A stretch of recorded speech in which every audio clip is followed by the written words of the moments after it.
All right, let's get started. It's already 7 minutes past 10. So good morning, everyone. So welcome to this workshop. Thanks for registering. And can you do me a favor by muting yourself, please?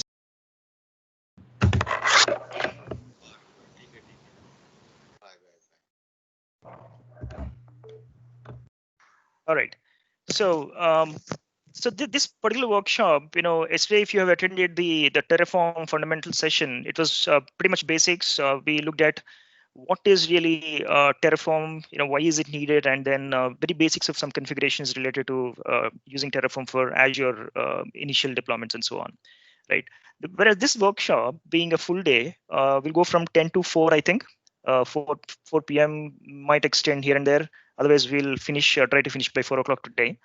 We'll have, the flow of this entire workshop is that we'll start with, again, why Terraform, going into more details around what is infrastructure as code and all that. And then we'll eventually proceed to the advanced topics. I'll take you through the agenda in a minute. Right. All right. So. Sorry, Ravikanth, just one question. Like Sure. I just checked, not able to access the Azure account. Just wanted to update you. That's all. Thank you. Sure. You can do one thing. Post a message in the chat. The organizers are here in the meeting as well, so they'll help us out with that. While we walk through, I think the first module and the second module also does not really require any Azure access. So by the time they figure out and give you access, it should be that time. All right. So my name is Ravikanth. I'm a distinguished member, technical staff at Dell EMC. I work mostly on the infrastructure side, storage, Azure Stack HCI, and other systems management related aspects at Dell. I'm a kind of an automation fan or fanatic, whatever you call it. I really love, easing my work, doing those, automation, the writing scripts or tools that automate my mundane daily, tasks, right? My real love of automation started there. And now I've expanded that into creating much more useful, bigger frameworks and so on at work and outside as well in my open source contributions. We 11 years, predominantly in the Windows PowerShell space. Getting into, I was into Azure category as well for some time, and then trying to get into that again. I'm also a published author. I've written books on PowerShell desired state configuration, a couple of editions of that. And there are some self-published books like PowerShell Remoting, WMI instrumentation, scripting for PowerShell administrators, and so on. There's also one upcoming book, which is, you can think of it like expanded form of this entire workshop, right? Whatever we are doing today is 8 hours or 6 hours maybe, but this book, think of it like a 4-day workshop that will take you from end to end with respect to Terraform with Azure. Okay, it's still in development. I have not written much. I've written just one chapter. There's a lot going on. I want to take your feedback from this session at the end of the session and also see how I can kind of incorporate your feedback or your suggestions into the book content itself. All right, let's move on. So this is the agenda for today we have, right? We look at infrastructure as code. Understanding that is very important to appreciate what Terraform really offers to us. And then we'll look at Terraform basics. We will not touch Azure subscription or anything related to Azure until we actually finish the Terraform configuration fundamentals itself. How you use Terraform, how do you write configurations in Terraform, and what is the Terraform, and so on. Until we understand that piece of it, we'll not actually go into Azure aspects at all. So once we finish that, we have the subsequent modules where we talk about, working with Azure using Terraform, right? You're provisioning resources into Azure using Terraform configurations and so on. There are multiple sub-modules within that. I have authentication. Authentication itself is a big piece. There are multiple ways of authenticating to Azure when using Terraform. Then we'll look at, different ways of doing that, and then we'll look at basically the basic configuration, maybe just creating a resource group or maybe a virtual network or something like that, and then go into expressions that will help us create dynamic configurations and simplify the configuration itself. We will see a lot of examples there. Modules, of course, Terraform also supports reusability with respect to creating modules and so on. We'll look at that. And then workspaces and backends, etc. They basically help you collaborate in a team environment. So as long as you're working, personal projects and all on your own, Terraform is a great tool, of course. But when you go into a team kind of a scenario, there are multiple people working on the configuration. You need to have some more checks and balances. That's where workspaces and backends come into picture. So we'll look at that after that. Finally, we'll look at testing and CI and CD. Testing, not much. We'll basically look at very basics of how you can validate the syntax and other things. But we'll look at CI/CD and see how GitHub Actions can be used with Terraform to plan and apply different configurations. Right, it is interactive. I think that's the most important aspect, right? I may not be able to answer everything that you ask me, but that's the best part of doing a training, right? We'll learn together then. All right. So these are the prerequisites. We talked about Azure subscription already, which is already given to you guys. If you have your personal subscription, feel free to use it. Doesn't really matter what type of subscription you have, as long as you have the contributor level access to that.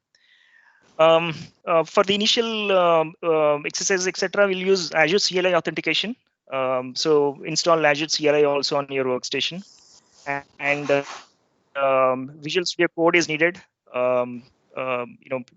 Not necessary, but if you really want to experience that IDE kind of a thing, you better have Visual Studio Code with those extensions listed there: Hashicorp Terraform and Azure Terraform extensions.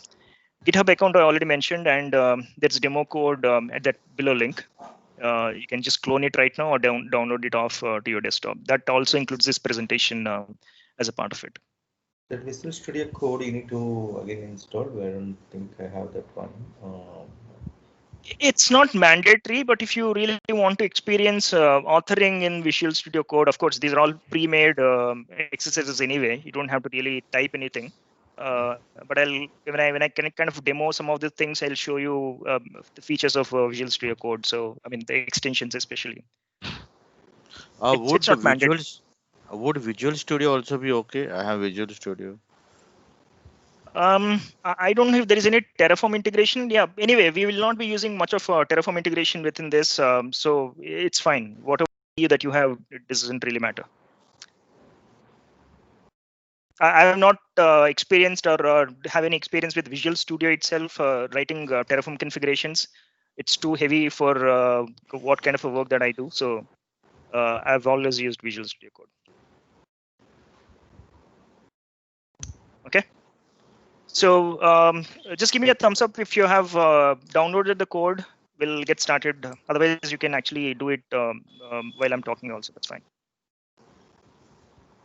All right. The first thing I really want to talk about is why Terraform, right? Why Terraform is necessary. A tool like Terraform is necessary in this space of provisioning and deploying infrastructure, the cloud infrastructure, in this case Azure. Now, before I tell you guys, the importance of Terraform or what Terraform really offers to us, let's go through a scenario that happened like 8 or 9 years ago. So if you have read about the story, you might already appreciate the need for DevOps and infrastructure as code. But otherwise, Knight Capital, which is an investment banking company, they lost $440 million in 45 minutes, a span of 45 minutes. Okay, they were into investment banking, right? So they were working closely with the stock exchange, and then they had customers who were routing their transactions or orders through Knight Capital. Now, a legacy code which they wanted to replace to replace it with a improved pricing algorithm. I'll not go into the details. The link down there actually has some more details around what exactly that code is and so on, right? They called it PowerPeg, right? So the legacy code was PowerPeg. Now, what that new code did was it repurposed an old flag. There are multiple lessons from this. I'll tell you after that. They repurposed an old flag that was used to activate the legacy unused code. Okay, so there was a specific variable or whatever. Think of it, old flag. A flag is like a variable, right? That the new code basically repurposed and started using that in the new workflow without caring for the fact that the same kind of a variable or a flag was used in the code replacing, which actually activates that particular unused code now. Okay, so when that happened, they wanted to kind of go deploy this. They tested everything. It was fine. They now wanted to go manually deploy this to all servers. But by mistake of a technician or the processes that they have, they deployed it to all 8 servers except one. There were 8 servers that they had to deploy, but they missed deploying the new code and replacing the old one on one server. Now, everything went havoc when they actually deployed deployed this code and started doing this, real production kind of environment, right? All 8 servers are supposed to have the new code, but only 7 servers have it. And then when the orders started coming in, this particular flag that they repurposed activated the old legacy code on the 8th server, right? And then that started routing n number of requests. Before they could realize, within 30 to 45 minutes of time, they actually lost $440 million and the company went bankrupt in 45 minutes. Okay, so this story basically tells us a couple of things. Now, one is it's not good enough to test your software, but you also have to deploy it the right way, right? You're writing great software, you're creating great products, you're testing it thoroughly, but if you're not deploying it right, then you have a problem there. Okay. You need to eliminate human errors as much as possible, right? Deployments have to be totally automated. You cannot really rely on checks and balances you have in a spreadsheet, or you have a document kind of a thing. Many of these companies have standard operating procedures, right? In fact, I started my career as a system administrator back in 2000, and then when I started, none of these concepts really existed back in 2000, right? It was Windows NT time. It was Unix and Solaris time. So I kind of had some knowledge of scripting, but not necessarily, something that I could automate end to end, right? So most of our procedures were written in documents. Also, I was working for a company that was ISO certified, certain ISO certification level. Now everything had to be documented. If I have to install an operating system, I had to document how do you go about installing that, right? Inserting a CD, going through those screens, clicking, etc. And then to bring up, let's say, Exchange server, I had to actually write down the entire procedure in a document. And the ISO guys used to come and audit that, whether I'm following the same procedure or not. So every time I had to go change something in the system, I mean, excuse me, I have to make sure that I document that again in this procedure. So any misses in that, it will basically to the if whatever number of years, 3-4 years continuously without any issues, and suddenly it crashes one day. If I have to bring it to the same last known good state, I need to have a procedure, whether it's documented or automated, that actually brings it up to the last known good state. Even if I missed one configuration step somewhere, let's say I forgot to document something, now in the manual deployment process, I'm not able to recall what was that change done. Now my Exchange server is no more in the same state, right? This applies to any application that you're actually pushing to production, whether you're a developer, whether you're an infrastructure administrator. When you're deploying code to the production, this is what you really have to follow, right? Otherwise, you'll end up with Snowflake servers, and we have seen multiple other instances also. A lot of outages that happen, let's say in even big companies like AWS, Netflix, and all. They are mostly because of misses in the configuration. So that's where, around 2006, the concept of DevOps really picked up. That's when companies like AWS, AWS started their EC2 services around 2006, I think. Around that time, people realized with the cloud infrastructure, I need to really have the very agile infrastructure deployment and automation or management capabilities, right? It's not about anymore clicking buttons that we used to do in the Windows NT timeframe or any later also, right? It's not really about sitting at the console and clicking buttons to deploy something. It's more about how fast you can deploy these things. Infrastructure provisioning has to be really fast. Infrastructure provisioning has to be really reliable also at the same time, right? So that's where the DevOps practices, which basically talk about taking the software development processes and apply them to the infrastructure management. Infrastructure deployment and management also is very important, right? That's what the DevOps practices really tell us. You have developers and operations today sitting separately, let's say, and then developers are developing in their laptop or whatever workstation that they were given. Now, when you have to deploy that code into production, the infrastructure or the ops team comes into picture. Now, if the ops team has no visibility of what was that environment that the developer used to develop this application, he may never be able to replicate the same setup and make the application functional in the production environment, right? So that's where things like Docker came into picture. Docker said, you write it once, you build it once, and use it anywhere. Let's say you build a Docker image with your application, take the same Docker image, put it as a part of Kubernetes or any other orchestration piece, and then deploy it into the production. It will run seamlessly, right? Because the entire environment that you have along with your application is packaged now as a single Docker image, right? So that way you have not just the collaboration between dev and ops, but also the tools that span across this entire spectrum to help you kind of perform these agile infrastructure provisioning and automation as well, right? Now, this is the Wikipedia definition. You basically look at different aspects of a software development cycle. You have develop, you have build, you basically deploy that, whether into staging and so on. You test it then for functional testing or QA or whatever it is. Once you find everything is fine, you basically release it to production. This is for continuous integration and deployment or continuous delivery cycle that we look at today. A similar thing has to be followed for infrastructure as code as well, right? Infrastructure code, in fact, is an integral part of DevOps. It's a part automation. Without automation, DevOps is more about collaboration only, right? Without the automation that we have today, with respect to what different tools provide, whether it's Docker or Terraform or or anything else, all these CI/CD frameworks like Jenkins or GitHub Actions, etc. All these things become meaningless if you don't really have that automation that you can use within the space of infrastructure as code or DevOps. Right. So, like I said, automation in DevOps is infrastructure as code, and infrastructure as code can be classified as different things. You can write ad hoc scripts.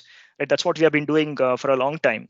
I've written a bunch of VB scripts, PowerShell scripts, and so on, but they're all kind of very ad hoc, right? They kind of followed some sort of step-by-step approach. If I have a task of, let's say, deploying an application, I had multiple steps like downloading the necessary binaries and then making sure the prerequisites are installed, then installing the binaries, and then making sure the remaining configuration is done. Let's say there could be a number of steps. These are basically ad hoc scripts that we created.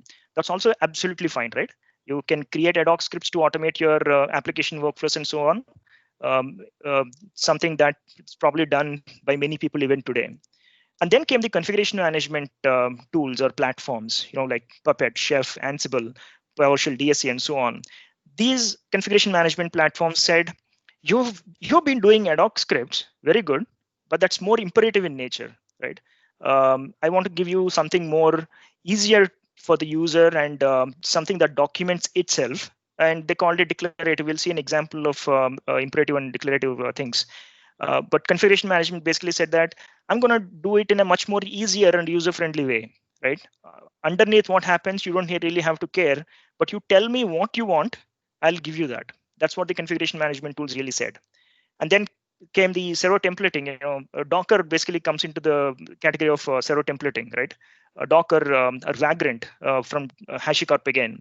These are the server templating tools. You basically create a gold image of your application and then keep deploying it a number of times, right? For example, people call it. So when you say immutable infrastructure, you're not going to change a configuration. If you have to really change a specific configuration attribute for your application, you're gonna redeploy the whole thing again and again. You'll never change it in place. Okay, that's what immutable infrastructure says. And server templating, to a large extent, like Vagrant, Docker, and all, they kind of build on that principle of immutability. And then comes the provisioning. There's a very thin line between configuration management and provisioning today. Provisioning basically says it's more about how do I deploy the outside infrastructure. Now let's say we'll see a lot of examples today. You have to deploy an entire Azure application architecture. It might have multiple virtual machines, the virtual networks, and NSG gateways, and so on, etc. Right? This infrastructure that I'm deploying, I'm going to provision that. Right? It's the outside infrastructure. What is inside within that is the configuration, right? So let's say once I deploy these n number of Linux virtual machines or Windows virtual machines, I'm gonna let's say run a PowerShell script inside those virtual machines to install some application, or I'm gonna maybe run an Ansible playbook inside the Linux virtual machines to deploy, let's say, Apache or any other services and so on. That's the inside configuration. So provisioning basically talks about the outside configuration. Configuration management talks about the inside configuration.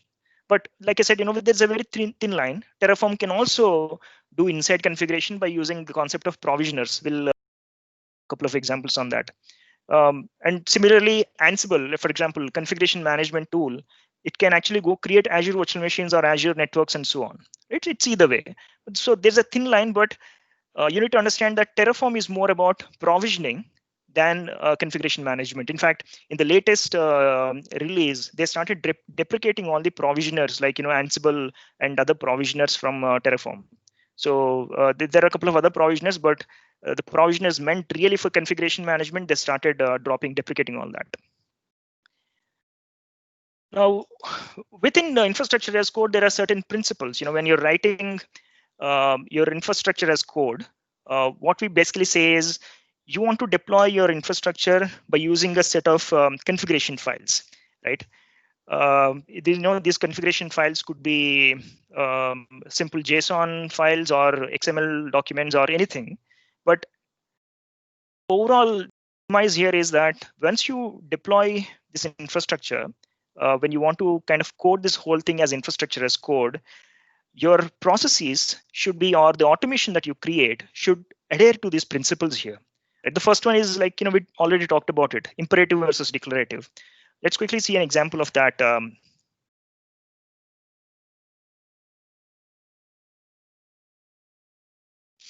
Right. Do you see my screen switching to VS Code? Yes. Yeah. Yes. All right. Cool. Thank you.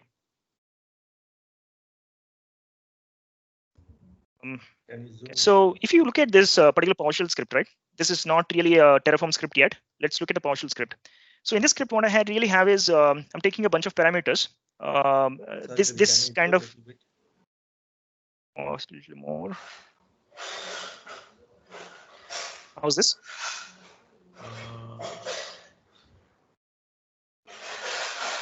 It's good. It's okay now.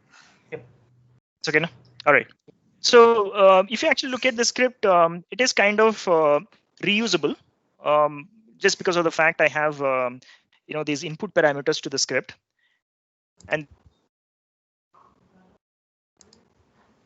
then look for a specific service which is specified as an input parameter, and then if the startup type of that service is not set, and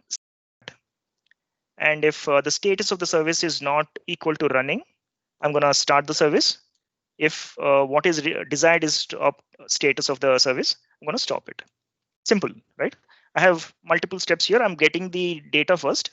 What is the service and what the service really looks like today at this point in time.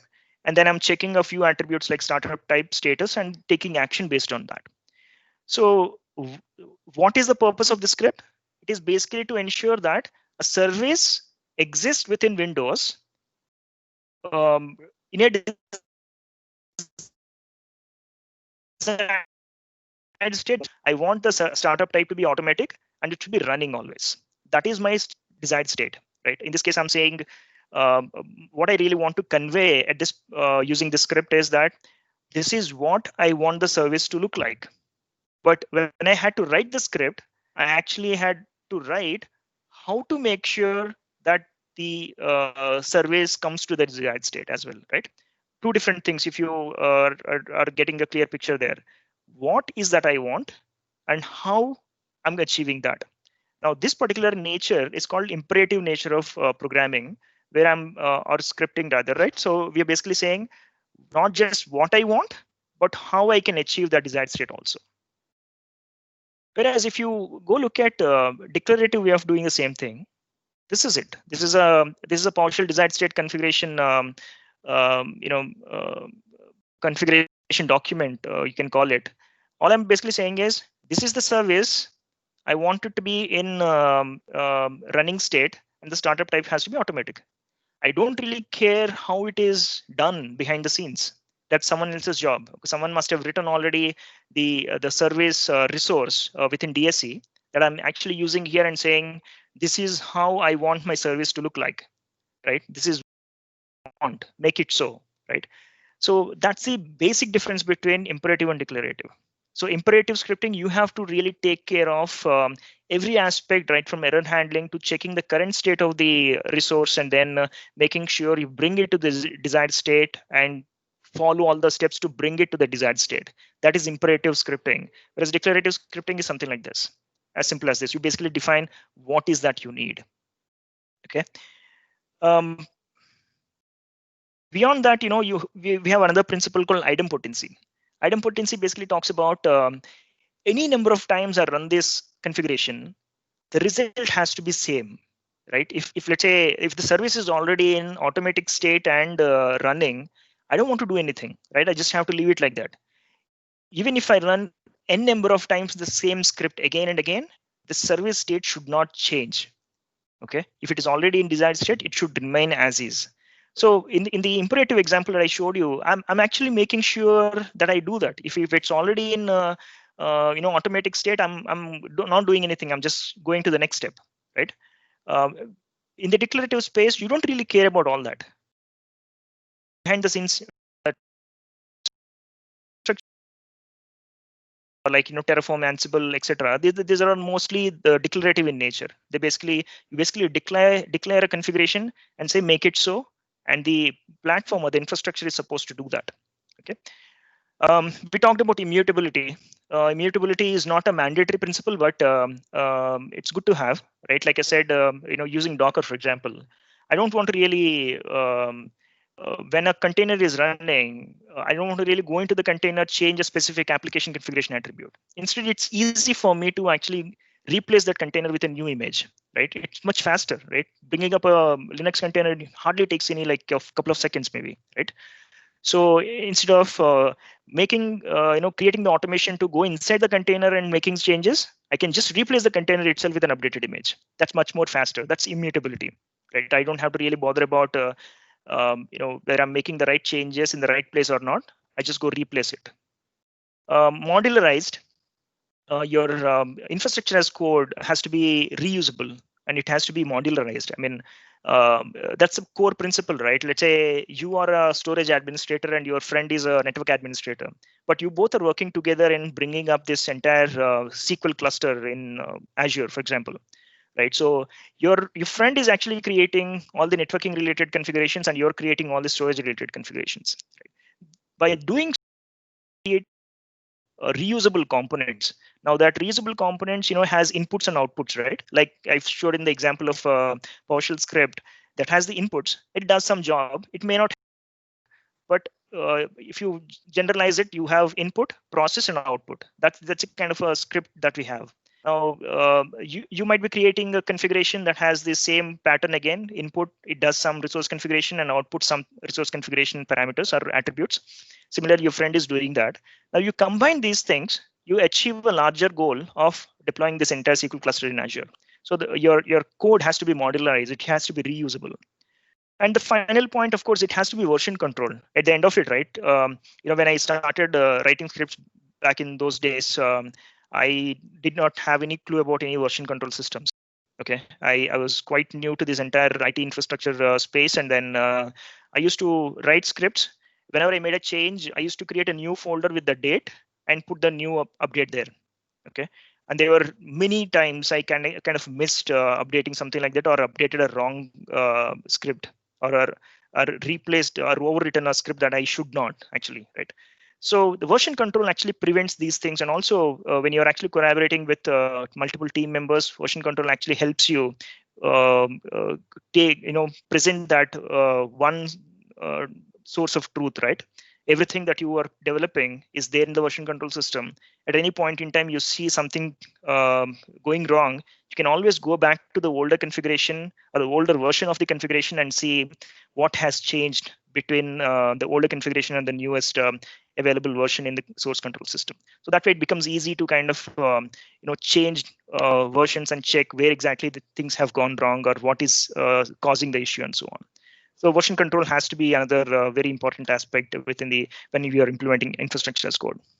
Now, Terraform, supports all these things. Of course, version control is independent of Terraform, but Terraform is declarative in nature.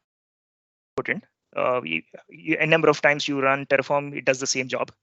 Immutability depends on how you write the configuration. It can replace the infrastructure.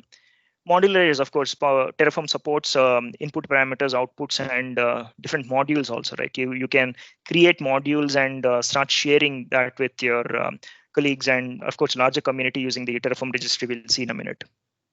You can, of course, put everything into version control system, and as we towards the evening, we'll see that how this whole thing can be automated in a CI/CD pipeline using GitHub Actions, right? So let's move on. So with that thing, right? Terraform, we really talked about what exactly, why exactly it is needed. As a part of infrastructure as code, there are multiple tools. Terraform is one of the best tools. One of my favorite tools as well. I've written ARM templates. I've written AWS CloudFormation templates. If you have written ARM templates or any of the other cloud provisioning templates and so on, you will really appreciate how easy it is to read Terraform configurations. If you have written a ARM template for, let's say, deploying a multiple virtual machines that are Active Directory domain joined and so on, it could run into multiple pages, and the JSON structure itself, to a large extent, could be very difficult to started. But whereas if you see the same Terraform configuration, it is much more readable. It is easy to implement. We'll see a few examples there. So Terraform is basically an infrastructure provisioning tool. It can do, like I said, some level of configuration, management also using provisioners, but that's not the goal why Terraform started. Really, Terraform started as a infrastructure provisioning tool. The best part, it's a single binary. You don't really have to install anything. You just download a binary, start using it. It's currently in 0.13.5 version. There are certain changes in the configuration language we'll go through. Some of the configurations that I'm using are done for a previous release, and we'll see the differences. Terraform clearly indicates what those differences are between the previous release and the latest release. It supports provisioning to multiple clouds, whether it's AWS, Azure, or GCP, or some of the on-premises infrastructure also. For example, vSphere and Azure Stack, you can actually write your Terraform configurations. That is achieved through something called a plugin model. Okay, we'll see what is a plugin model and how it actually helps us keep the. Of course, the binary. If you actually take a look at it, it's a very small binary. That's how they achieved it. The whole thing. They have a core and they have these multiple plugins that support this core.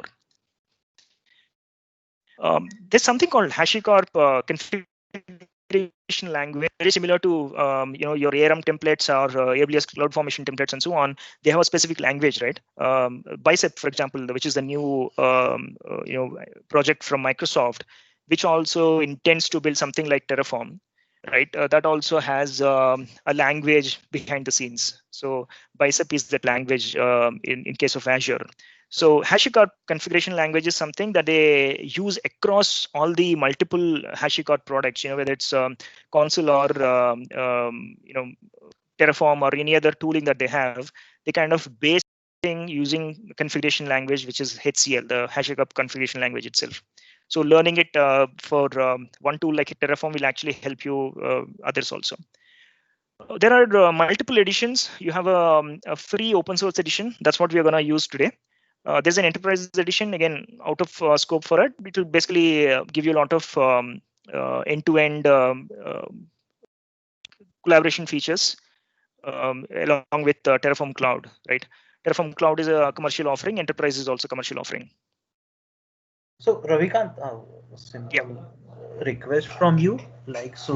Can you please brief about a slide or from your knowledge about the enterprise difference between free and enterprise version in some pointers? At last or anytime, just a difference, nothing more than that. Okay, I'll do that. I'll maybe put some slide in the break time and I'll show you that. Yeah. Okay. All right. So moving on, let's. So this ARM template and Terraform, they're complement each other, or how? Yeah, that's a good question. So what Microsoft says is, in fact, you can Terraform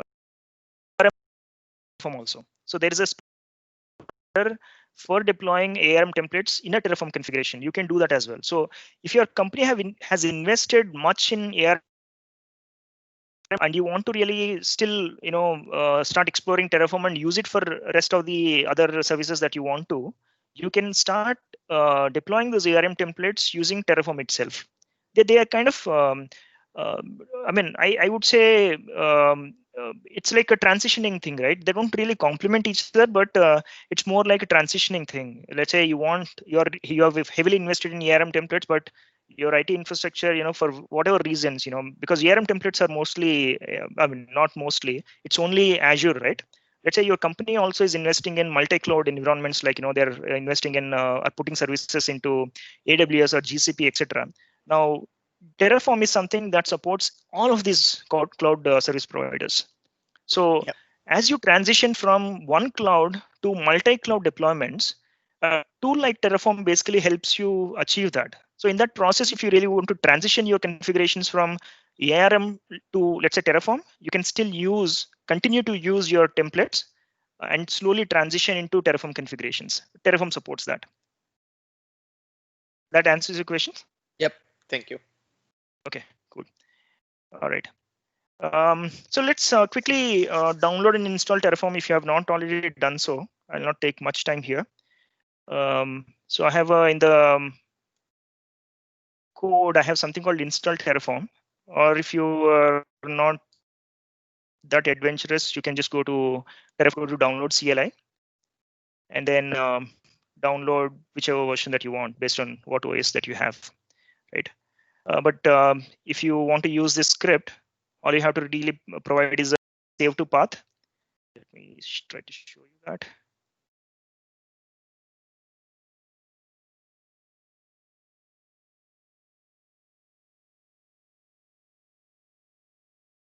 So install Terraform, you just say save to path. You can say C:\Terraform or something. I already have it, so I'll just not run it. You can specify version string or just latest. It'll actually download and install. The one thing that is needed is once you download, that's not good enough. You have to really configure environmental variable. That's what you have here, right? To make sure that you can access this Terraform binary from any location within your system.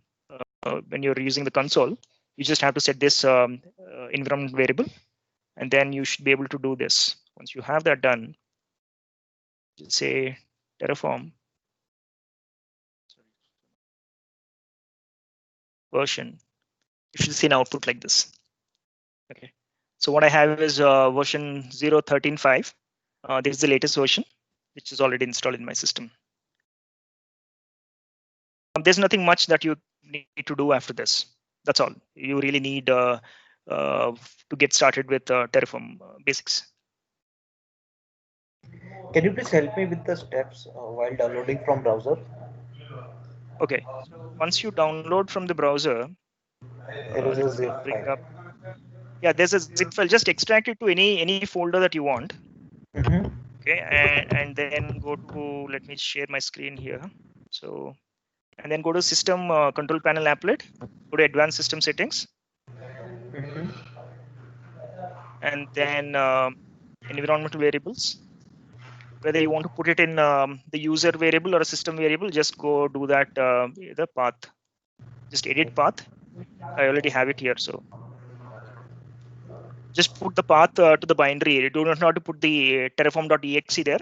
Just put C:\terraform. That's if that's where you extracted the binary to. Okay, okay, makes sense. Thank you.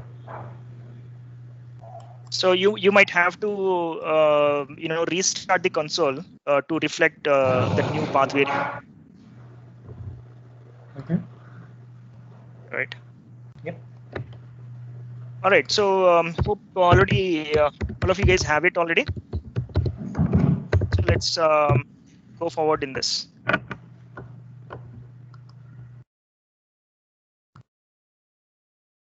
Bring up the slides. Okay, cool. All right. So Terraform. Let's quickly walk through what the tool itself is, right? So whatever you downloaded just now, the terraform.exe is called the core, Terraform core. Okay, and then you what Hashicorp did with Terraform is that earlier they had this provider support within the binary itself. Later they decided, I think around .10 release, I think they decided that that's not the right way of doing things, and they brought all the providers outside of the core. Right. So especially, I mean, they had only AWS, I think, in that. Now all these providers are a part of plugins. Okay. There are two types of plugins. One is a provider plugin, and there is a second one is a provisioner plugin. So within the provider plugin, example is Azure RM, for example. Azure RM is a provider that supports deploying infrastructure to Azure.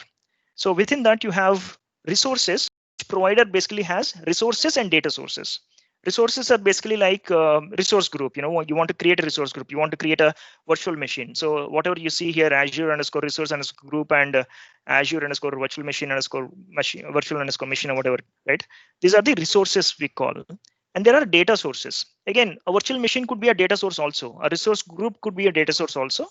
Data source is basically, let's say, in your configuration, you want to get a list of existing resource groups or existing virtual machines and do something on top of it, right? As a part of configuration. Now that becomes a data set for you, right? I need to first make sure I have a list of all the virtual machines, and that list is actually provided by the Azure Virtual Machine data source. Okay. For example, if you go to, I have not shown you this. If you go to Terraform website and there is registry.terraform.io. If you go to this website here, you have these providers, right? We'll come to modules a little bit later. If you go take a look at Azure provider, go to the documentation, you'll see that there are multiple resources that are supported based on, let's say, the base could be here, right? Base is resource group. And you see the resource group in data source also. So if you go to the documentation, it says, use this data source to access information from an existing resource. You use it, we'll come to that. But this is how you can use resources and data sources within a configuration. This is what basically it supports. It's very similar to that. If you go to compute, where is compute? You'll see virtual machines. Yeah, there are resources here, again data sources, right? So resources, you'll see, let's say virtual machine here, Azure virtual machine, and then within data sources also you'll have it. Can you explain one more time is the difference between data sources and resources?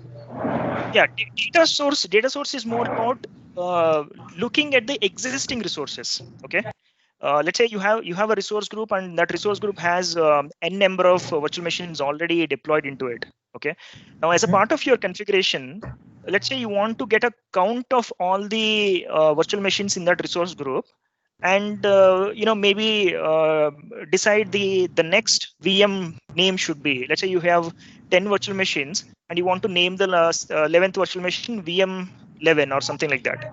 So for that, you first need to understand how many virtual machines are there within that, right? So the Azure RM virtual machine data source gives you that information. It will give you all the Metadata. all the virtual machine instances basically, and you can use maybe count that and then use the next number as your virtual machine name or whatever. Whereas the resource is what you go use to configure a virtual machine itself or create a virtual machine itself. That's the kind of difference here. So can we interpret like the data sources are the output of the resources in a way? You can think so, yeah, because it basically represents the current state of resource, Azure resource. Yes, to some extent, yes, you can think of data source as an output of a resource. Thank you. All right. Let's get back to the presentation. Yeah. There are some examples of resources and data sources here, and then we have provisioners. Provisioners could be things like local exec and remote exec. We'll see a lot of examples of local exec here. Basically, you run something. Let's say once you're let's say you want to run a PowerShell script inside that Windows virtual machine that you created in Azure. So you can use the remote exec provisioner and perform that automation. Or let's say once your configuration is provisioned, you want to do a local exec. I mean, locally on the system where you ran this particular configuration, you want to kind of create a log file or send an email to someone, etc. You can, if you have the right all that, you can use a local exec provisioner for doing that. So these are provisioners are basically, like I said, they perform the inside configuration, right? Whereas providers basically put the outside configuration, use provisioners to do the inside configuration. We'll see an example where we create an Active Directory domain joined virtual machine in Azure. That's why we use some of these PowerShell related configurations using remote exec. We'll see that. So this is remote exec in a sense. Let's say I create a virtual machine using a provider, and within the virtual machine, if I had to do some config, I use a provisioner. Exactly. Yeah. Let's say you want to use WinRM. Once you create a Windows virtual machine, or let's say a Linux virtual machine, you want to SSH into that virtual machine after the virtual machine is provisioned, and maybe install Apache, right? You can do that using remote exec. Okay. Thanks. Right.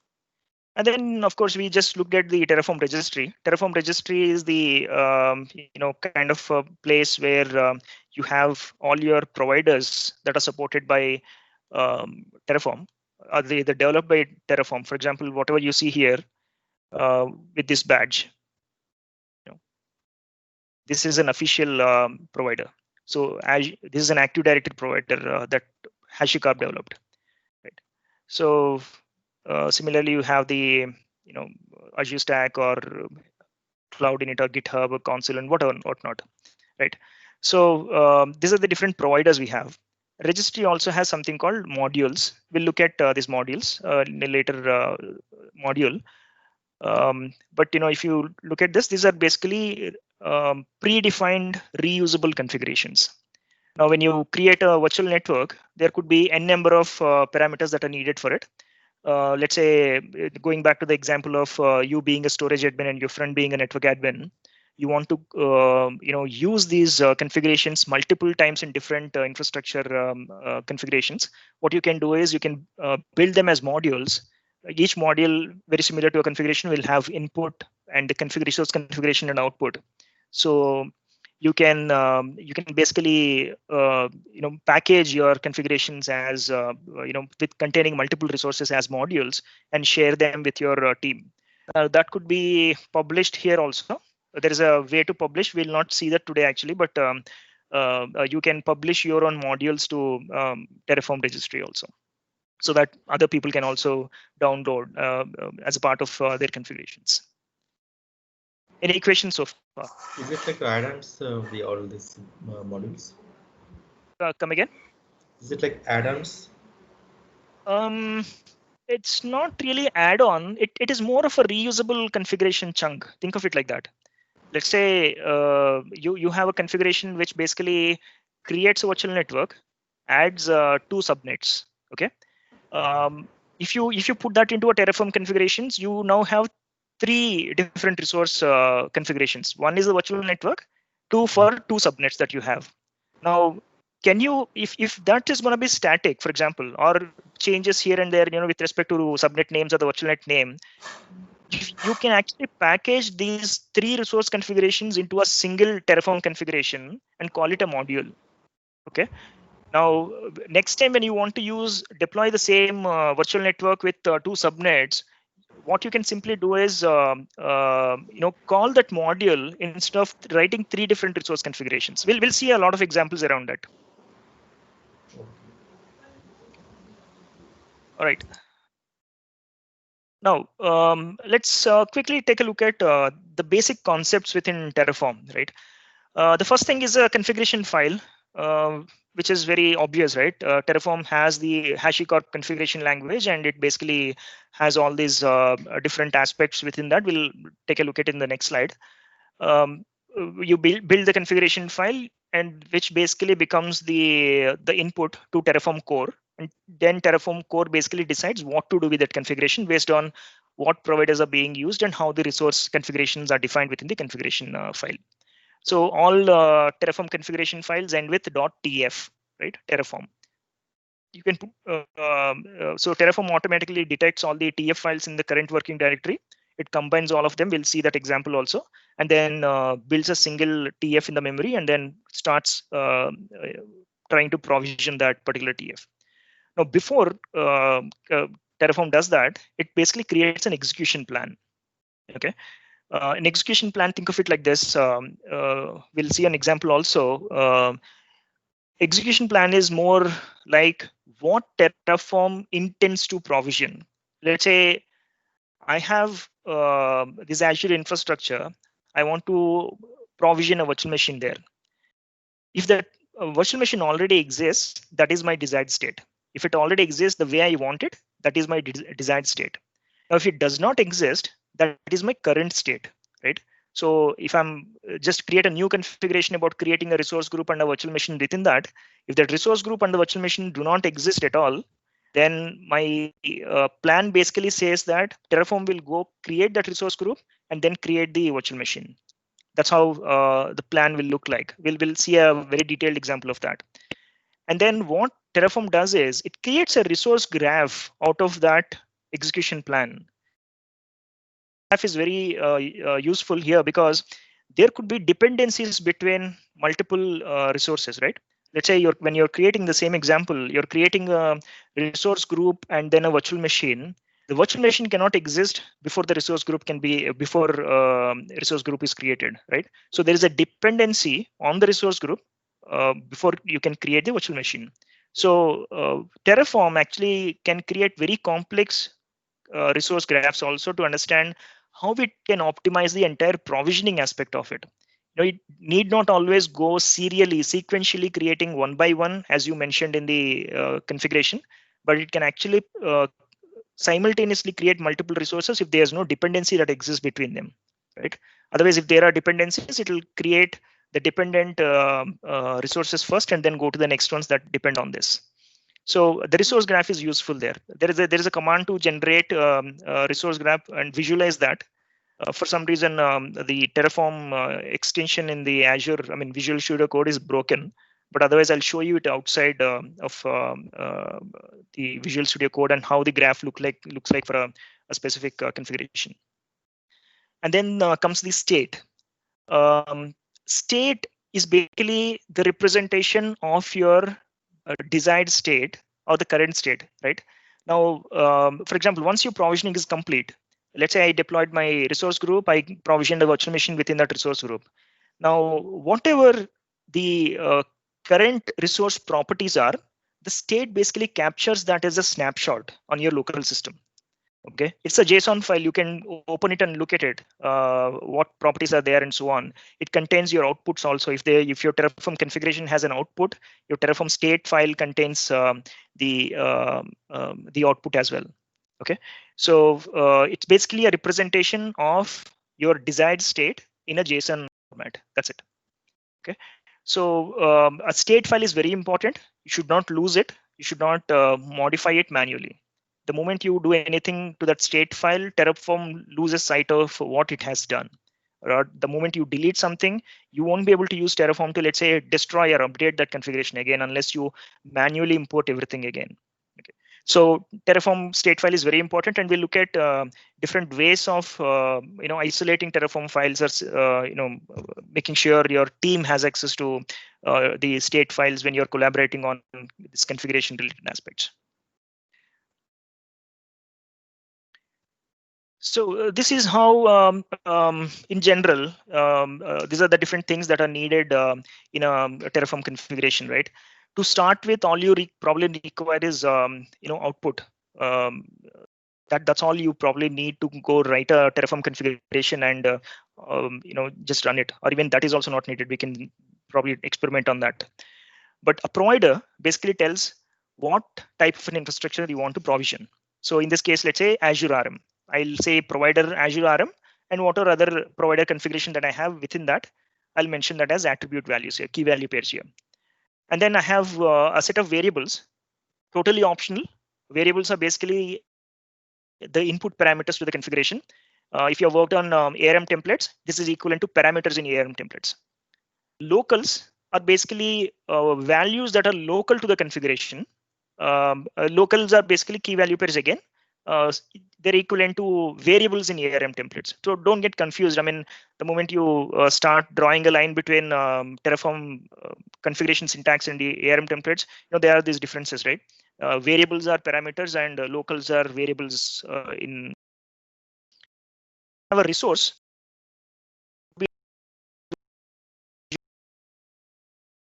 Configure is provided by this provider here, resource provider. Data, we looked at data sources. You want to gather some data source, data specific object properties, etc. You can actually use a data source for that. Again, optional, totally optional. Output.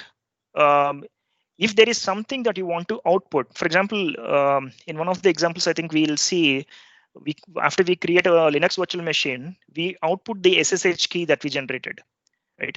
That is needed to connect to that virtual machine later, right? So we kind of use output to make sure I have the necessary information to access my resource. Let's say in case of a web application that you're developing or deploying into Azure, at the end of the provisioning, you want to get the DNS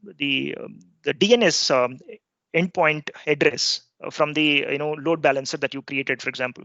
So that can be output of your configuration, right? You can receive that as an output, and then maybe pass it on to another automation that you have to perform a functional testing of the application, whether it's working or not, and so on, etc. So these are the fundamental blocks, what we call within Terraform, right? There's a provider block, there's a variable block, locals block, resource block, data, and output block. There could be provisioner, which again I missed it here. I don't have it here. There's something called provisioner also. A provisioner block can also be there. All right, so let's take a look at a basic configuration. Let me just rename this to TF. I'm taking a look at the first one here. Now, in this, I'm using something called a local provider. Okay, a local provider basically gives you access to a local file. So let's take a look at the documentation quickly.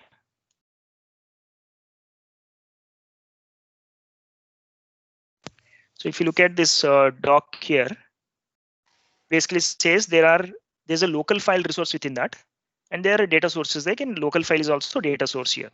So when you go to the resource, you basically have this. When you want to create a new file locally, you can use this. It's called local file resource.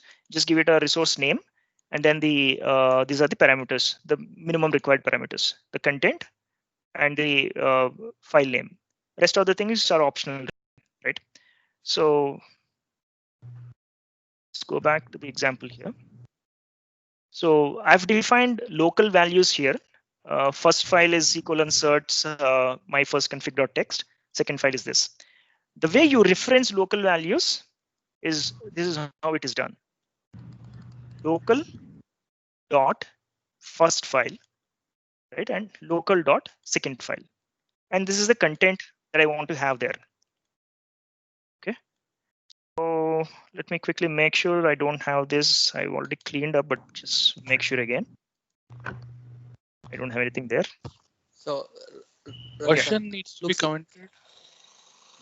Need not be commented. No, need not be commented. I commented it. Make sure I download the latest version. If you don't specify this, it will just download the latest version. I'll come to the version constraint in a bit. Okay. So you can leave it commented or uncommented. It doesn't really matter. If you uncomment this, it will try to download only this version. I have a question. So these file paths, right? It's all right now Windows based, right? So it can be OS agnostic, or if you look at that files, right now I am on Mac. Yeah. And, you know. So if you look at it, first file, second file. Yeah. So Does that this can help you? Not, I don't think so. It's on Mac, right? I think because you don't. Yeah. I have to put // I'll check that. Or does that can be come from the GitHub repository or something? No, this is local file, right? Okay. This is local file system. Okay. All right.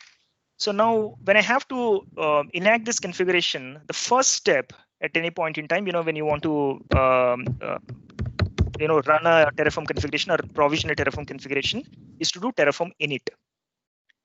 So when you do init, what Terraform does really is basically looks at the provider and checks if the provider is already locally available or not. If not, it will go download it from the Terraform registry or whichever location you specify. The Terraform registry can be a folder, a SMB share that you have, or it could be a private Terraform registry in your organization, or it could be the public registry. In this workshop, we'll only look at the public registry for now. Okay. So when I'm doing that, you can see that it's actually downloading the latest version. Latest version is 2, in fact. So if you look at it, what it did really is finding the latest version of local provider. It's installing that. Okay. Sorry to interview, but when I run that command in it says invalid block definition. Invalid block definition. Does it give you a line number or something? Maybe I am on a different file or something. This is the first. Have you renamed? Sorry, I must have told you this. Have you renamed the .tf to it should be main.tf.01. I renamed it to main.tf for this demo. Oh yeah, that's I think missed. Yeah. Sorry, that's my mistake. Yeah. Just rename it. Like I said, Terraform basically looks for all .tf files within the local folder. Okay, and these are different demos, so I kind of renamed only the first one for now. Okay, so once you run that, it basically initialized everything, right? And then it basically says you can run Terraform Plan. Now I don't have those files. If you go look at certs, I have only local dot and PNG file. So what I'll do now is I'll run Terraform Plan. Like I said, Terraform Plan is something that creates an execution plan for you. What Terraform should do looking at this configuration, right? What it intends to provision once you apply this configuration.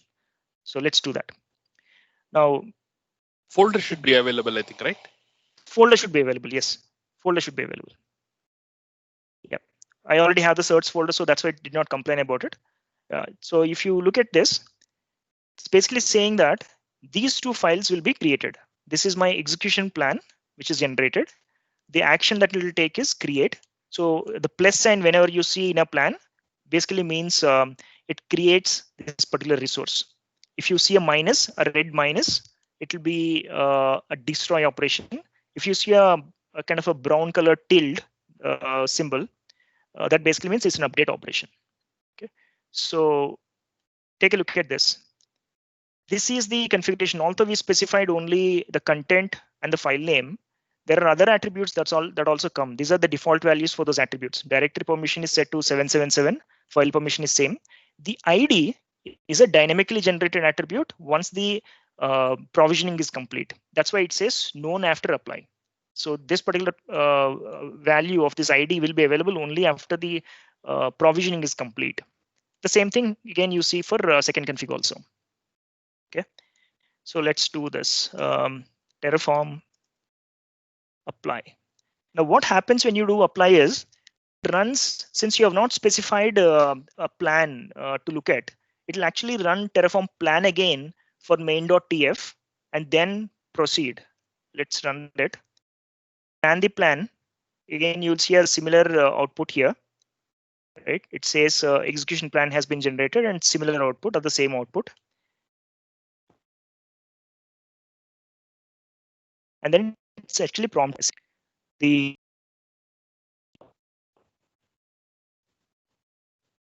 apply is right now. Have the first and second config files here. All right. Have you guys tried it? Any issues that you see? Ravi, I just want to know the syntax of resource. So what is that resource and local file and my first config? So it's like parameter, like is it predefined or like you can give anything?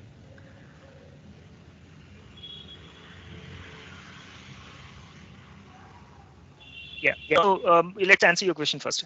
So in general, any resource configuration follows basically it uses the resource.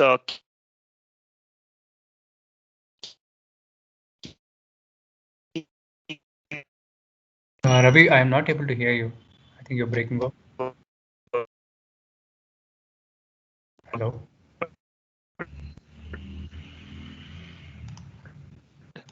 Is it okay now? It's fine now.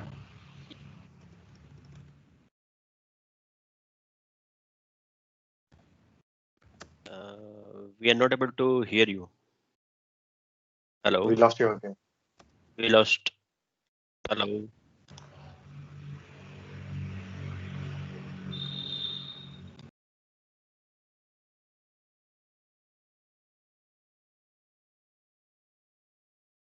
All right. So this is also to configure, right? A local underscore file is my 1 second. It's playing of 1 second. We were not able to hear you in between. How's it now? Yeah, It's better. We can hear you.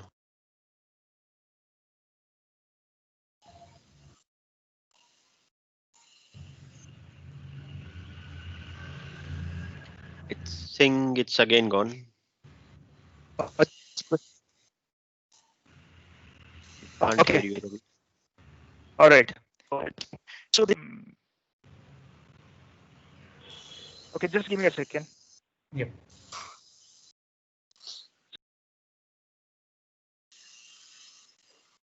Any users here on the Mac, or it's everybody's on Windows? I'm using this on the Mac. So I'm on you're Mac. able to run? Yeah. So instead of the folder structure as per the Windows, you have to give it according to that of Mac, and it works. What did you give? What was the setting there on local files? Because it says for me, it says apply cancel. So I think nothing reduced it. Okay, so I created the file in the same directory that I'm running my Terraform, so I just gave the file name. Okay, so you created those two files in advance. No, I didn't create the file. I mean, in the locals file name, you've got to give the path, right? So you have to give according to the max path. Oh, okay. In the Unix form. Okay, let me do that. Yeah. So you can just remove everything before my first config.txt and my second config, and it will create a file in that directory only. Yeah, I tried that. It didn't work. Let me see what. Let me guys, share. can you hear me?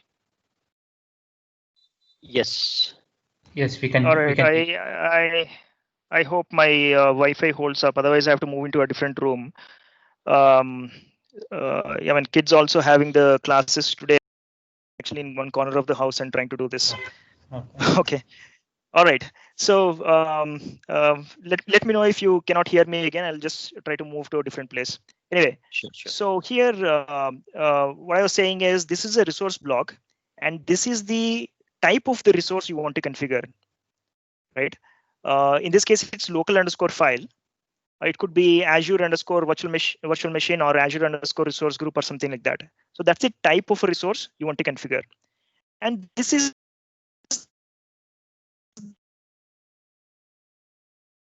this Voice is still breaking. It is for me. can Yeah, be no, any like same for me also. It's random. Yeah, Okay, let me move to a different place. Just give me a second.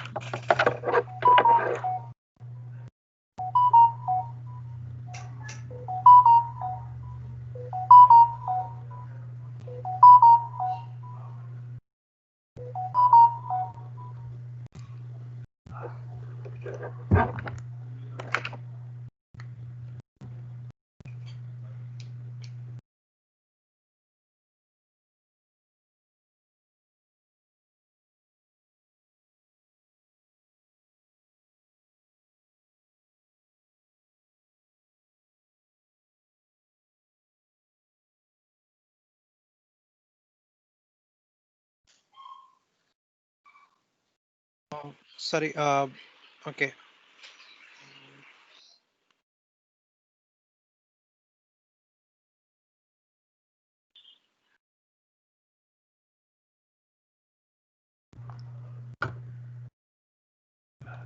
Do we have anyone from the organizing team? Hello? All right, guys. How is this now? It is better. It's good. Yeah, it's better. I think we can hear you. Yeah, I'm sitting right to the Wi-Fi right now. So let's see. All right. Let me share my screen again. The resolution must have changed actually, so I'll try to adjust to this. Can you see my screen? Yes. All right. Cool. So is the resolution fine? Yep. Yeah, it's Yes. fine. Good. It's fine. It's good, right? Okay, fine. So this is a type of a resource that you want to configure, and this is any random name given to that resource block. So let's say I have multiple resource block, configuring the same resource type. In this case, local file. I've given the first resource. The name of the first resource block is my first config, and the second one is my second config. Right? There's no special meaning of anything here. It can be any random name, but when we want to use some kind of an output from this resource block elsewhere, let's say I want to use some maybe output from this particular resource configuration in the second resource configuration, I'll be referring to that name here, whatever I've given here. Okay, we can see that as well. But let's say I don't know if this will directly work or not, but if I can do local, it will be like my file config.content. My first file config.content, something like that. Yeah, right. So something like this. Let's say if I have, let's say I want to do ID of that. I want to use the ID of that file as a configuration here, the content here for the second file. Let's see, try to run this and see. What I have done here is, if you take a look at it again, I've used, this is the resource type, local underscore file, and then you use the name of that resource block, and ID is the property which is generated once this resource configuration is complete. So let's see, I don't have to run the init again. I can just do a Terraform plan. Hope it works. Right. What it says here, if you actually see, second config must be replaced. So there is no, when it comes to local file resource provider, there is no update as such. It actually replaces. If there is a update that has to be done to the particular file, it will actually delete the old file and recreate it. So in this case, if you see, the content is this forces replacement. Is it the screen has been freeze for me? Is it for me only or for everyone? No, looks We are able to see the screen moving. Go on. Okay. Maybe it's my problem. Thank you. So I'm gonna do an Ravikant, apply. Yeah. Like we have some disruption. So can you summarize what there is a bit disconnect? What I think for me, Okay. I'm not sure whether it is for everyone. So the question, I mean, we started with a question here, which basically was about what exactly is the syntax that we have for a resource block. Okay, what exactly this local file mean and my first config, etc. So I started saying, and local file is the type of the resource I'm configuring, and my first config is any random name given to that resource block. Now, there are places where this name also becomes important, and that's where this example I kind of extended here. If you see here, I'm using the resource type dot my first config dot ID. So I'm basically taking the ID generated out of this configuration block and using that as the content for my second file. Okay. So by doing so, I've actually created an implicit dependency here. Now what happens is earlier, without this, these two resources could have been configured parallelly. Now in this case, what happens is since this resource depends on the ID from the first resource, this gets created first and the second one. Okay, this is an implicit dependency I created here. And this is how I kind of use my resource block names, etc. So let's run it. And when I run that, yeah. Ravi, one quick question. So is there a pattern that we should follow for naming conventions? Like in here, the file configurations, we have camel case, right? Do we have to follow the naming conventions? No, nothing like that. Case is something I'm more used to, so I start using it, but there's nothing like that. Yeah. So the only thing that you have to worry about is the resource provider type has to be in lowercase always. It's always generalized to lowercase. Oh. Okay.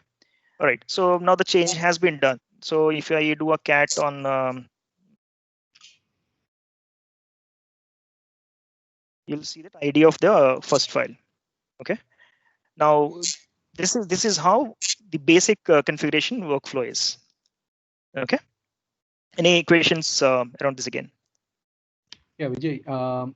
Sorry, you have created the variable as the locals first file and the second file, but in the resource we are using the local, right? It's not locals, right?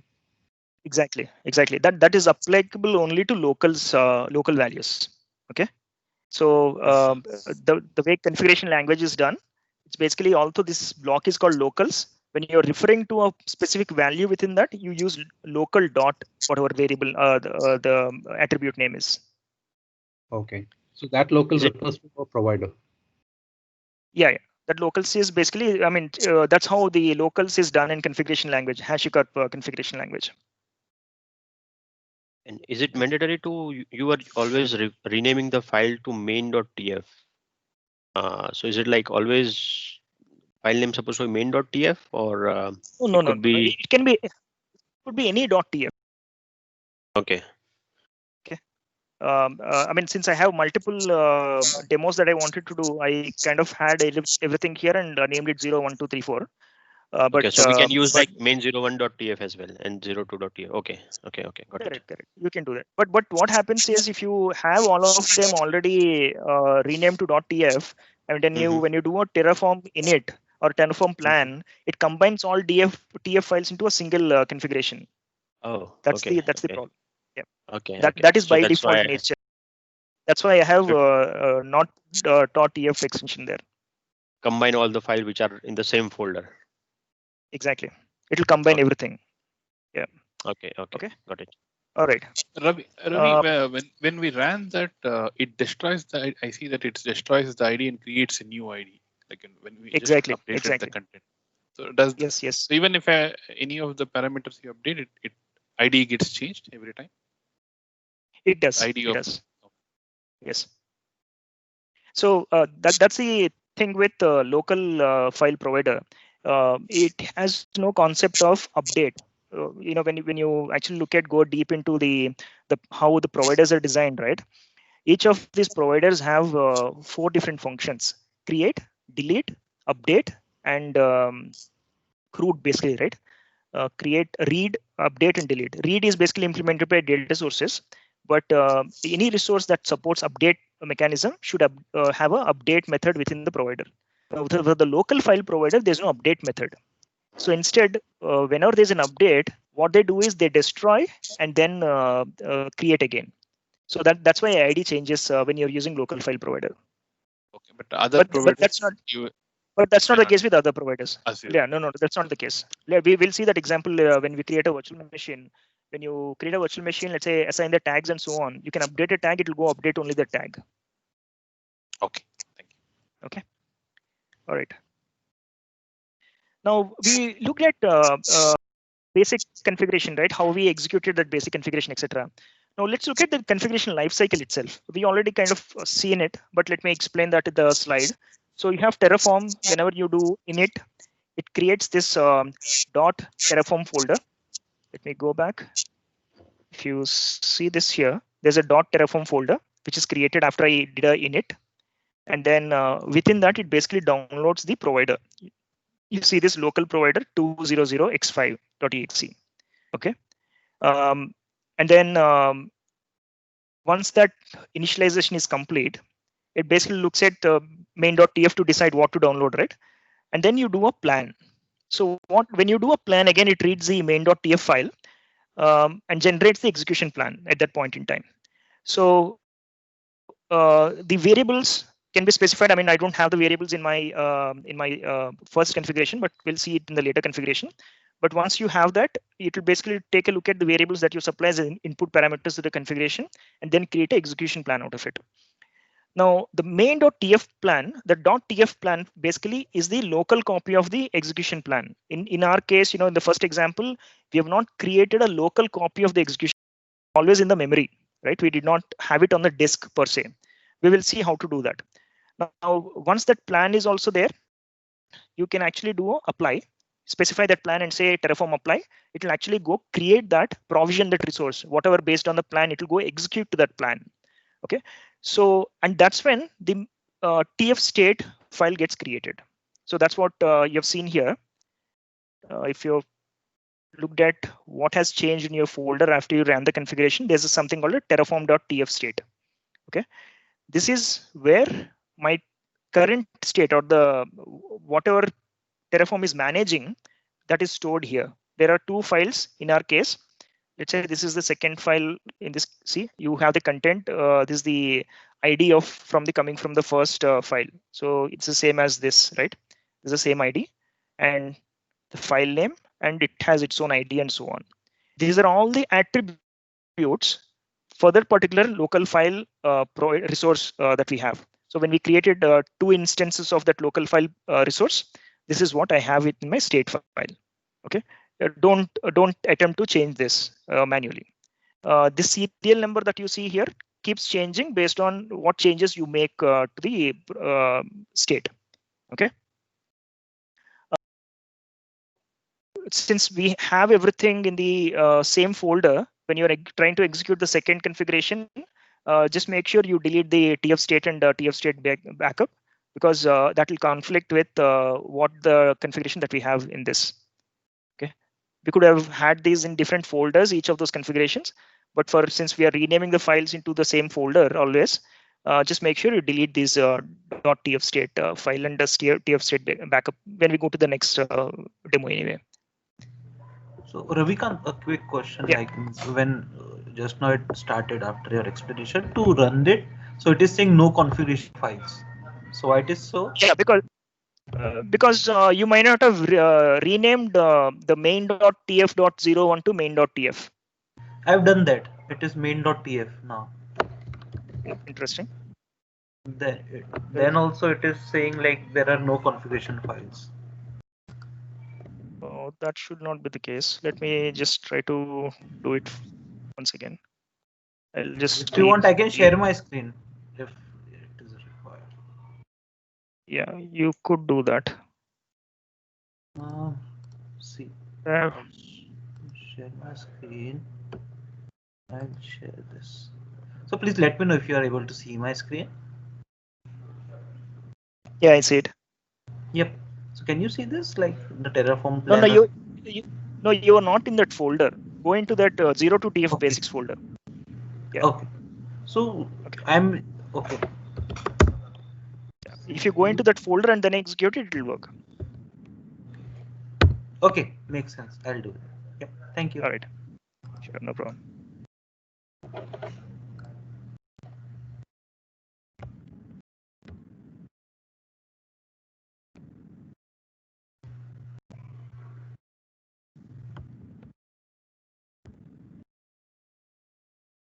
Why is it not letting me share again?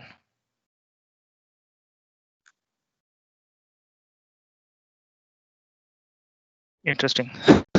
it's not letting me share my screen now. Sometimes these teams behave very weirdly. You need to maybe disconnect and again connect again, and then it should work. I can see all my screens, but it just doesn't let me share the screen. Ravikanth, can you leave the meeting and join again? Maybe that can solve it. Okay, let me do that quickly.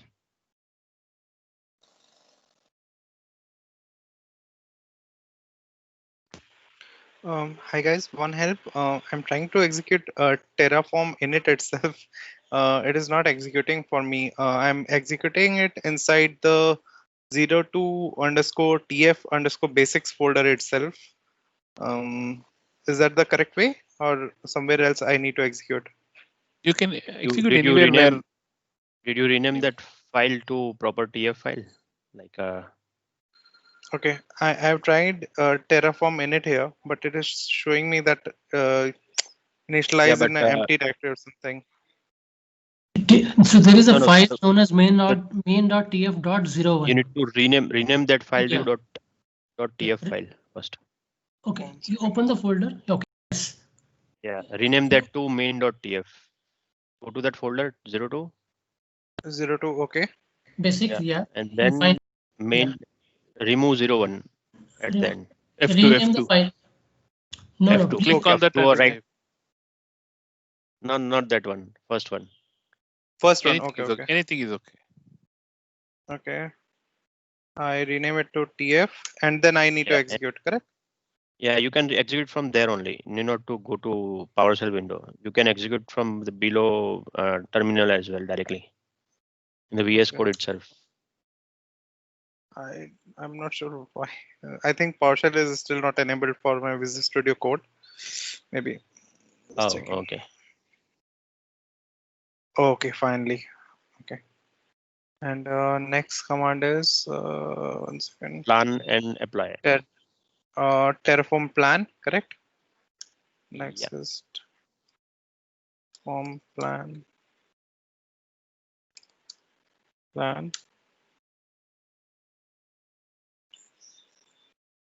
And then this we have to execute? No. Apply. No, just apply. Okay. You can also use a command validate if you want to check, but here it's fine. You didn't specify output parameter to save the plan. So nothing doing. Just Terraform apply. Make sure you have that folder certs into C drive. Yes. Let's see if it works.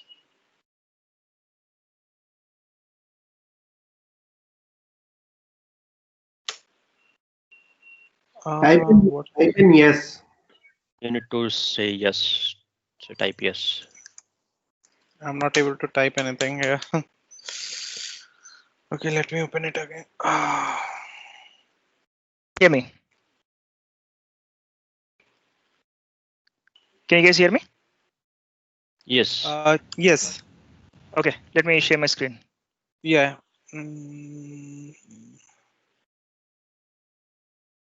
All right. So there are these type of technical glitches always. All right. So where were we? We were talking about the configuration thing, right?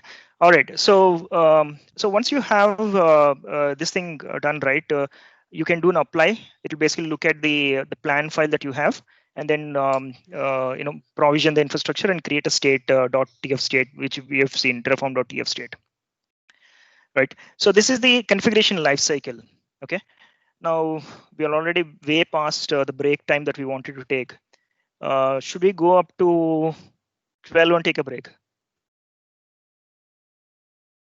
You want a 10 minutes break now and come back? Yeah, even a 5 minute is okay now because we'll anyway 12 will be closer to lunch anyway, right? So. Yeah, 5 minutes. Is okay. Let's take a break for 5 minutes. We'll come back at 11:45. It's 11:39 right now. We'll come back at 11:45 and complete this module and then go break for lunch. Sure. All right. Thank you, guys. I'll be online if you have any questions. Okay. Ravi. Okay. Mahesh, one question. So within this Terraform configuration lifecycle, we have another command, validate, right? So is it mandatory or we can skip it? Terraform validate, we will come to that in the last module. We are way ahead of everyone else. But yeah, we'll come to that. Fair enough. Just a question. No problem. Thank you. Yeah. Sure. We'll basically so validate basically validates whether your syntax is correct or not. Yes. We'll see that. So yeah. So Ravi, one thing means what I'm trying to do is in the Terraform basics, the code that you shared. So I want to create the third file and I want to put the ID of the second into the third one. Can I share my screen if you are there for 2 minutes? Yes, go ahead. So over here, don't go to the spellings. So this is my third file that I want to do. And this is the third file configuration that I named, right? So then what this means? So file local.third file. So it is linked from here, right? The file name over here. Correct. The spelling is incorrect. The spelling is incorrect. Please check. Yes, it doesn't matter. No, yeah. He is using the same attribute name. Yeah. Yeah. So that's why I don't want to change. But conceptually, Ravi, tell me this locals is all the files that I need to operate, whether it is created or not, that will come over here, right? If I understand the concept correctly. And in cloud, anything that needs to be created, suppose or storage, so it will come over here. If I conceptually try to link this thing to. No. Don't look at it that way. Locals is basically a locals block is basically a set of local values to the configuration. Let's say you want to use a VM prefix. Got it. It's a function variables basically. If we say that's it. So can't I give this directly over here? Wouldn't you can use it? No, it will work. Yeah, it will perfectly work. It has worked actually. Yeah, so why I interrupted? Because I use the same concept. I created a third file. Ravi, I'm facing issue with Terraform Apply. Can you just have a look? Like I'm facing this error locking state.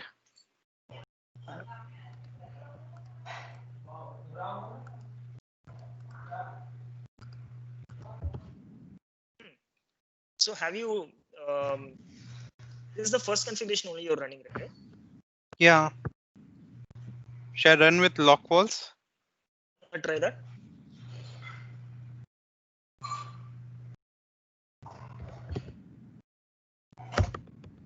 Something must have happened. It has probably not released the lock, the earlier lock. So just go to the folder in Explorer, delete that terraform.tf state, and there's a lock.info top. Delete those two files. 1 second. I just opened this here. I go here. Want me to delete tf state and other is this lock file. These two I need to delete, right? Ravi?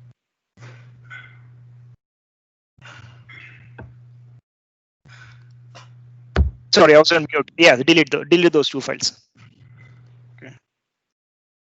Yeah, it's still holding it. So you just have to close the VS Code console and come back. So that process, whatever you started earlier might not have finished. Okay. So someone is holding that lock. Well, have you opened it? Yeah, it's gone now, right? Yeah, you can run it again now. So Ravi, one question, like we have 3 TF states file over here. One is the current one, another is the backup, and third I'm getting is the rename TF wares. So why is it that is different? TFRs is that's a different. TFRs rename is something that I'm going to explain later. Okay, so this backup state, Ravi, like the backup file, so it can move, means it can means it can redeploy the previous version, right? Is it for that only? No, copy of your state file. That's it. The last state file, right? The last state file. Yes. Yes. So in terms of like I need to roll back. So is it used for that rollback thing? No. So in case you have lost the actual TF state file, you can use the backup file for that. That's it. It's not really a rollback as such here. So one question like can we create an infrastructure from TF state file? I think it's a very dumb question, but yeah. Create a infrastructure from TF state. The entire infrastructure, no. The structure TF state is only no. TF state is only a representation of your state of the infrastructure configuration itself, right? So for example, what happens is, let's say when you're creating the virtual machine, there could be some dynamic parameters, right? You know, you're generating a name, let's say based on other aspects of your configuration resource configurations. Now, TF state will only have the current state. I mean, the object properties expanded, right? Let's say if you're using a prefix, a dynamic prefix in your configuration, which is basically about prefixing all your resources. I got it. Basically, I'll give a context of EC2. So the ARN, AWS ARN will be there in the TF state file. Correct. Yep. So it will be linked to that, right? The ID of the particular resource. So it can't create the new one with the same ID. Ravi, is it good practice to like check in this state file when we actually use into production? No, we'll look at that when we come to workspaces and backends. It's not a good practice. You can share it that way, but what happens is, some of these resources might contain sensitive information. Let's say you're creating a database instance. The connection string, which is a part of your output, could be sensitive information for you, right? If you share your TF state file as a part of source control, that can be seen by everyone else. Okay, got it. So in case like one question. So can we have existing infrastructure converted into Terraform? You can do that, but it's not a straightforward thing. There's a specific command called Terraform import. But for that, you have to actually define your resource configuration as a .tf file. Let's say you already have a virtual machine inside Azure. You need to define that virtual machine as a configuration and then import it. Then you can actually go read the current state of that virtual machine, provided all the attributes are matching, and then bring it into the TF state. But it's a bit complex task. Not always used actually. Okay. All right, guys. Let's get started with the remaining stuff. We're already kind of I'll take these questions again during the next break, maybe. Yep. No issues. Right. Let's go back. Ravi, just last question, like that locking thing. Can you see my screen? Still, I'm facing that locking issue. Anything else I can try, or I can park it for now? Lunchtime we can check. Sure. Let's park it for now. We'll come to this in a bit. Okay. Thank you. Thank you. Ravi, just one quick thing on the lifecycle thing. There's one Terraform to TF-VARs. Is the variable files separately? No, we'll come to that. That's what I'm going to explain right now. Okay. All right. So the next thing, we looked at the configuration workflow already. So let me go back to my code. I will rename. I'm using the second configuration file now. Just to explain, how the variables can be used in a configuration, right? So now I have actually defined a variable called file content, and instead of locals, I'm actually using this, so that locals are local values, right? They are not input parameters. You cannot really supply that as an input parameter in case of locals. But variables help you actually create input parameters to your configuration itself. So this you can do. Let's say I have file content and file path, and then I'm then using that. If you see similar to locals, right? Although this is called variable, the way you use that, reference that in a configuration value is like this: var dot file content. This is a variable block. The name of the variable is file content. I'm accessing that using var dot file content. Now there are different types of variables possible. It could be a string, number, it could be a list, it could be a map, or different other things. We'll as we proceed, multiple configurations, we'll see different types of variables, but predominantly, you have string here, right? In most of the examples, you have string or number. There could be different types of, like, in any of the other programming languages, you have arrays, maps, dictionaries, and all that, right? So very similar to that, you can have different types of variables here also. This is a description I'm giving. What is that variable about, and what is the default value of that variable. Now, this variable, I have a default value.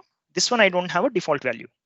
So this variable called file path becomes a mandatory variable. Okay, input parameter mandatorily.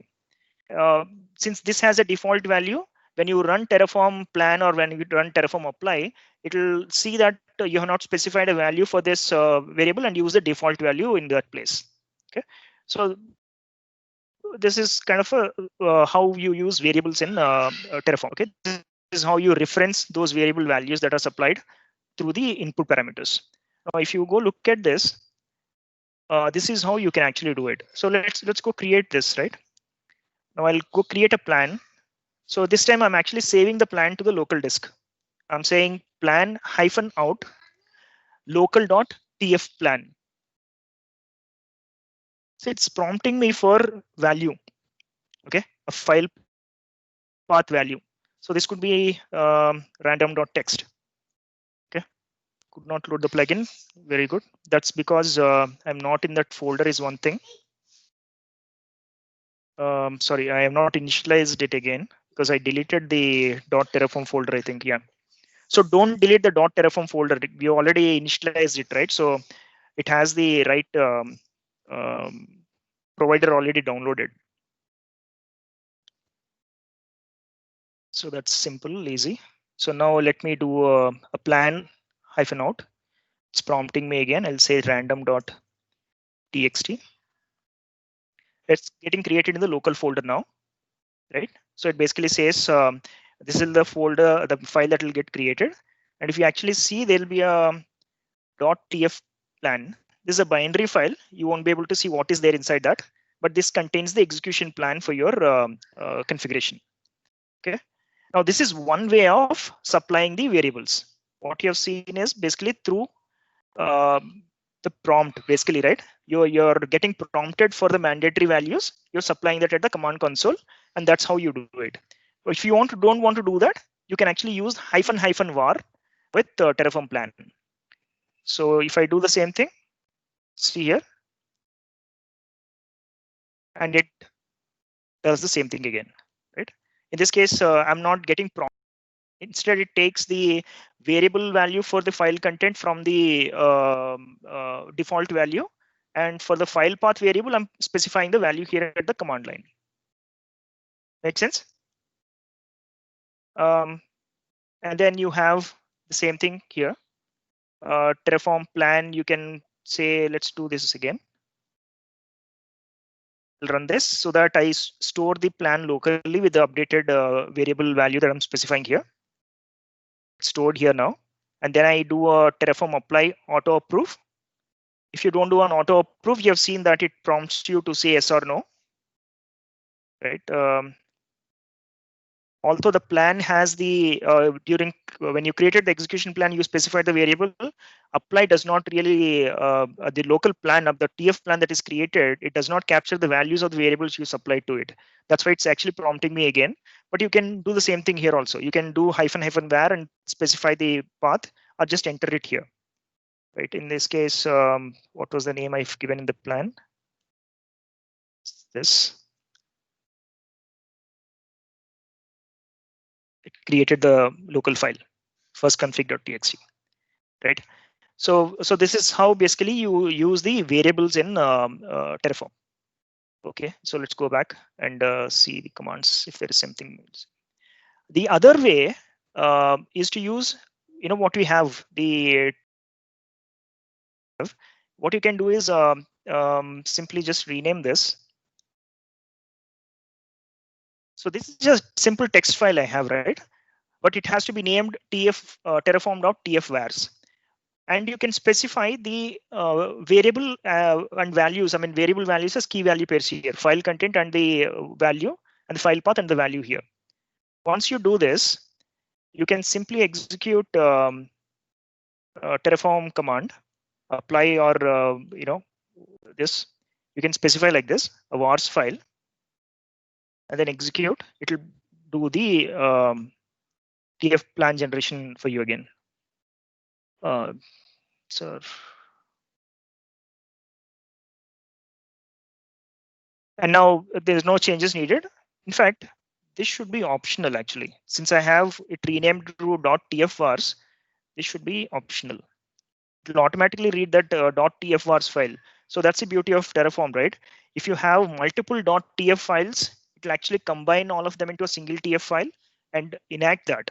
And also at the same time, if there is a terraform.tfvars file exists in the same folder, it will actually try to see what are values that you need for this configuration. If they are already specified in the .tfvars file, it will use that automatically. So you don't have to really specify that at the command line. Okay. The same thing you can do with apply also. Apply, you specify just Terraform apply. And since the TFVars file is already there, it'll just go take the values from there, execute the Terraform configuration, and bring up the desired state. There's another method of specifying variables is to use this type of a pattern of your environmental variables, right? So anytime, let's say in my case, the first variable is file content, and the second variable is file path. So see what I have done here. I'm creating a new environmental variable in PowerShell. One is called tf_var_ the variable name. Again, tf_var_ file path, and just give them the names, values here, right? So if you execute this in the PowerShell already, it'll just create those two.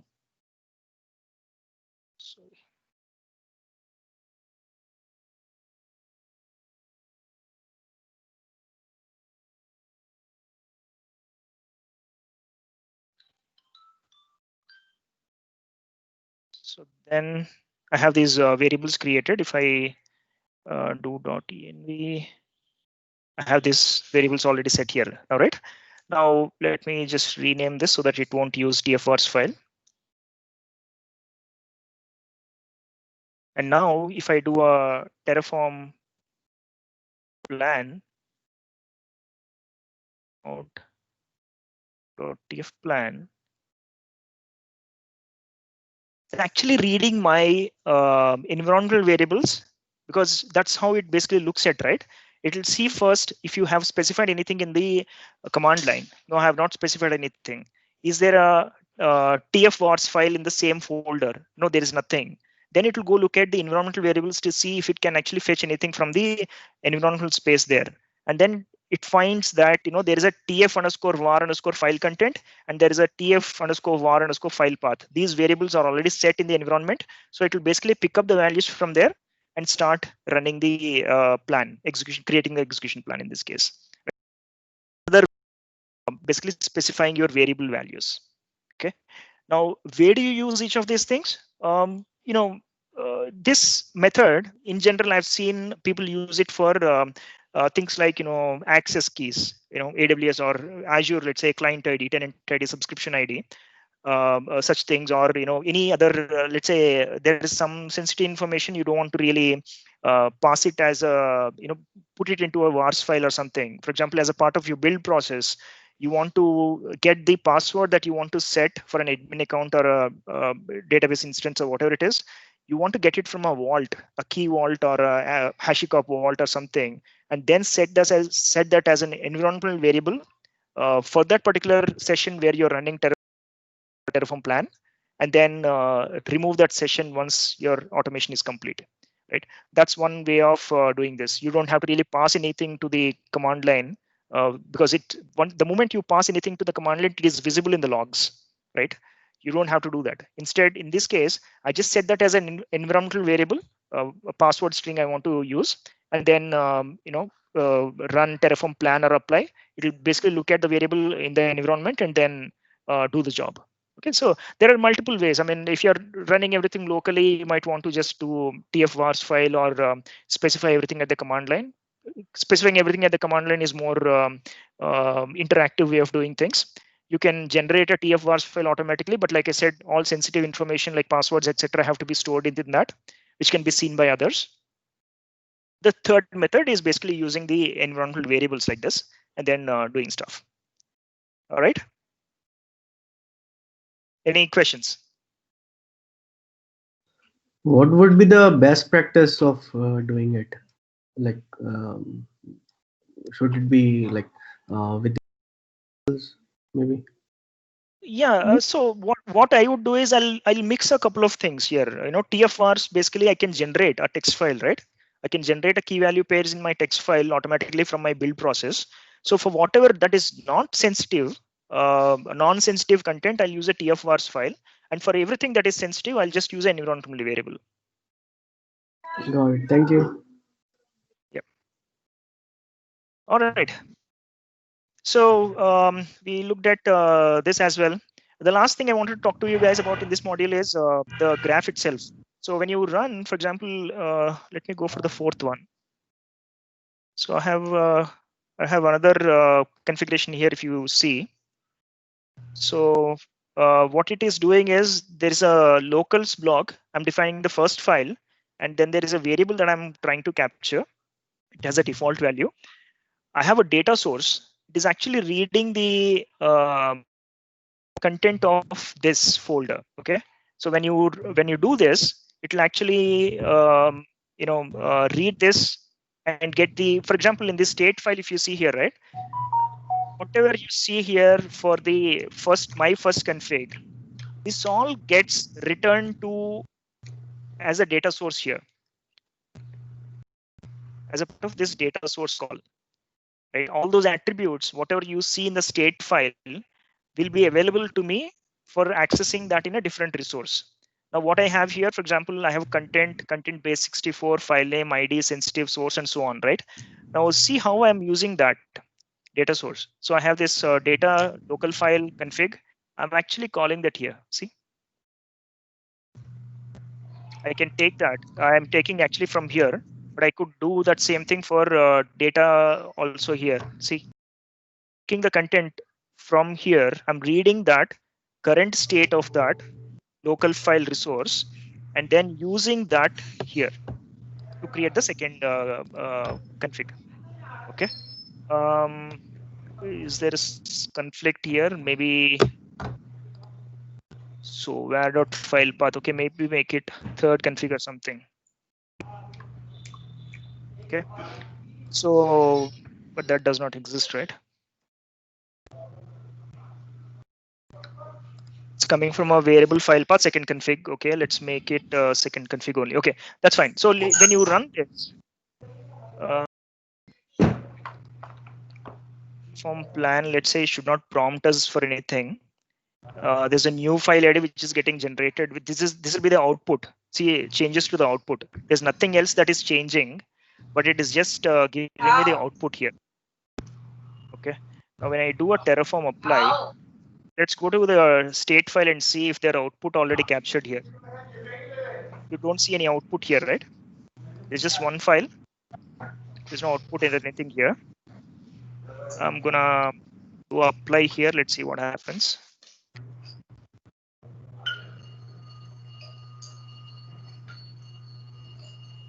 See the outputs. This is the output I returned from that. So this is basically how you use outputs file. So we looked at how to use a provider and how to use locals. We understand already. Variables, we just saw that. And how to use a data source. This is an example. In this case, I'm reading the current state of a data source, which is a local file, and taking the properties from the top object and using that as content or the value of a second resource. And finally, I'm outputting what has been created now as a second resource here, the ID of that here. Okay, now if you go back to Terraform state file,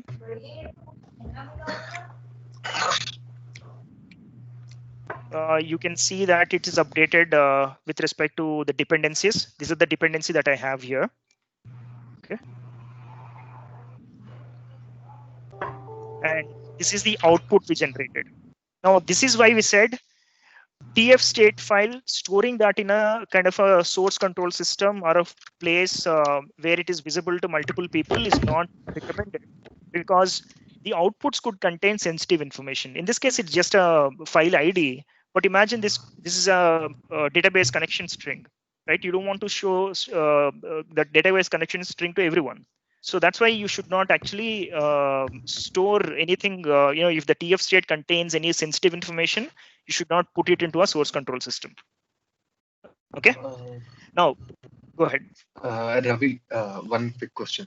So what I did was I just deleted all the files that I've created using Terraform Destroy, and added data resource pointing to the first file. So I tried to use the references of the previous resources that I've been creating, and now when I run plan, it says the first file is there's no such file. So the data resource is showing that up. That file existed. Does it exist at the path? No, it doesn't exist. My consideration is the first dependency has to be imperative, right? No. In this case, you're treating that as not treating that as a resource. You're treating that as a data source. The data source does not get provisioned automatically, right? Data source, you're telling Terraform that the data source already exists. You just go grab the data source and give me the parameters from that. So data source should exist already. So you basically go manually create a file. Go manually create a file at that path and use it. Okay. That should be fine. That should be fine. All right. Cool. Yeah. Thanks. Okay. All right. So that brings us to the end of this module. The last thing I wanted to show you really is the graph, right? Now there is a command in if you have installed the Azure Terraform, if you go Control-Shift-P, there's something called Azure Terraform Visualize. Okay, when you click on it, it's supposed to generate a complete graph of this, but unfortunately it fails. It does not show you the complete path, the graph dependencies, etc. If you actually go look at Terraform graph for this, let's say you generate this. It basically gives you the dot language. This is the dot language for generating dependency graphs.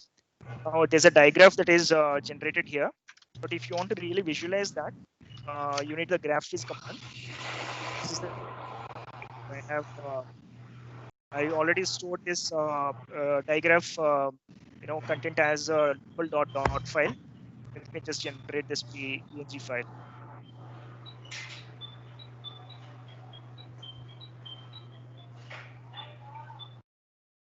PNG, okay, it's already there. It's already created. So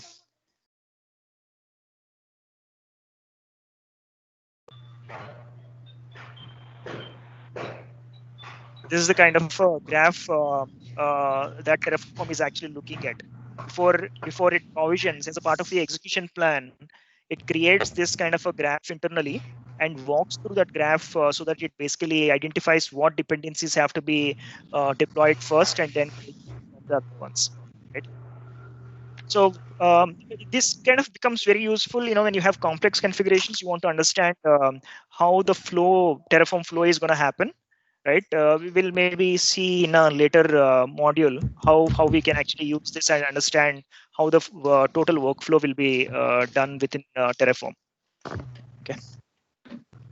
For now, there's not much use of this graph right now. Go ahead. This request graph to be installed, I think, right? Because when I select, that request graph is to be installed. Yeah, is it I have that or it's an app. You can download it off graphviz.org, I think. Okay. Yeah. The visualization requires GraphViz. Generating the dot language itself does not require GraphViz. That's built into Terraform itself. When you do Terraform Graph. Can you share that command which you were using? Yeah, sure. This is the one. Actually, can be SQL inserts.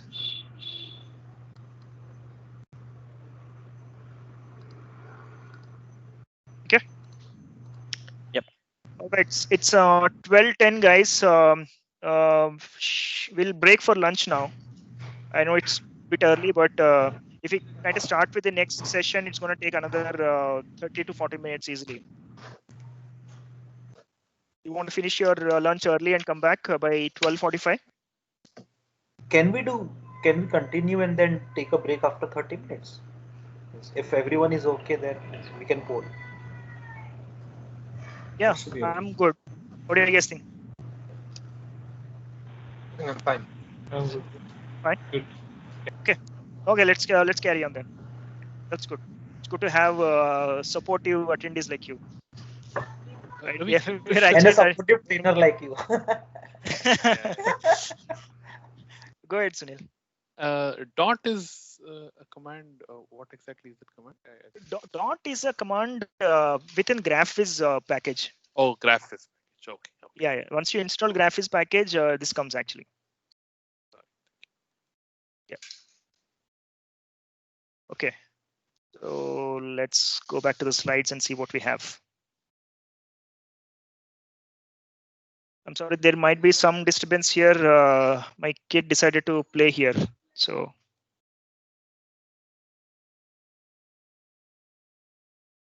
So we look at this. All right, now let's start with Azure right now. Okay, the first thing that we need is really, we already know how to specify a provider and then, download it as a part of init command. In this case, we'll start with the authentication right away. Okay. Now, Azure authenticating to Azure, within Terraform, we have multiple options. Azure Cloud Shell is one way. You have Azure CLI for most of the interactive uses. You have a service principal using a client secret and client certificate also you can use. And then you have a managed system identity. I hope all of you are familiar with Azure Active Directory or the Azure authentication in general, right? It would be good if you brief a little bit. Yes. Okay. Okay, sure. So let's start with Cloud Shell first. Cloud Shell is something we all already know. So you already have it built into the Azure portal itself.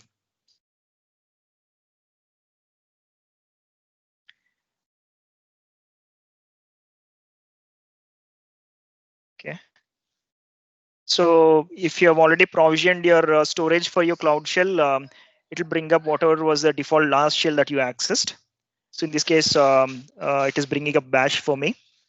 The best part of Cloud Shell is it comes with pre-authentication, and also it comes with a bunch of tools. So Terraform, you don't have to really install here, right? It's already there. So, and the latest version of Terraform will also be there. Terraform version, if you actually see, should be 13.5. Right? So Terraform is already installed. It has pre-authentication. Let's say if I do AZVM list, will it work? Yeah. So it's already pre-authenticated. So I'm able to access all my resources here already, right? So, and it also comes with code editor. So I can write, this is very similar to what you have within Visual Studio Code. It's in fact the same kernel running here actually. You can write your Terraform code.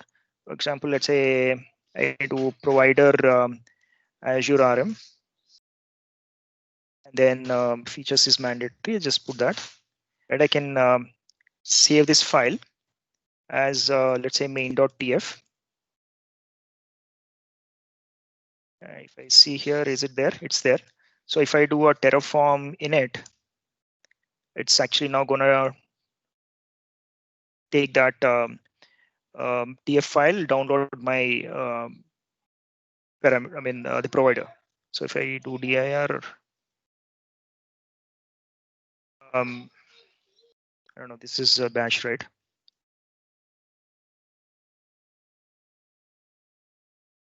So I have my plugins, etc. downloaded here. So this is one way. This is more of an interactive thing, right? You can, of course, let's say clone a GitHub repository like what we have, access that entire GitHub repository here in this code console and execute everything here. You don't really need any authentication that you have to worry about. It's already pre-authenticated since you're logged into the portal with whatever ID. In this case, I have logged into my ID. So I'm already authenticated with the Azure portal, and I'm actually running all my Terraform configurations here. Straightforward, very easy, but interactive use. It cannot be really automated, right? You have to log into Cloud Shell and do these things. But Cloud Shell is available not just in the portal, but you can access your Azure Cloud Shell in your VS Code also. Let's say, for example, if I try to bring up here, I don't know if it'll, I may not have, yeah, I don't have Node.js, but if I have Node.js installed, I can actually bring up Cloud Shell within VS Code itself here and do all my Terraform configurations, everything from right from here itself. And of course, you'll not have access to the local file system. It'll still be the cloud storage, whatever you have. You must have all the TF files stay there and then execute everything from here. But still, it looks like a local shell, and you can run everything from your workstation. It comes with, again, like I said, pre-authenticated to Azure and all the tools that you need, like Terraform, Ansible, Azure CL, and everything that comes with it. And yeah. Sorry, when I try to, the Cloud Shell, it's saying you are now storage mounted, and it is saying. Yeah, you have to create. So if that is the first time you're accessing Cloud Shell, you have to create a storage container for it. So it'll implement a storage account if you need, and then create a container so that all the files related to the Azure, Cloud Shell can be persisted within that storage container. So that's a mandatory step. Once you do that, it won't prompt you for anything. But there is some error. That one? But actually, it's not allowing it, Ravi. Yeah, it's a storage creation failed. I just posted addressing. Oh no, are you using the Azure account given to you for this? Correct. That could be the. I think they might not have assigned some of the services. Okay, fair enough. So subscription. Yeah. So Ravi, the subscription is Microsoft Azure sponsorship. Microsoft Azure sponsorship, yes. And region is Central India, or we need to change the region? No, anything will do. Whatever is available, just select that. Central India is also good. So Central India, it's not allowing it. Yeah, but if you're not able to create, I think that could be the limitation of a subscription that is assigned to you. The service is assigned to you. Just drop a note in the chat. Organizers will take care of it.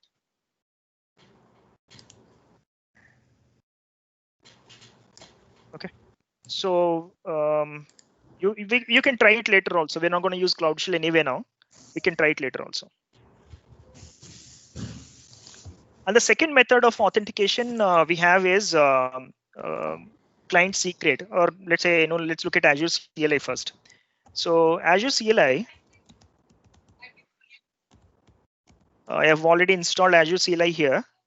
So I'm going to do this. Let's say, for example, I'll do a Azure AZ login. Since I've already logged in, it may not actually prompt me for anything. So it's basically saying sign into your account. I'm signing. This is more of an interactive use, right? Since my account is already logged in, it just says you already logged into Azure. And after a bit of time, you'll see the details related to my Azure subscription here. Okay. So this my tenant ID, my subscription ID, etc. are basically stored here. Since I'm the owner of the subscription, I really don't have any other restrictions like what you're saying there. Okay. So once you're done with this, what Terraform, not Azure login basically does is, if you go to your user home folder, if you go to the user home folder, you'll see a .azure folder, which basically contains all your access tokens and etc. Right now, this is used as a for Terraform. So anytime Terraform is executed, it will basically go check the provider. Since it is Azure provider, it will go check if .azure folder exists. Right? If .azure folder exists in your user profile path, it will go look for access tokens and see if those access tokens are valid or not. It will automatically use those access tokens to talk to Azure and provision your resources. Right? That is how Azure CLI login is basically done. It is totally interactive use again. You interactively logged into Azure. When I said that Azure login command here, it basically created a browser instance, right? And you have to authenticate to Azure portal and then come back to the console. So this is more of an interactive use again. You don't necessarily use it for anything other than interactive local use kind of a thing. Possible. I mean, we can probably see when we do the GitHub Actions demo in the end, we can probably see that you can use Azure login inside a GitHub action also, but that's not really what we intend to do with that. Okay. And once you log in anyway, let's say you do a account list. If you have multiple subscriptions associated with your Azure login, it will basically give you multiple subscriptions. In my case, I have only one. And if you have multiple subscriptions, you can actually specify a specific subscription ID and say, this is the subscription I want to use. Okay. If you don't do so, what happens is within the Azure provider configuration in Terraform, you have to always explicitly specify what subscription you want to deploy to. Otherwise, Terraform won't know. If your account has access to 4 different subscriptions, Terraform won't know which one to use for your provisioning, right? Your infrastructure provisioning.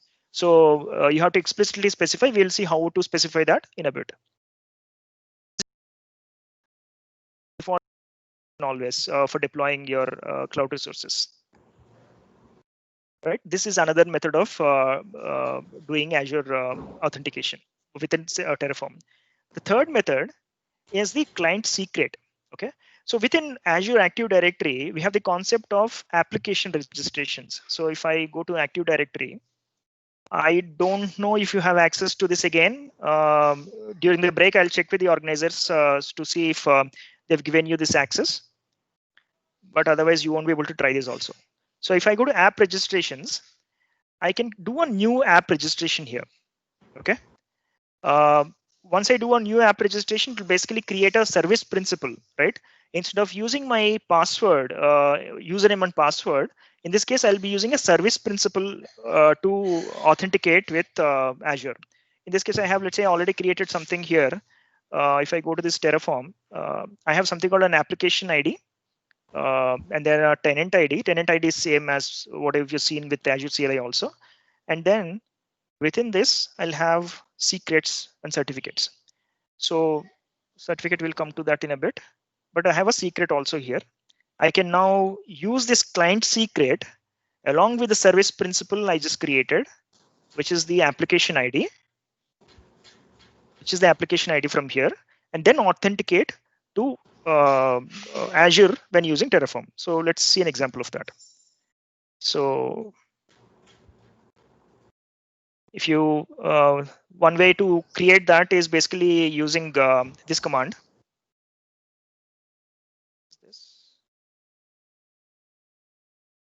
So using this command, I can actually create from Azure CLI a new app registration, right?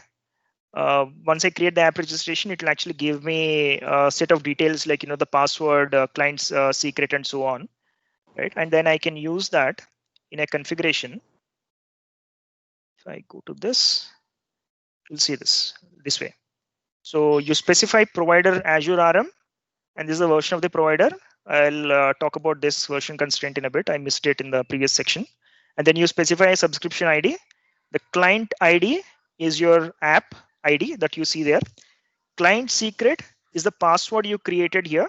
So if you go to portal again and that particular app registration, and then go to certificates and secrets, you have a client secret here, right? You can add a new client secret. And then this value, right now it is kind of masked here. But otherwise, when you create a new secret, you will see the value of that. Let me create one anyway. And this is the client secret I have. It's available only once, right? For copy, I just copy it. Go back. This client secret I'll replace. Since I was storing everything in my GitHub repo, I kind of truncated everything. That's why I have to go add everything again. Let's me get the app ID.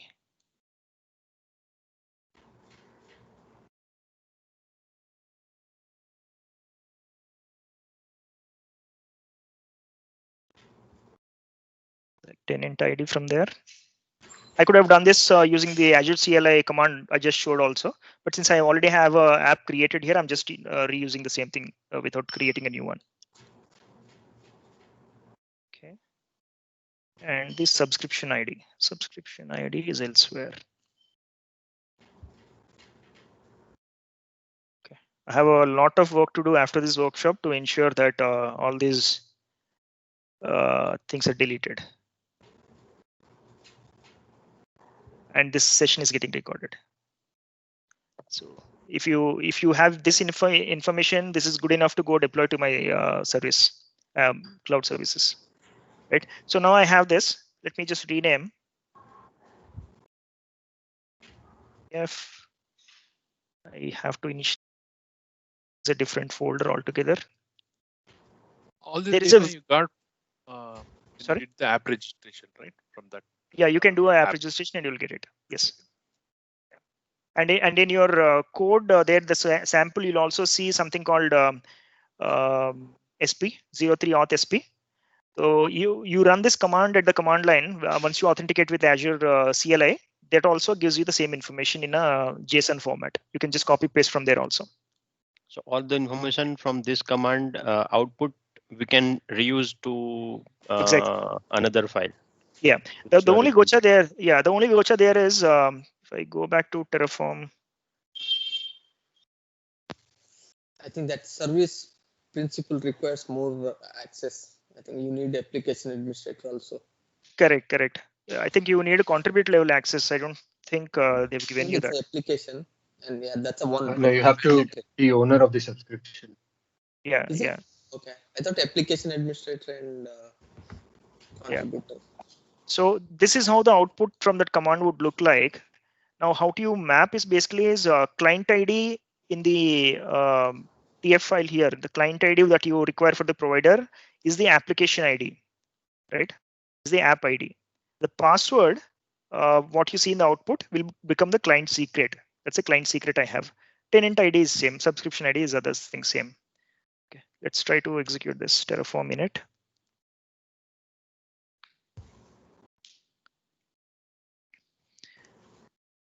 All right, and then do a Terraform plan.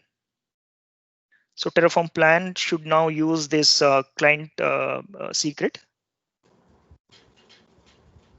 It's now using the client secret, unable to list provider registration status. Okay, now looks like I'm using a wrong app here. I have multiple of them. I'm using a wrong app, which is which probably does not have this secret. And that's the reason it's failing here. What we can do to work around this is basically just create a new one.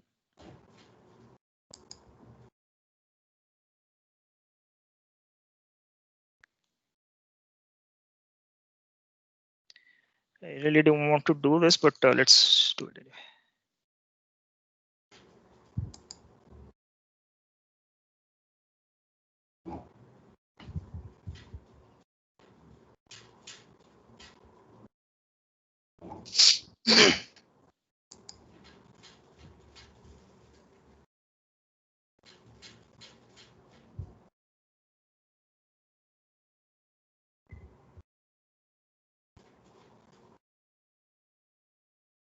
So I have the client ID. I just replace it. And these things can come from environmental variables also. I'll show you how that is done. So this is the password.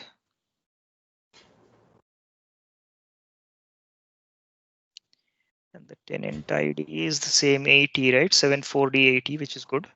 Subscription ID is 0820, which is also good. Let's see.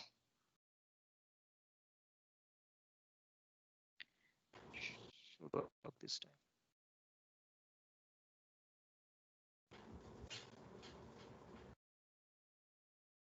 Yeah. So there was a wrong, something is wrong there. Anyway, so this basically now succeeds and basically says, I'm going to create a new resource group here. Okay. So this is how the client secret based authentication is done. Okay. The third method, wherein again here, one thing I wanted to mention to you guys is, let's say if this is missing, okay, I'll take this. I can create an environmental variable called, take this and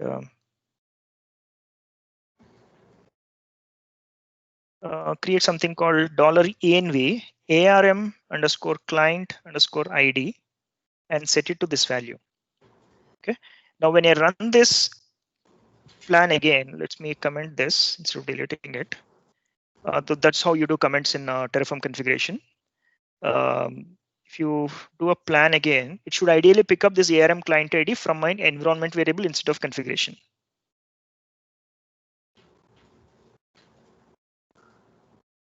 You see that?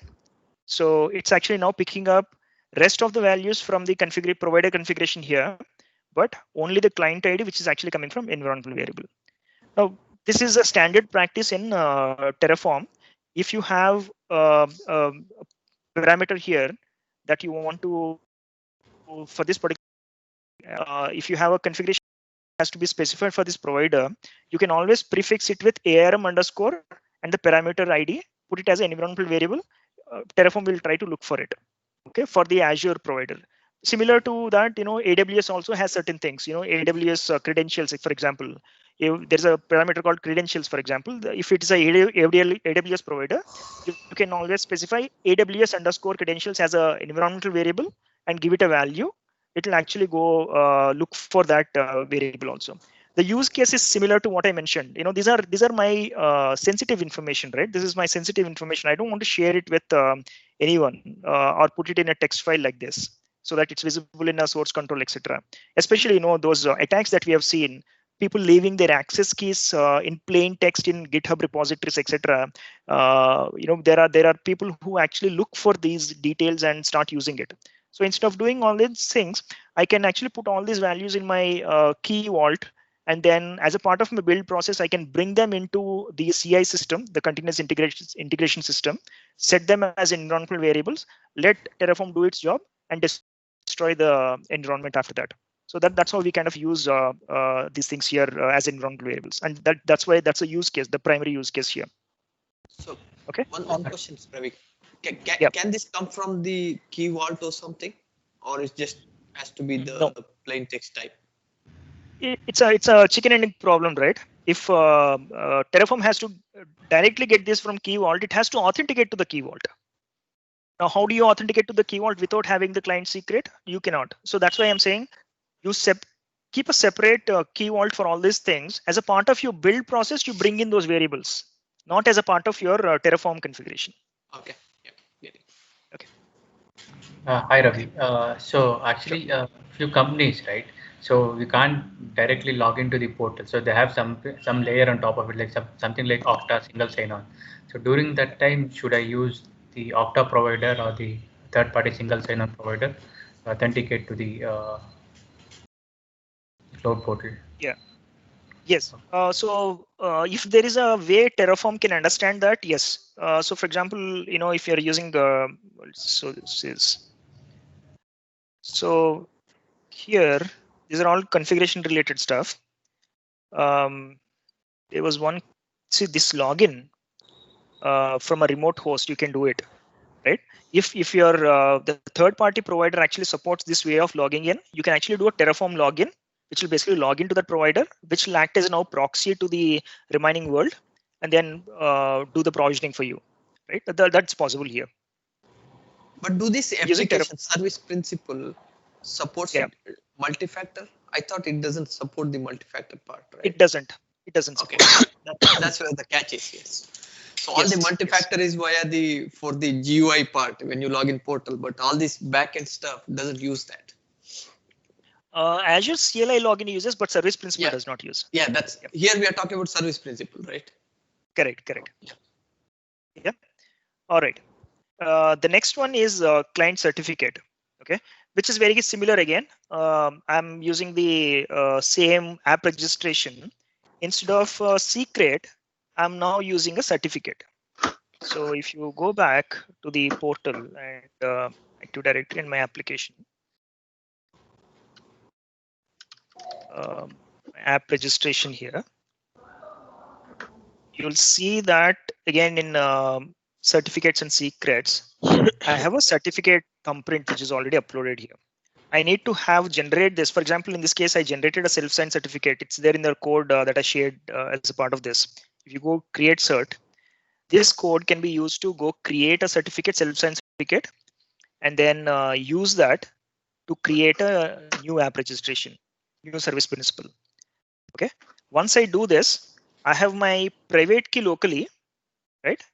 I use that private key as a part of my authentication to the cloud services as a part of my configuration. So this is how it is done. See what has changed? I've added the certificate path and the certificate password here.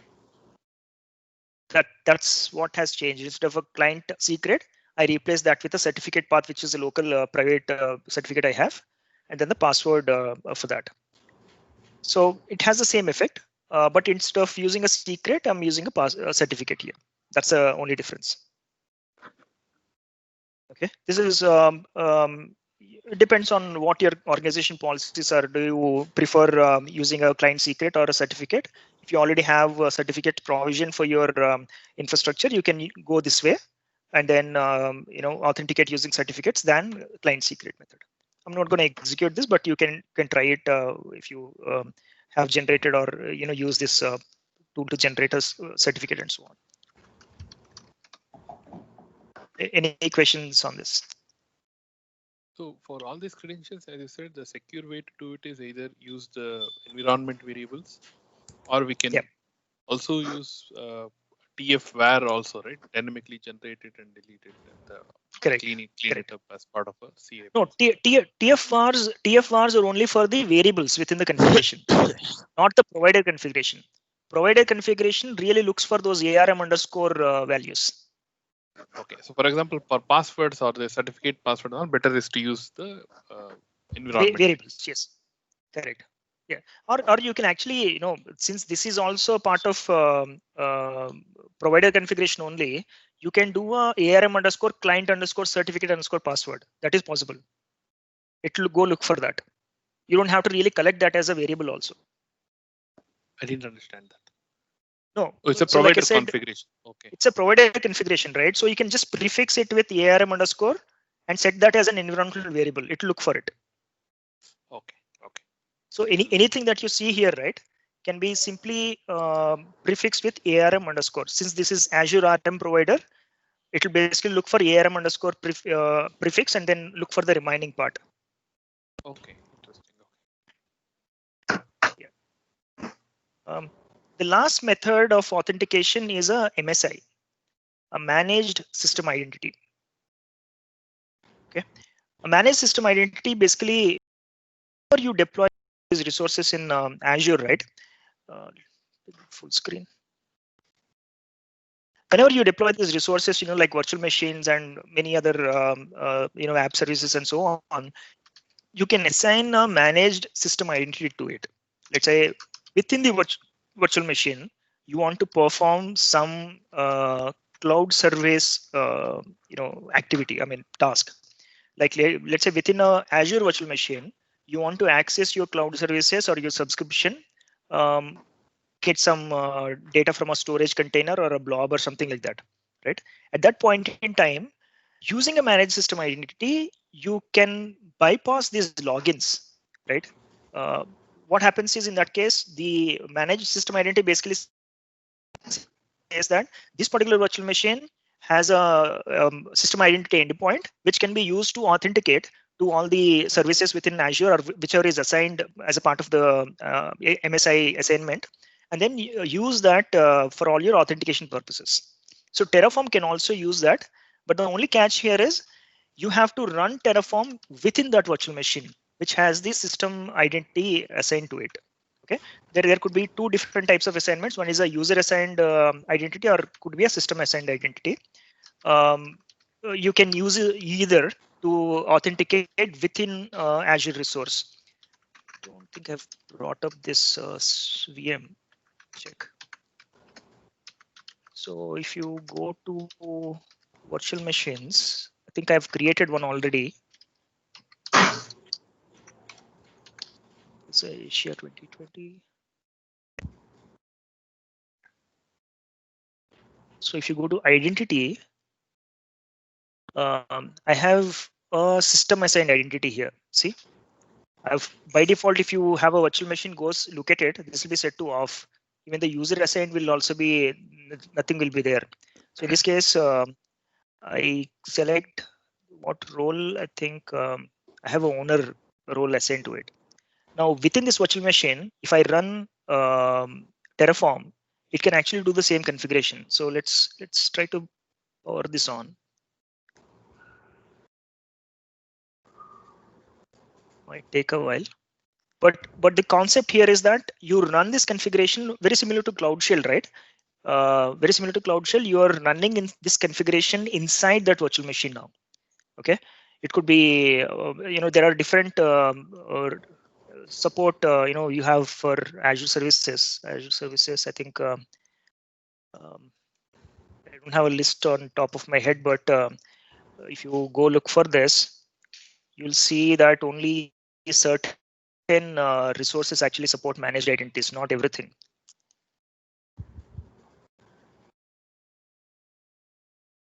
Yeah. So these are the kind of things you have, right? Services support here. Not all resources actually support MSI, but for this thing, you have app service supports all. Azure Arc for Kubernetes supports, like that. There are many Azure services that support managed system identity, and you can use it based on your requirements and where you want to run Terraform. Right. In this case, I just want to run Terraform inside a virtual machine, so I still running starting. So I assign the system, I assign managed identity to this particular thing, and then when I connect to that interactively, I can create a Terraform configuration inside that and run it without authenticating. Okay, it will just run seamlessly.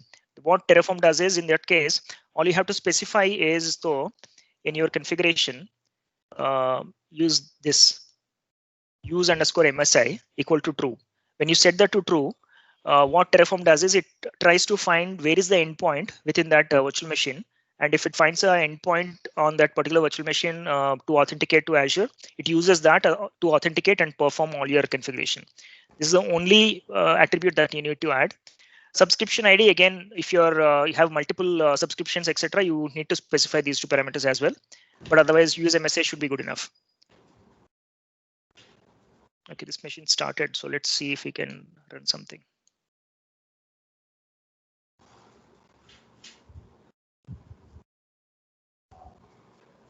But for most of the, this is the tough part. I don't remember the password.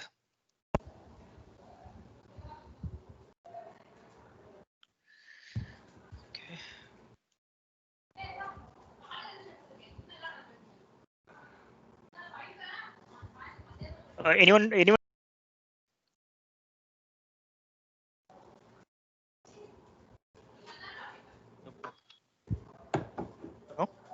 No. If you can share some use case with it, because normally you will do it like either Azure CLI or yeah, that's a good point. But like a virtual machine and then run the Terraform. No. That's only one of the use cases I'm showing, but pretty dumb use case though. But let's say imagine a scenario where you have an app service. Okay. As a part of an app service, you want to perform some Terraform configuration. As a part of app service initialization within your code, for example, want to run Terraform configuration and create another resource, provision another resource, etc. At that point in time, that app service need to authenticate to Azure, right? For Terraform. On behalf of Terraform, the app service has to authenticate. So that's when you assign a managed identity to the app service and put your code inside that app service so that Terraform can go talk to Azure and authenticate using that. Okay, the real world use case could be that only. Let's say as a part of your continuous integration pipeline, you're deploying this app service, and as a part of app service runtime, you want to execute Terraform. This is how you do it.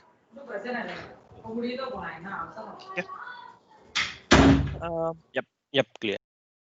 Unfortunately, I don't even remember what was the username I used to create this. But let me try once.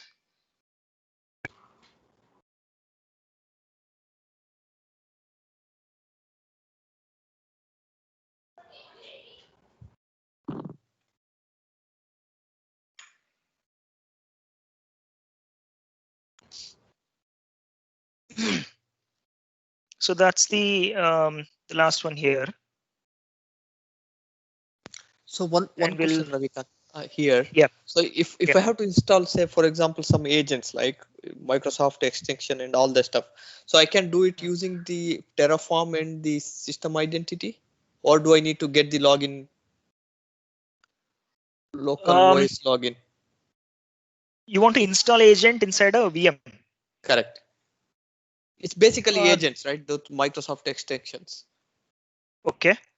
So no, I'm sorry, I probably did not get the complete question. So using an agent, you want to run Terraform or? Yeah, no, I want to run Terraform to install, enable those extension on that particular VM. For that you don't need MSI.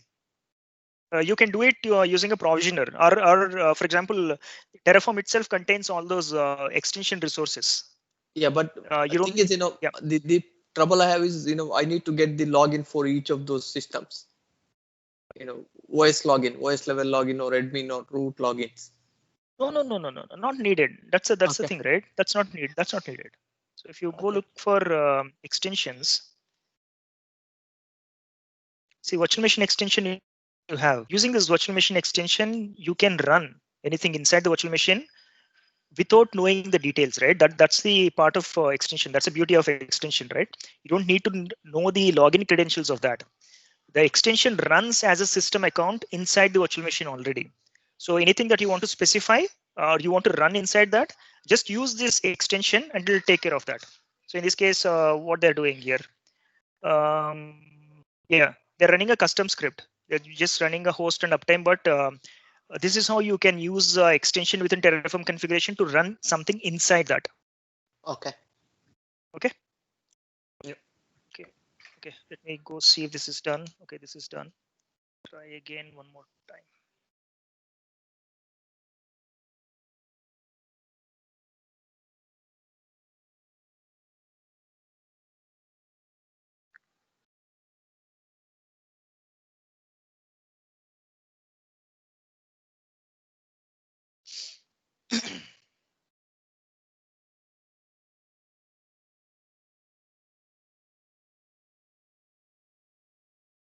Okay, so I have this here.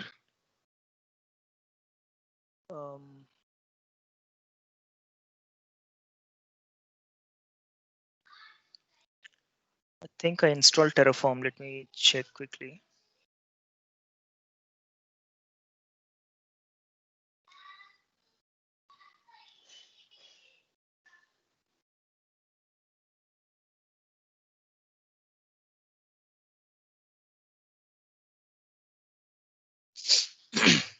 Terraform is not installed.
interesting. Where did it go?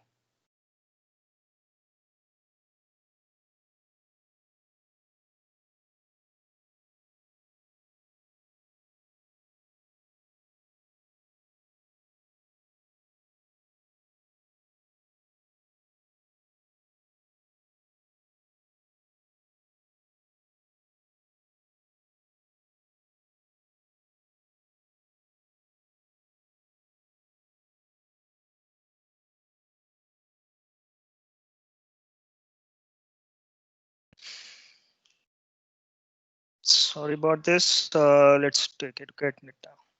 So I'll just create a main.tf. Maybe I can just copy paste from here.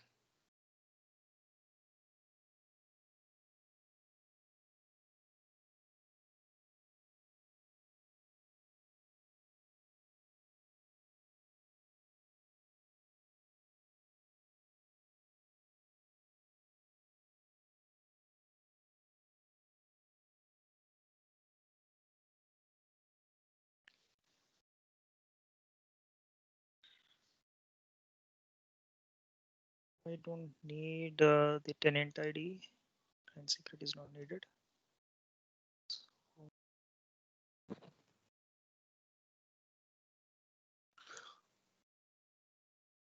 All right. So use MSI equals to true, right?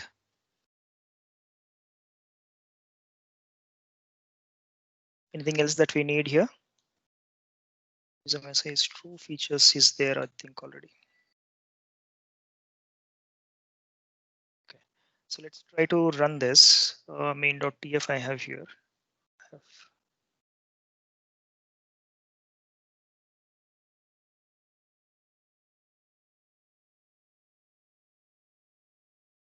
What happened?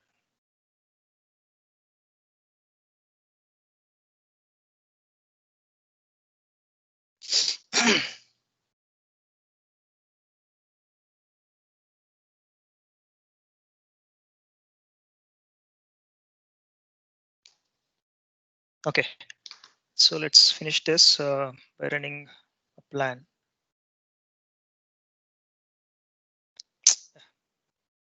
Keep forgetting that I'm in PowerShell. Right. So I'm not used Azure CLI here to log into Azure account or anything. All I have specified is this use MSI, right? And I set it to true. And this particular virtual machine has that endpoint, managed system endpoint, identity endpoint, which is already running. So the moment Terraform sees that use underscore MSI is set to true, it will go find that endpoint, use that for authentication, and then perform the provisioning whatever is needed. Right? If the authentication was not possible, you wouldn't see this. For example, if I set to false, just remove this, comment it. It should not work unless I'm missing something. Right. So you see that? So it basically says you should have AZ CLI inside the path, whatever it is, so that it can use AZ to go perform the authentication and come back. Right? Which in this case, I don't have AZ CLI, so it just fails there. Right? So this is how you use managed system identity, whether it's in a app service or virtual machine like this. All you specify or use MSI, and then run the configuration. If there is a system identity assigned to that resource, it will actually use that endpoint and start configuring your infrastructure. Any questions?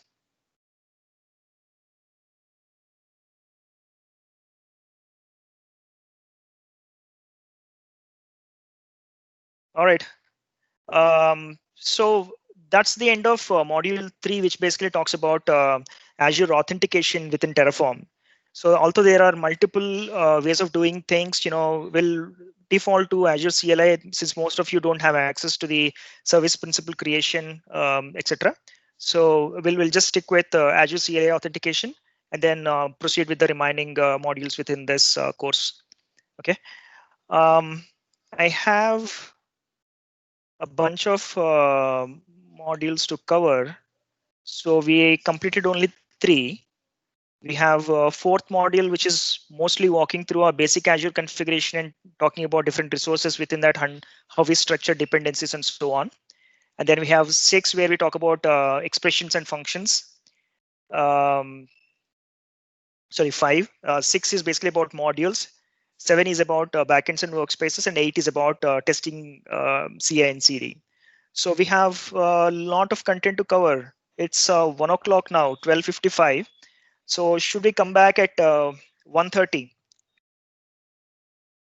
Definitely, no issues. 1:30 is okay. 1:30 is good? Yep. All right, guys. So yeah, go ahead. Go ahead. No, I'm basically saying I don't know if we have to close this meeting and go, but otherwise I can just leave.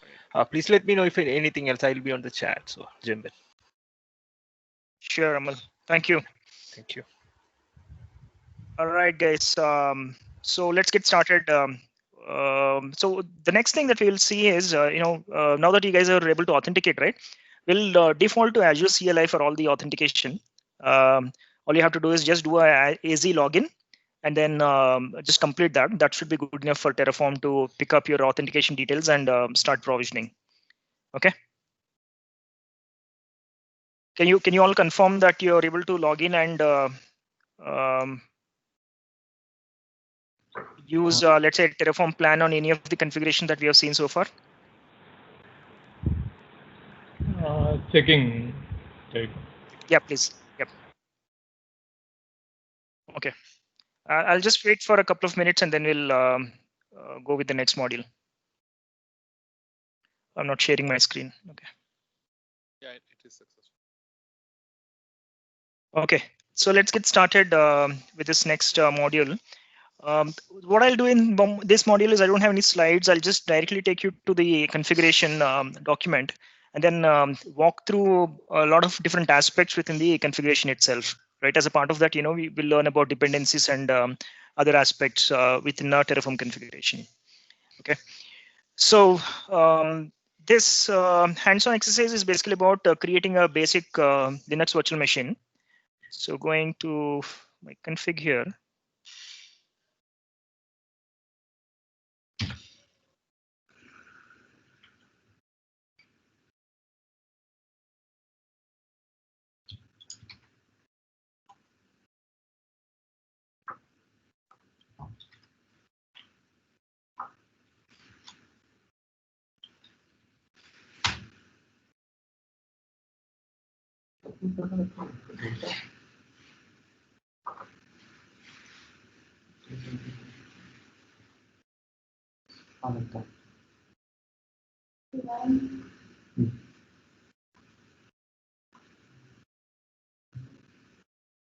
All right, so this is the basic configuration I have, guys. So let's rename it.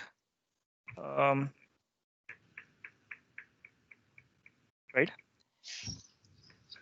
So once I rename it, I have my this looks a bit different.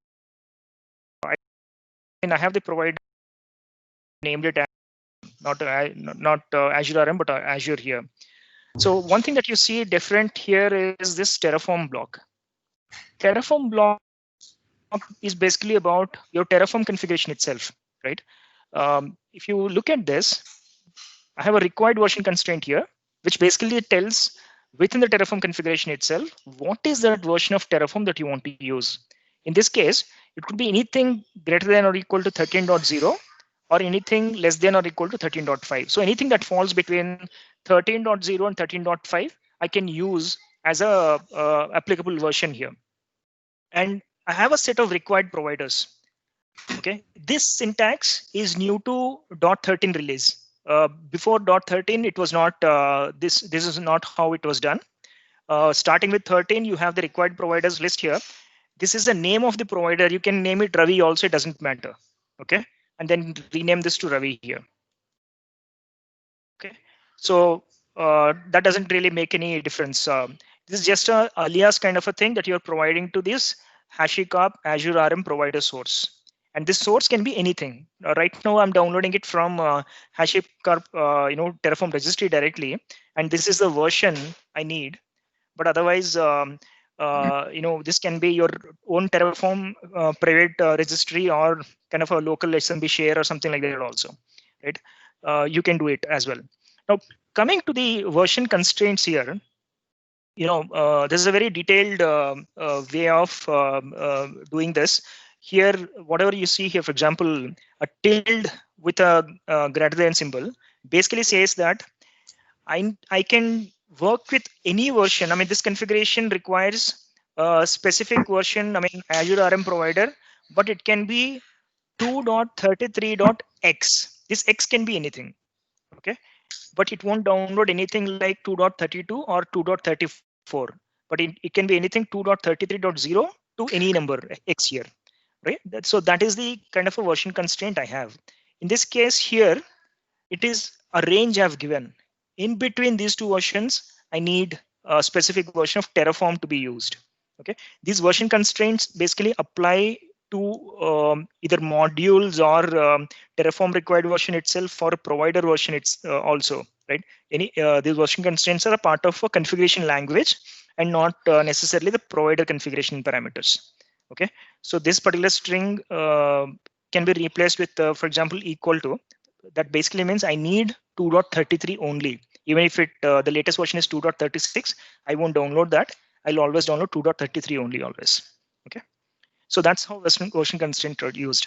Now, this is where you can actually define all your Azure provider related stuff, or you can define here also. Right. In this case, I've defined what source and version, etc. And within the provider block, I've defined the environment. This is a Azure public cloud, and features are we'll look at it maybe at a later point in time. Let's say things like what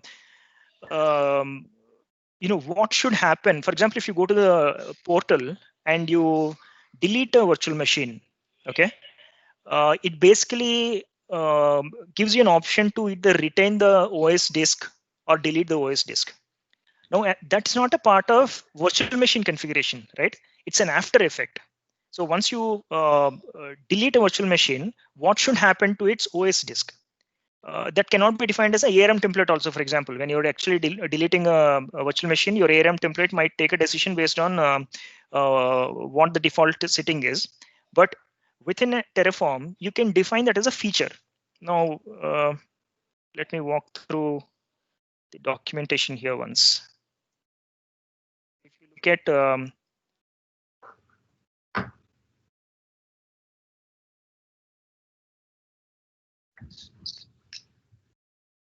so if you go to the provider configuration itself, there are features that you can set. So you have these features. So within the features, you can specify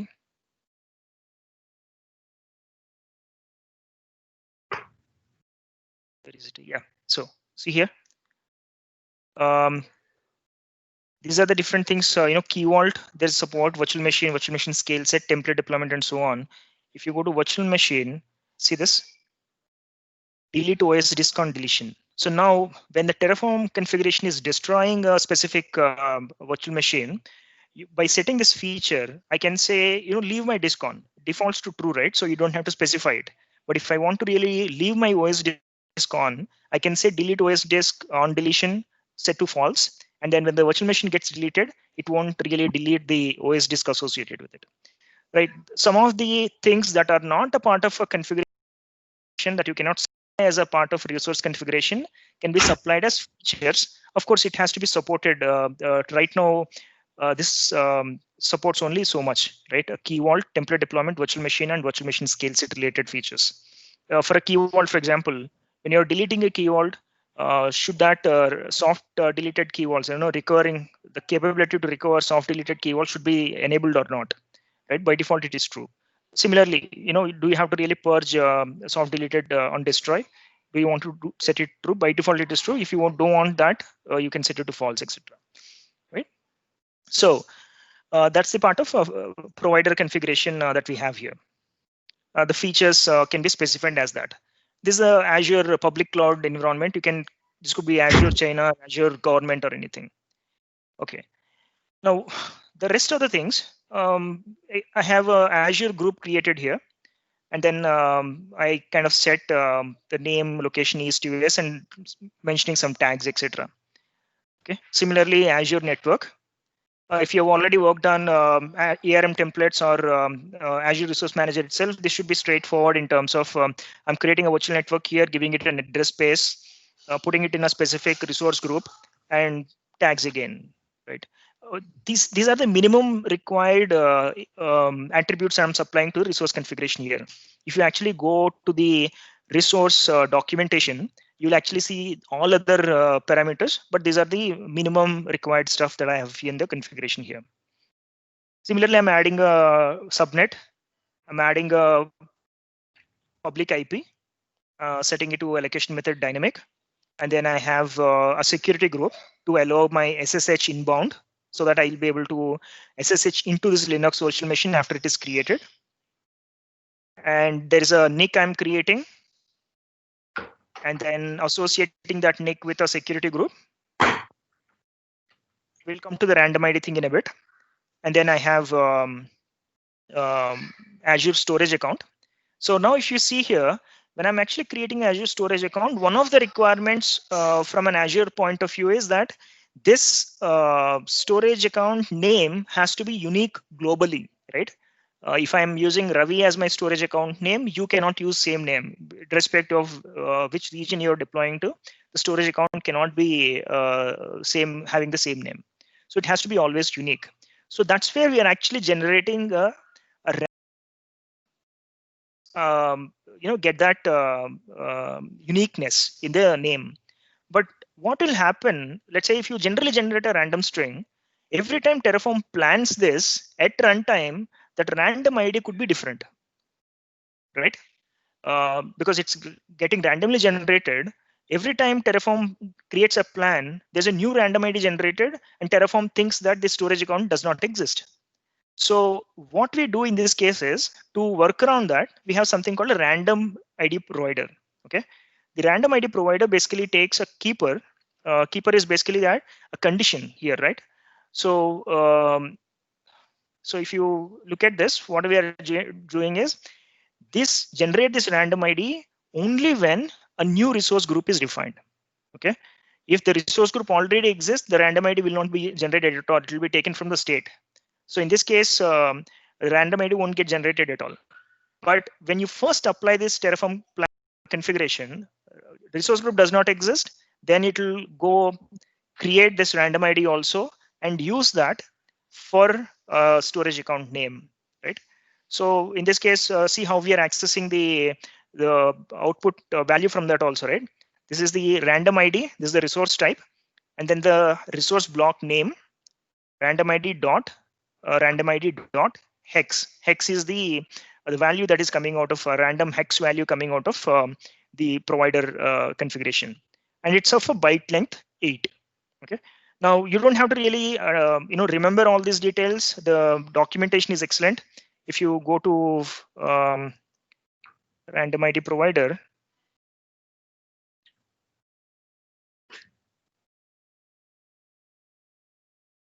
you'll see that how to use it itself. So this provider has only resources, no data sources. So this is what we are using here. Random ID basically generates the random numbers that are intended to be used as unique identifier for other resources. Okay. If you go look for the parameters, there's a byte length.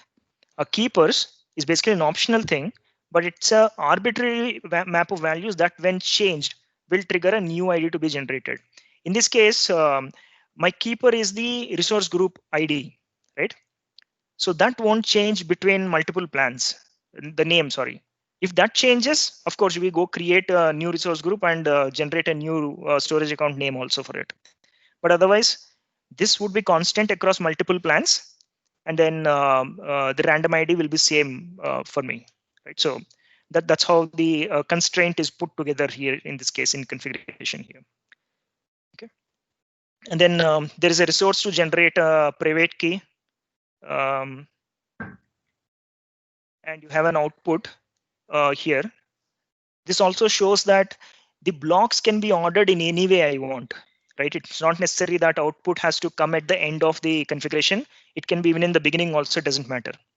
Terraform can actually keep track of the ordering and the dependencies by using that resource graph. And finally, I'm creating a Linux virtual machine here, which basically combines all these aspects, like the network interface that we created, attaches it to the virtual machine, and then uses the public key and so on. Uses the storage account for the boot diagnostics and so on, etc. Right? This is the configuration I have.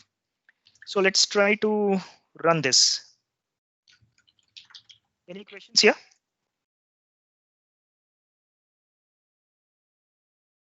Okay. I initialize.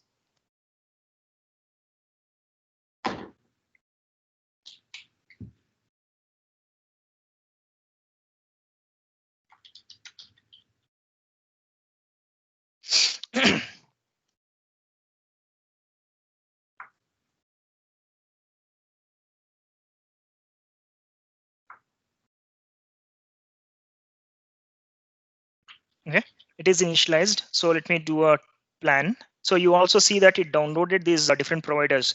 See, we don't have to explicitly specify the provider also. Okay, even this is not required really. I really have this configuration here to make sure I download the right version of the provider I need. Okay, the moment you have this resource itself, Terraform identifies that resource belongs to a specific provider and it downloads it. For example, that's a case that happened with the random ID provider and what is the other one? TLS private key, right? We did not specify these as providers anywhere or any provider related to this particular thing. Random ID comes from the random provider. We did not specify it anywhere, but Terraform automatically downloads because one of the resources that belongs to this particular provider is used in the configuration, and it knows it has to download that, and it downloads it automatically. Okay. Now then I'll do a plan. Ravi, a quick question here. Yeah. So right, using Azure CLI to log in, so the provider and the client ID and ARM secrets are taken from there. But what if we are using service principal or certificate? Can we still skip that? No, sorry, I didn't get that. What did you skip? No, right now we are trying to operate Terraform through AzCLI login, right? Correct. Okay. If we use service principal, in such case, how are we supposed to, like, can the provider be an optional one then? No, it cannot be an optional one, right? It has to have those parameters here in the provider configuration. It cannot be optional then. Good point. Yeah, or you can skip it only if you can actually provide that information through environmental variables. Okay. Yeah. Okay, you can skip that provider definition. Yes. Okay. So I ran the plan here, and you see that it's going to create everything. I don't have any of these resources existing already in my infrastructure. So it will go create that now. So in case here, since I've already generated, I can just run this. See if you see this command here, which is coming in the plan output. You just run this. So this way, Terraform does not run plan again. It does not create execution plan again. It just uses the existing plan on the disk and starts from there. But if the configuration has changed in between for some reason, or your resource state has changed for some reason, you'll have to run plan again. Otherwise, this apply is going to fail. I'll also do an auto approve.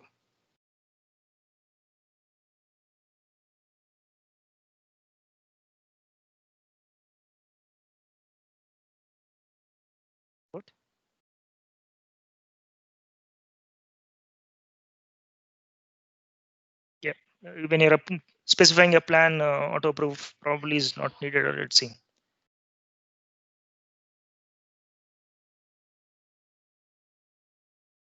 Okay, while this is running, this is going to take some time. It's creating, right? So while this is running, look at this configuration and tell me what can be optimized here from what we learned so far. What can be optimized? Of course, it does not have any variables at all. That is definitely one thing that you can change. But what else can be optimized?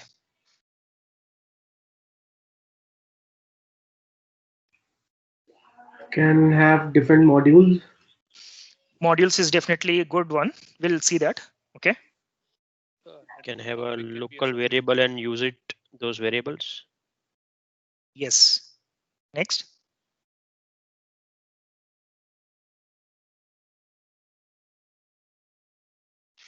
Right. I think that's the second demo that we have. Let this finish, or while this is happening, let's go to the, we don't have to execute the other one. So let this run. I'll just show you guys this one. So what I have done in this case is I created a locals block and put all the tags. If you see in this, all tags are same. Okay. I'm using tags environment Terraform demo itself everywhere. So I don't have to repeat the text everywhere. Instead, I can just take it as a local value and call it like this, local.tags. So it gets replaced with this block, and then those tags get applied everywhere. Okay. So this is what I've done, one optimization here, having a local values. Like location, all those things can be made Exactly. as a tag. Okay. Yes. These location can be a local variable or a, sorry, local value or a variable also. It can be a variable also. Okay.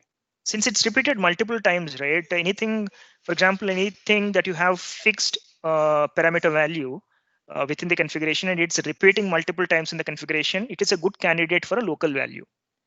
But if there is a specific parameter value, attribute value that you want to kind of maybe specify as a part of your configuration workflow in terms of, the same configuration want to reuse at multiple places, it's a good candidate for a variable, right? In this case, location could be be a variable than a local value, so that I can now use this configuration elsewhere also, right? By specifying a different location, I can deploy to South India, things like that. Okay. And also, for example, most of my resources have, or the resource blocks have, resource names have TF as a prefix. I can use that as a local, put that as a local value also, right? For example, in this case, I can just simply put another locals here and call it maybe prefix. Give it TF. And then once I have it, you're getting ahead of what we want to learn, but let me show you this quickly. There's something called string interpolation syntax, right? I can do local dot prefix and then say RG, right? Similarly, I can use this kind of a method for, let's say, VNet also, right? So I can say copy this, for example, put it. It's actually VNet, spelling mistake. Right.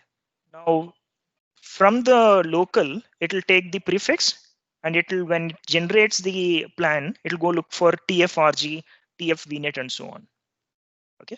So that's a good candidate for a prefix is kind of a thing. It's a good candidate for either a variable if you want to, if you want the user to be able to specify that prefix, or if you want, that it has to be constant across all your different configurations, irrespective of who's creating it or where it is getting created. You want to maybe have that as a local value here. Okay. So let's say if I have, let's say I'm creating two different, let's say VMs, one Linux and Windows. Couple of common resources are common, right? Like virtual network and those things. Correct. Can they be like done once and that yes. will cover those aspects? No, it can be simple, right? Whatever VNet I'm creating here, okay, this will be constant between those two virtual machines. This whole thing will be constant. Okay, since this will be it's the same idempotent, it doesn't. It is idempotent, yeah. It is idempotent. Yeah. Is there a way, like in PowerShell, you can have modules, right? You can have some modules that you can include in TF. Correct. Yeah, that's the seventh or sixth module of this workshop. We'll see that as well. Sorry. All right. Yeah. And if you want to reuse this, then we need to use that data as a source then to get these values and reuse it. Correct. For example, I want a resource ID of something and then. Yeah. You can do that. Yes. Okay. right? So my deployment is complete, and it shows me my private key for accessing, connecting on the SSH. Okay, this is the output that I have, and you will see the same output in your Terraform state file also. Terraform state file also, if you go look for that particular thing, you'll see the output here also. And this is why I said, do not store your Terraform state files when they contain sensitive information in a source control system. Okay, so I'm not going to execute this again. And also another thing I will do is I'll destroy this so that I won't have to incur any charges. You do that using the destroy command. So I got an error saying the TFRG resource group already exists. Is it that? Okay, is it creates again? No. It exists in the Azure infrastructure. So okay, let's not confuse with what is managed and what is unmanaged configuration. So anything that you define in a Terraform configuration becomes managed configuration. If the managed configuration already exists, Terraform does not do anything. I don't put it that way. But if the resource group already exists in Azure infrastructure, Terraform won't handle it. It is completely unknown entity for Terraform. Okay. So that's where the Terraform state actually becomes a very important thing, right? That is where all the managed resources are defined. Anything outside of it is alien to Terraform. It thinks that it cannot manage it. Okay, that is where I need to say Terraform destroy or something like that, right? Terraform destroy is again about what Terraform is managing, not outside of it. Okay. Or probably you might have to import the state of that resource group into your state.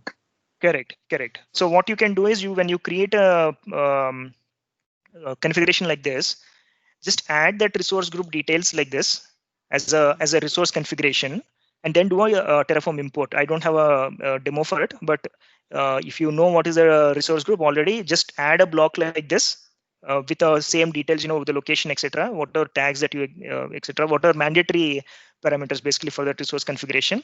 Do a import first, and then do a Terraform plan. It will tell you that it's a part of the managed resource now. Okay. So for now, I can just remove that particular creation of that resource and then go ahead, right? Because I already have a resource, just a resource group created. That's how. Correct. You can do that. Yes. Okay. So that's the basic Linux VM configuration. Now we talked about optimizing this, right? One optimization that we did here was to use locals. Okay. Local values and or variables also. Maybe you might want to bring this location also as a variable somewhere here. So for that, simply what you can do is say variable and say location. I'm not getting the IntelliSense, but I'll show you IntelliSense. That's what another thing I wanted to show you guys.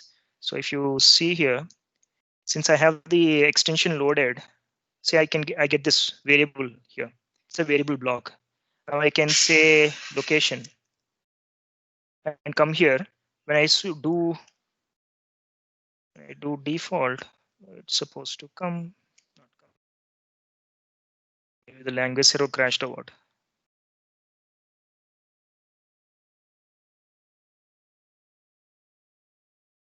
Interesting. So the Terraform extension is supposed to give me, see, default description. It took some time to, these are the different things, attributes within the variable block. Now, if I say type, it's a type, right? Anything that can be actually seen, if you do a control space, it will show you what are the different attributes that you can use within that block. This could be true for your resources also. Let's do a control here. So you have this also. These are the different meta attributes we call for each depends on count and all. These are the meta attributes that you can use. Okay. So, but otherwise it cannot really do auto completion of your resource configuration attributes itself. That's the best part of using VS Code and these extensions, whatever I've talked about in the beginning. Okay. So coming back to the optimizations, right? One thing I mentioned is locals. Second is about variables, right? also you can do a decomposition of the entire configuration itself. So today, if you actually look at this config, how big is this? If you go to the optimized one, let's remove this. This is close to what, some 156 lines. Now within this 156 lines, there are different aspects that we are configuring. We are just creating a virtual machine, but for that there is another infrastructure that is needed. The resource group has to be created. The subnet has to be created. Virtual network has to be created, and so on. So apart from that, you also have the outputs. In this case, there is only one output, which is the private key, and then there is a variable section that you might want to add. Now, within Terraform, like I said in the beginning, and what you might have already experienced also is, if you have multiple .tf files, Terraform automatically composes all those TF files into a single big configuration and starts enacting on top of that. So we can take advantage of that and separate your configuration aspects into multiple .tf files. Now, in this case, the virtual machine can be in one .tf file. The subnet or network related configuration can be in another .tf file, etc. Right? And your variables can be put into another TF file. So that's what you have in this decomposed folder here. So it's a wrong or a pretty bad name actually for that. But if you see in this, I have outputs shown as a single TF file. All I have within that is output, nothing else. And then I have provider related details in a separate TF file. I have resources in a different TF file. And I have variables in another TF file. Okay. So for each of these variables, I have set the default so that I don't have to really specify a TF vars or anything. But you understand the concepts anyway now, right? You don't have to specify defaults here. You can specify it through a command line or TF vars file or environmental variables, etc. So I have kind of changed everything into variables, and some of the things are locals. I think only one local, which is tags, and then all the resources using those either the local values or the variables. In case of variables, straightforward. It's var.rg_name. That's what I have here. Var variable rg_name that I'm using here. var.rg_name. So what this basically tells you is the variable definition does not necessarily be in the same file as your resource configuration, right? Now, don't overdo this. This is a logical separation that I have, right? I have set all the variables in a variables.tf file. So I know that all my variables, for example, if someone is reading this configuration now, they look at var.rgname and they say, okay, variables are not defined here, but I have a variables.tf file. So it could be there. They can easily figure out where it is and locate it and understand what type of variable it is. But this kind of a decomposition, don't overdo it, because for example, if I there's something like a subnet or a PIP, let's say I want to take only this part into a separate file .tf file. Technically it works. Technically everything is good. But for someone who's reading these properties, they don't know what this is. Okay. Or maybe it's a wrong example, but let's say take this NSG group, for example. Right? Some of these aspects, when you actually move into a different TF file, you lose the sight of what exactly you're configuring. In this case, I have NSG association here. When I come and read this, I have to jump to a different file. I figure out where exactly this particular resource definition is, and then jump into that and see how that NSG is created and so on. Right? So don't overdo the decomposition. Keep it logical. I mean, you can maybe keep all network related stuff in a network.tf file, or storage related stuff in a storage.tf file, etc. But in this case, I chose to combine all resources into a single TF file, separate out outputs, provider, and variables into different other TF files. Okay. Now, do plan on this, since I've already destroyed those resource groups and etc. don't exist. So let's check. I'll just do a Terraform init again. This is the pain of having multiple folders, but there is a way to work around that also. You can always say where the provider has to be downloaded. Okay, it can be a common location on a disk. and Terraform will always look at into that particular location. In this case, I've not specified that configuration, so it always looks for the local folder .terraform folder within the working directory. But otherwise, if I have configured my provide Terraform itself to go look at a specific location for all the providers, I don't have to go through this pain of downloading every time I do a unit.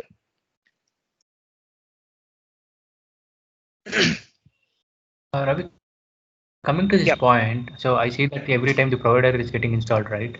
Okay, so consider that I have a workspace where there's no internet access. Okay, so during that time, do you have any option where you can download all the providers and keep it in a place and point it?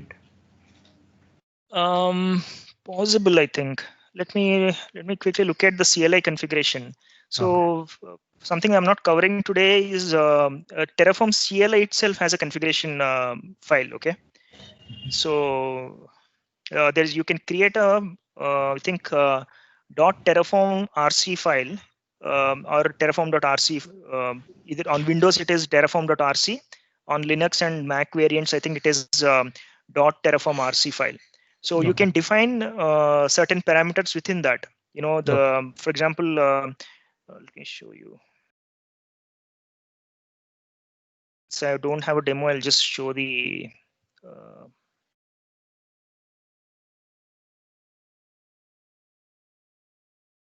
documentation here. If you see, so on Windows, on Windows it is a terraform.rc file in your home folder, app data folder, and in Mac and other things it is .terraform.rc. Here what you can do is you can put a plugin cache directory. So once you do this, all your providers will be downloaded to this, and this will be checked always. Okay. So if the provider already exists within this location, it doesn't download it again. Okay. So that can be used as a common central location for everything. Okay, got it. All right. Someone was asking about a credential helper, etc. So there are, I mean, it's basically a CLI related stuff, right? So CLI configuration supports all these things. If you have a local Terraform registry, you know, how do you authenticate to that and get all those things can be configured at the CLI level directly. So when I do a Terraform plan on this, should now actually combine all these TF files. That's transparent. You won't know that it's actually combining everything. It will combine everything into a single TF file and start using that for you know, creating an execution plan. Okay. So I'm not gonna you know, apply here again because this is the same configuration. We just decomposed it into multiple TF files. So I'm not gonna run this configuration again. Any questions?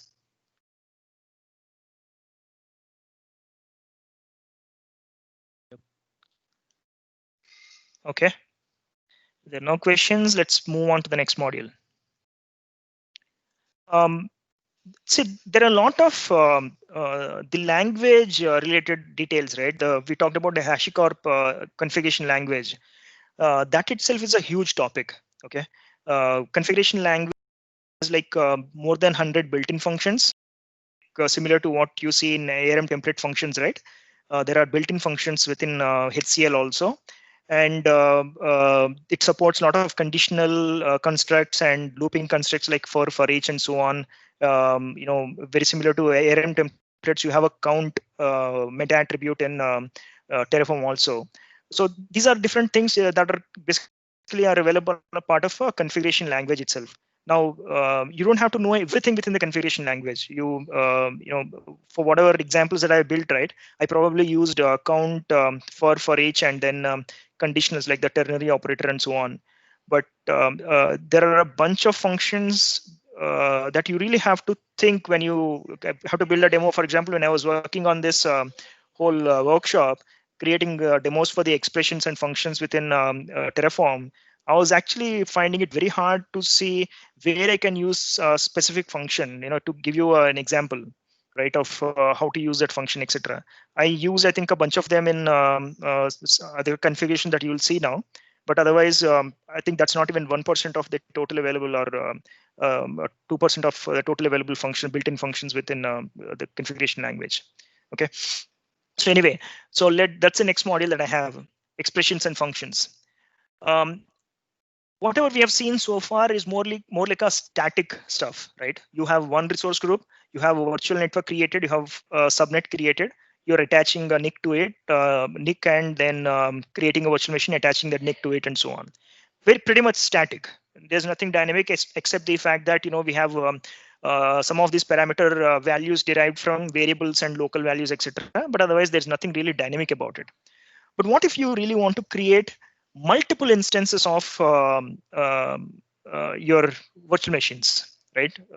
As a part of your configuration, let's say you want to deploy 3 virtual machines, configure them as web servers, put a load balancer in front of that, and then you use that load balancer for your external access and so on. In that case, the configuration of those 3 virtual machines will be same, more or less. Not more or less, it's actually same, except the name of the virtual machine or the host name that you want to change, etc. Rest everything will remain same, right? So in that case, you don't have to really put 3 times the same configuration. Instead, you can say count of 3, create this instance. So it will create 3 instances of that same virtual machine. Okay, we'll see in this module basically how some of that can be used.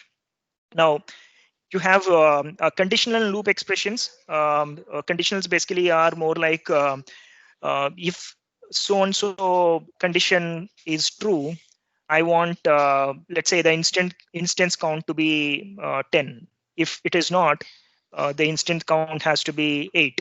Okay, think of it as a scenario where you have a staging environment and a production environment that you want to deploy in Azure.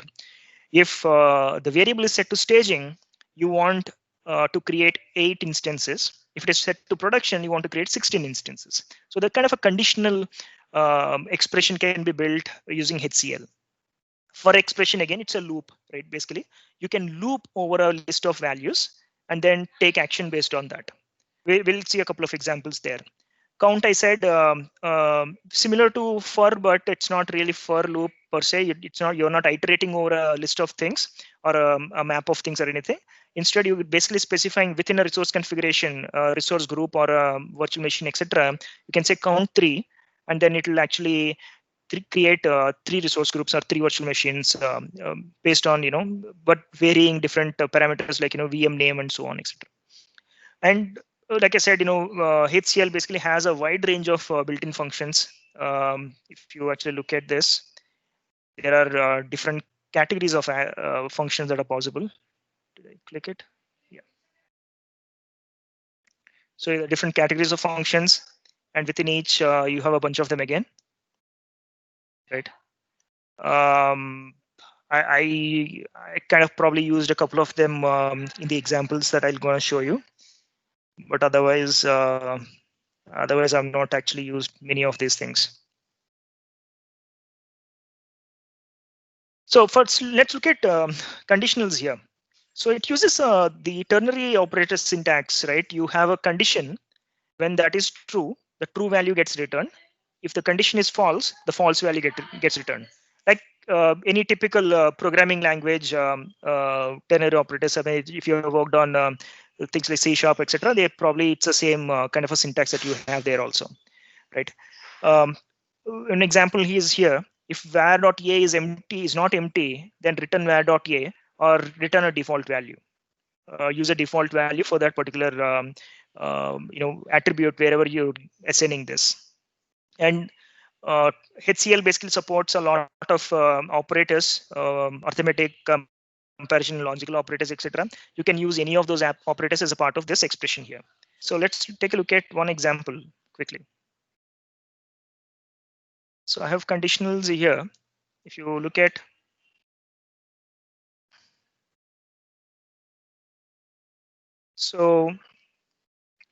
there's a main.tf within which I have a provider set to 1.35, and then I have the resource group. Yeah, this is the location, and this is all I have. But since these things exist here, this also will get as a part of my overall configuration. So again, straightforward. I have a variable. Then there's a random string. This is another way of generating a random string for storage account name. Right. In this case, I'm using instead of random underscore ID, I'm using random underscore string. And then using that for my storage account, creating a container within that, and then adding a file into that container. The way I'm using conditions here is this. If I have not specified a file name, which is a variable here, right? If I have not specified a value to that variable file name, I have a training file.txt, which I'm going to upload to this container. If it is specified, I just upload that. Otherwise, I just take the local file training file.txt and upload it. Okay, so let's look at this. Should have configured the plugin cache directory, but simple. Let's do it. Okay, and then a different folder, right? Okay. Yeah, you are in the same fourth folder. Correct. Fifth one. Yep. Yep.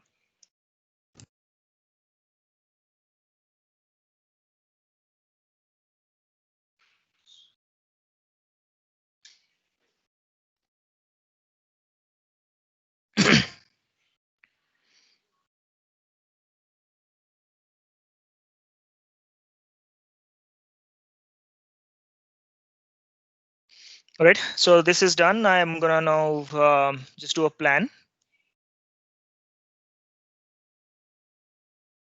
Actually, plan is not necessary. I could just do apply, just making sure that it's proper.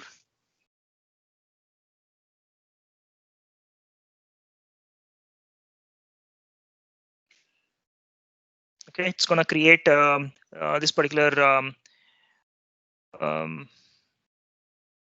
storage account and upload the blob. If you actually see, the source is set to training file.txt. This is because my vars does not contain anything. I don't have the variable specified. So since that variable is not specified, it's going to take training file.txt as the default and use it. Okay. So we can run this.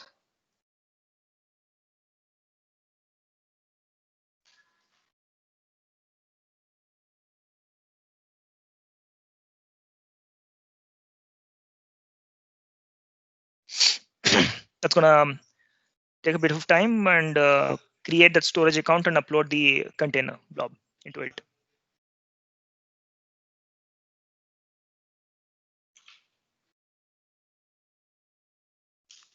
So let's keep this here. So when you say destroy, it destroys the resources on Azure also, right? Whatever it creates, like whatever Yes, storage yes, containers.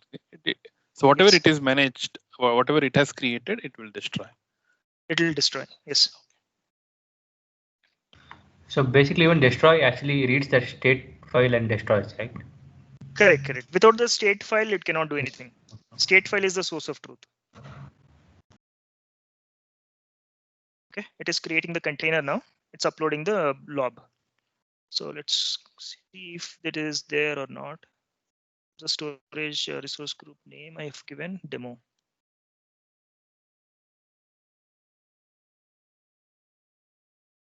Trust me, it does not come here yet.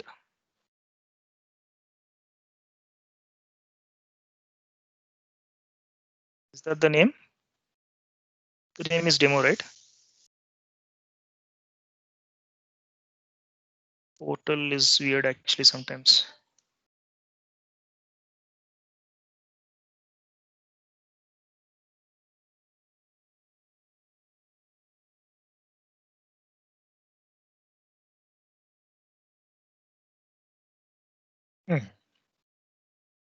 Have you any of you executed this? I think the portal is acting up. Not yet.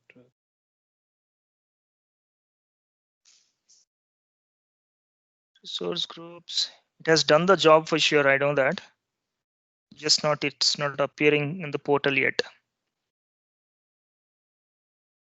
Okay, let's see. Easy group, will it show me?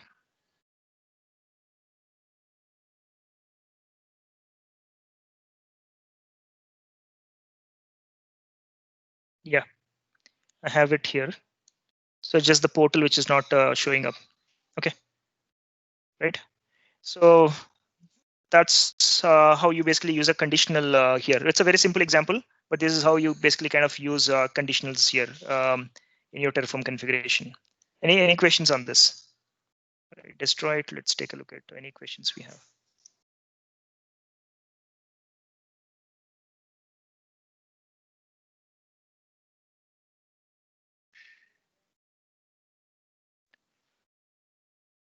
Okay, no questions. While that's happening, let's move to the next one. The for expression. For expression basically creates a complex type value by transforming another complex type value. It's a lot to understand, right? You basically have, let's say, a list of things. Let's say you list of names that you have, let's say, in an array kind of a thing. Like this example here, you want to take that list and convert that into, let's say, each item in that list as into uppercase, right? Assuming that that list has it's a list of strings. This is how you do it. Now, based on what it is enclosed within, like if it's square brackets, you get a tuple, right? Or if you kind of enclose that in these floor brackets here, you get an object out of it, right? In this case, an object, the S here, which is the value coming from the list, becomes the key, and upper is a function, built-in function, which converts a string into uppercase. That becomes the value. So this is a key value pair that you create out of it. So this object basically is a set of key value pairs, and that's what is written out of this, right? And you also can use an optional if statement. You want to convert, let's say, into uppercase only if string S is not empty, right? In this case, you basically use the same expression and suffix if S not equals to empty string, you get that conditional lookup as well within the correction. Okay, let's take a look at maybe some more meaningful example here.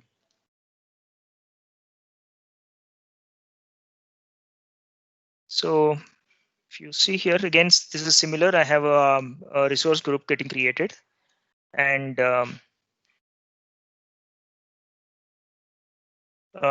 this is a virtual machine I'm creating. It's a Linux virtual machine.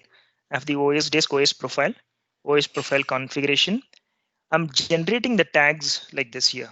See, I'm basically generating a key value pair for everything, you know, in the whatever list I'm supplying here. I'm taking the key value pairs from that and changing this into lower value, lowercase, and then generating a new key value pair out of it, using that for my tags. Okay. Anything else I have here? Let me check. And there is also other functions that I am using here. There's a lookup function that I'm using for each var.ip config. If you look at the variables, I have this complex. These are the different things I was mentioning, right? It's not just always about strings, right? I can have maps also like this. This is a collection of objects that I have here, key value pairs. In this case, I have one object which I have, you know, the instance one, IP one, allocation, primary, and so on. And similarly, tags I have here, the type map string, and then this is a map type I've defined here. And within that, let's say this could be when I'm accessing this, it will be variable var.default.component. Okay.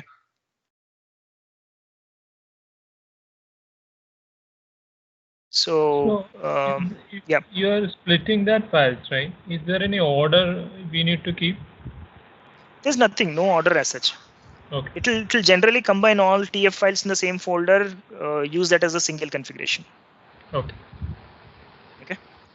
So that's another thing that I wanted to show you guys. You also have these different types here again, right? We talked about some of these things. Right. So essentially, this one thing I wanted to show you here is the for how I've used the for expression to generate multiple tags. Okay.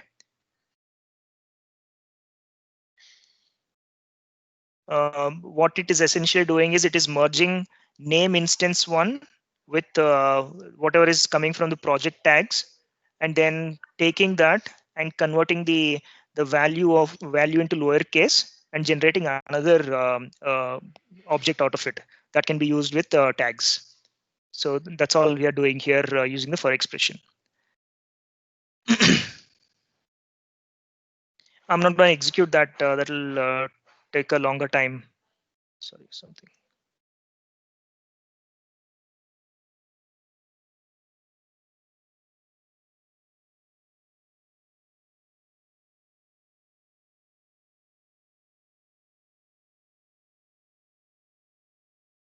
So the last thing that I want to show you here is the count. I don't have a slide for it. Let's go to the count.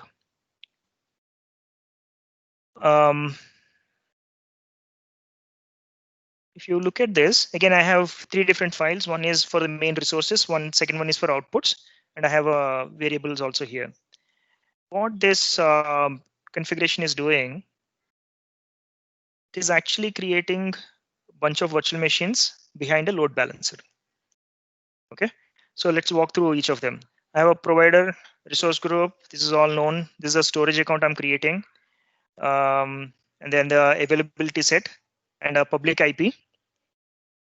Then I have a VNet. Then I have a subnet. Then a load balancer. And then the load balancer pool.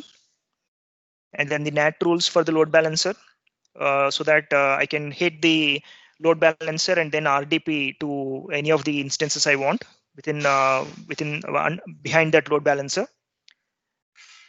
And they have one rule for your HTTP also. And then if you see here, I'm creating the network interfaces. In the earlier example of that basic Linux virtual machine, we just created one NIC, associated that with one virtual machine. But in this case, I need multiple NICs. Since I'm creating multiple virtual machines behind a load balancer, I need multiple NICs. But the configuration for all those multiple NICs is always same, right? So this is the kind of a syntax that we use. You basically say count is 2, okay, and it automatically iterates on this particular resource block for 2 times. And every time it iterates, you get a count.index value that you can use. The count.index is always, whatever the iteration value is, it will have that value inside that. And then you have used that as a part of this interpolation syntax here, a string interpolation, this is called. And then you prefix NIC, and then that index value, you get a unique identifier for that NIC, right? Similarly, for IP configuration also, I'm doing the same thing. And once I have that NICs created, I come and create the rule associations, for which again I'm using the count. I have 2 NICs, and I need to create this interpolation here. Okay. Again, the same kind of syntax I have for virtual machine also. Right. In this case, again, I use the interpolation syntax, use the count.index. Count again is 2, and make sure I get the right, right index and attach to the right NIC interface also for that. Right. To large extent. Sorry. What is element? Yeah, element function is basically getting you the this is called a splat expression. Okay, a splat expression, basically what it does is you have a rule here. Let's go look for this. This is what NAT rule TCP. So you have a NAT rule TCP here, right? So this is also executing twice.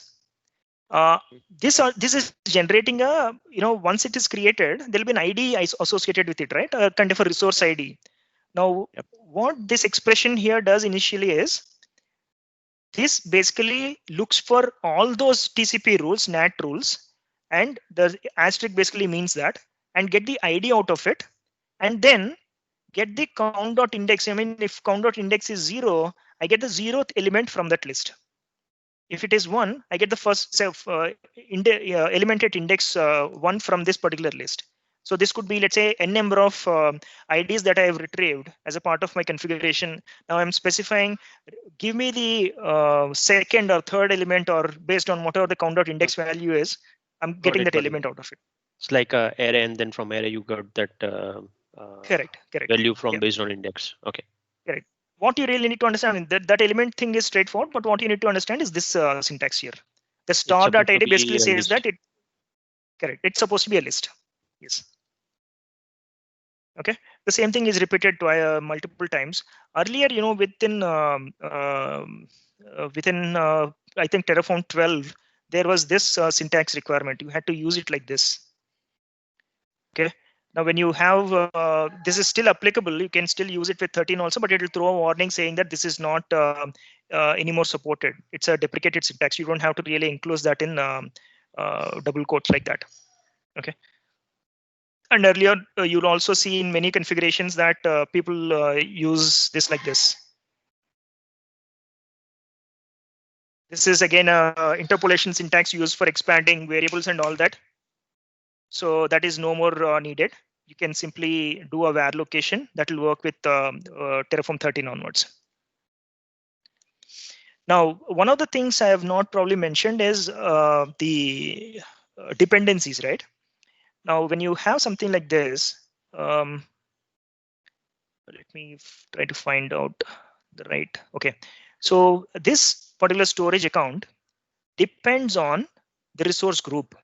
Okay, so you don't have to really say, you know, you can always say depends on, and then give it a, you know, Azure RM, what is in this case, it is this particular thing. And say like this, right? This is always a explicit dependency creation. You can do that, but that is not needed since you're implicitly referencing that object here, right? Since you're referencing that particular resource group name through that fully qualified identifier, it will actually create an implicit dependency where it will wait for this resource group to get created and then start executing this storage account creation. Okay, so this is an implicit dependency creation. Now, you don't always have to do that. The moment you put this thing, Terraform assumes that you always have a dependency on that other one, right? If there is no dependency per se, let's say there is another resource, it really requires only the storage account name, but it does not really act upon that storage account name for anything. In that case, you don't have to refer to Azure RM storage account.store, but instead you can just say the name of the storage account, and it will do that parallel execution. It will do an optimization within the resource creation. So use those references, you know, really only when you really want to create a dependency between these resources. If there's no dependency needed between those resources, don't use a reference as such. Use the name directly. In this case, let's say, for example, if there was no dependency between the resource group and the storage account, I could as well just replace this with the name of the resource group. Like, you know, I can just use the same var.resource group here also, right? In that case, there's no dependency that would get created. It will simply use that value coming from resource group and start doing the remaining stuff. Okay.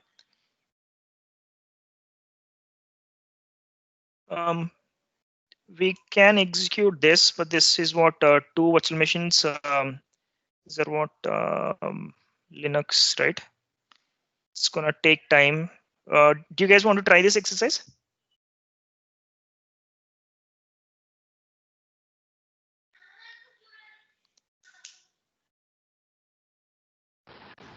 No, it's fine. Okay, it's fine, right? Yeah. Yep. Yep. Okay. The final thing I want to show you here is the functions. Okay.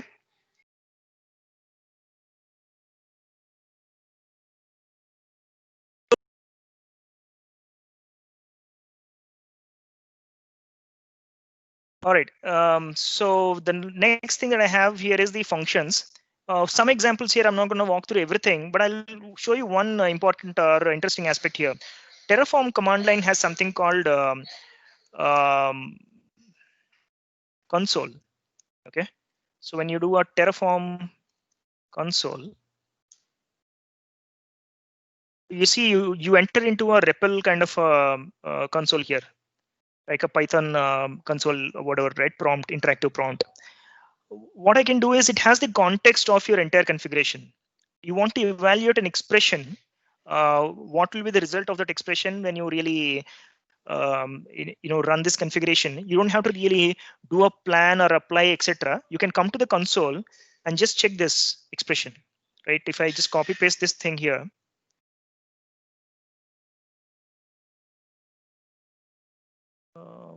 Does it say 3?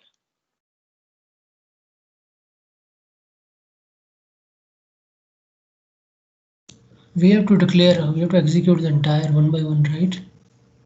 No, you don't have to. It will pick up from that file automatically. No, I don't have any variables. I have defined everything here. So I have 1, 2, 3 defined here. They have defined values. So all I have to really do is, let me do it again and see. Reference to undeclared variable. Okay, what I have not done is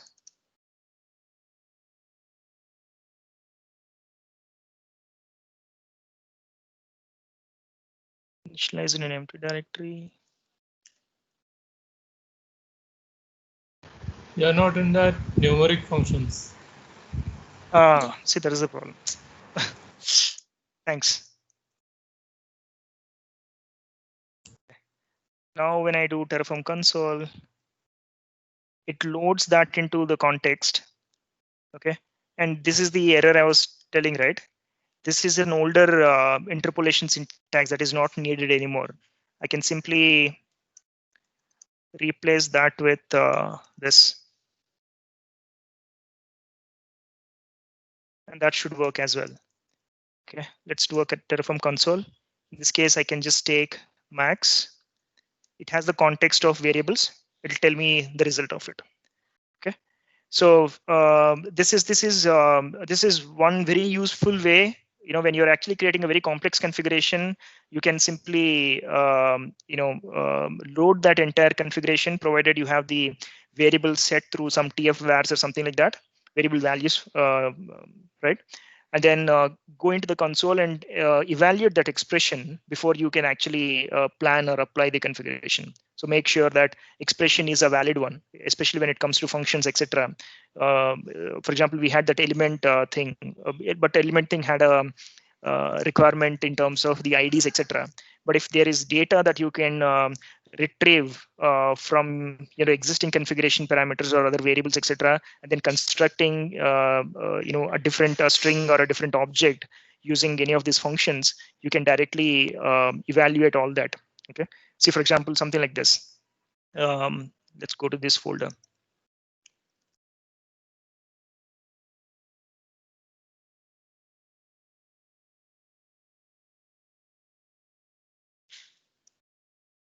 Right. Again, it throws the same warning here, but let's see if this thing works or not.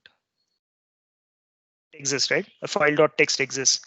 If I change the same thing, let's say, for example, to file1.txt, it should not. False, right? So some of these things can be kind of evaluated outside of your Terraform configuration workflow itself using the console. That's possible because console has the context, the entire context of your Terraform configuration and other related aspects like variables and so on. It can load everything into memory, evaluate there itself, and tell you. Okay. This is one very useful way of dealing, when you're writing with complex configuration, this is one very useful way of doing it. There are also other things like, the CIDR, like I said, I've not used these functions in any of these examples today. But let's say you have something like this, you want to calculate the CIDR range, for your virtual network creation or something, you can simply do that here. They are using these functions. So when I run this, what is the subnet mask. You actually get that out of this, right? So some very useful stuff here that you can create. Okay.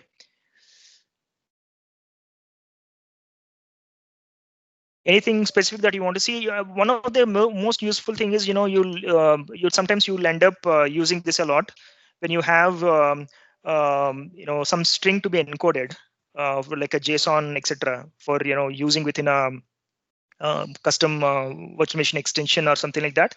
You can use some of these encode functions and decode functions, etc. So that's one other very useful thing that I have seen, especially when you have a set of let's say lines of script or commands that you have to send to a specific extension or execute within a provisioner, etc. It has to be encoded at times. So at that point in time, you'll find these things very useful, where you can use a local file resource, read a JSON or read any other format, encode it to whatever other format or base64 that you need to, and then push it into the extension and then run it there, etc. So you'll find some of these functions very useful in that context.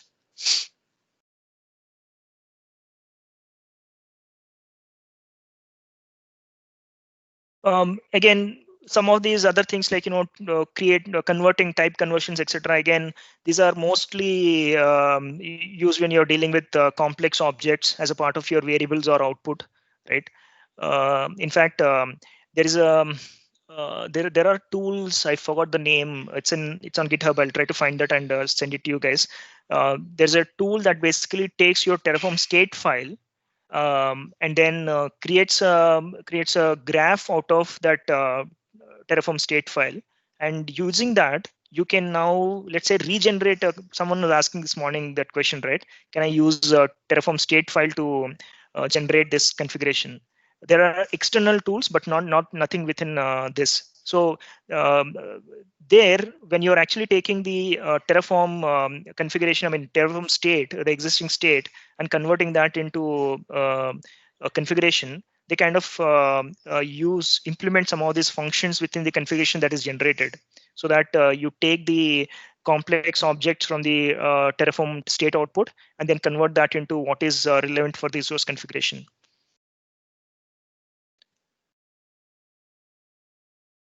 Any other questions here?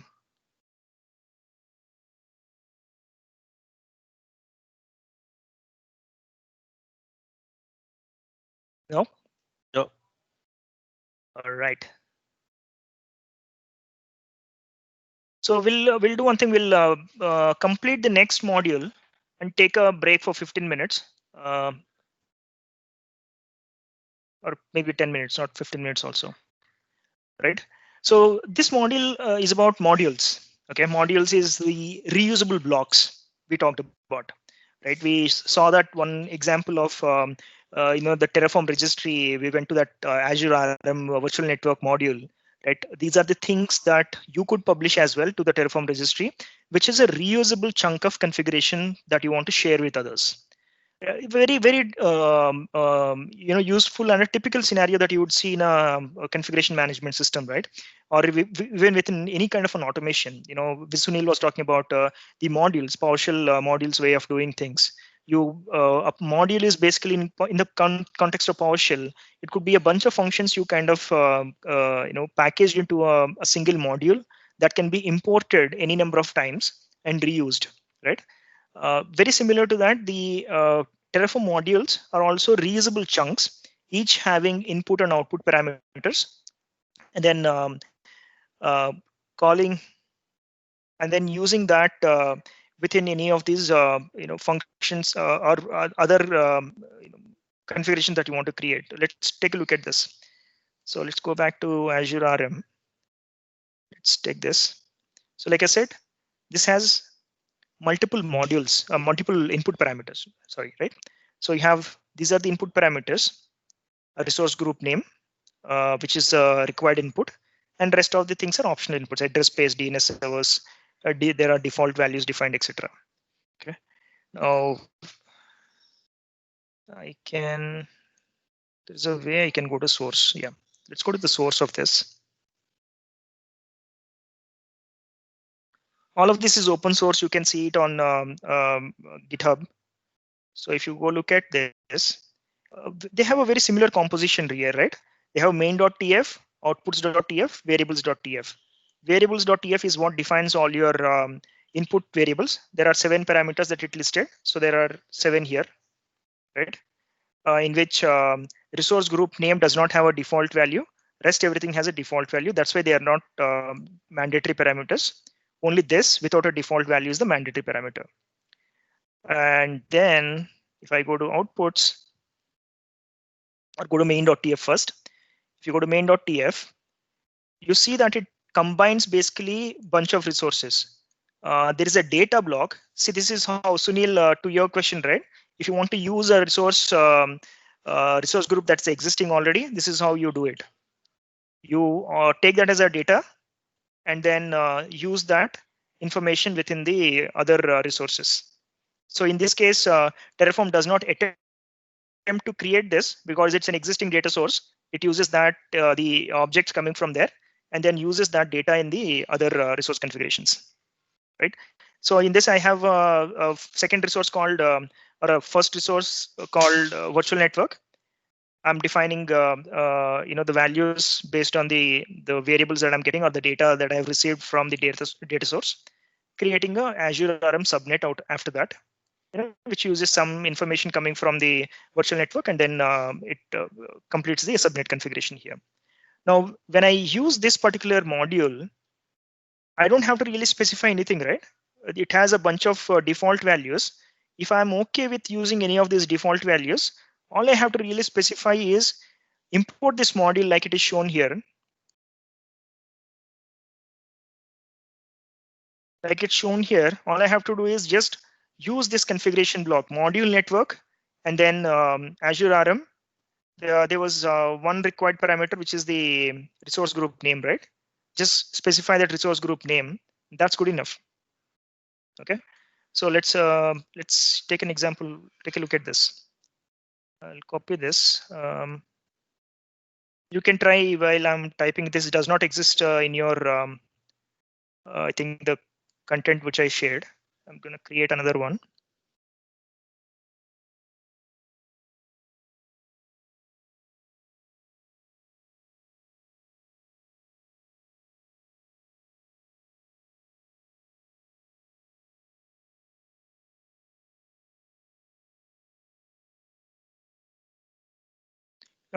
Provider is also not needed here.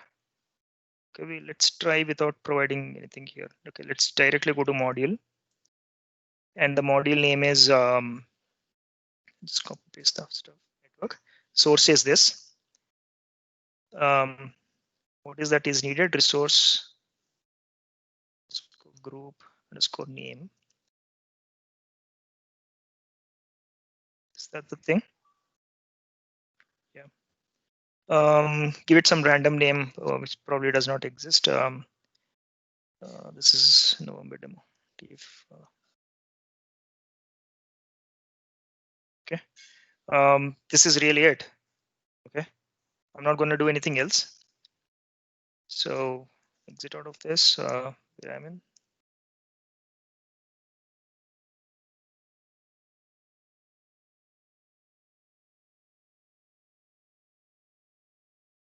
So do a init. I do a init. It'll actually initializing the module also. Right. That has a dependency on Azure RM provider. So the Azure RM provider automatically comes in.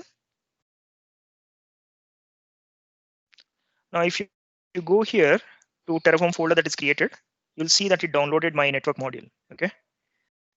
It's not a binary package or anything. Whatever was there within that GitHub repo, you'll actually see all that here, right?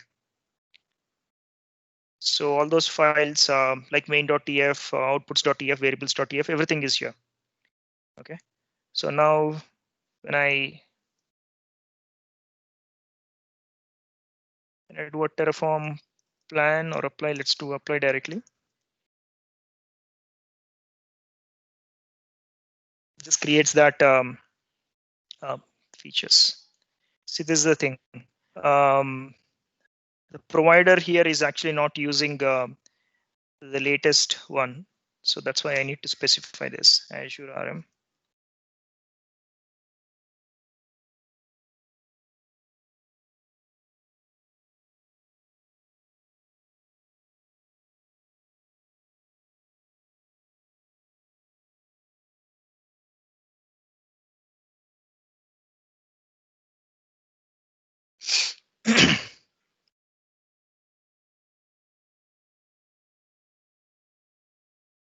Is that, let's see.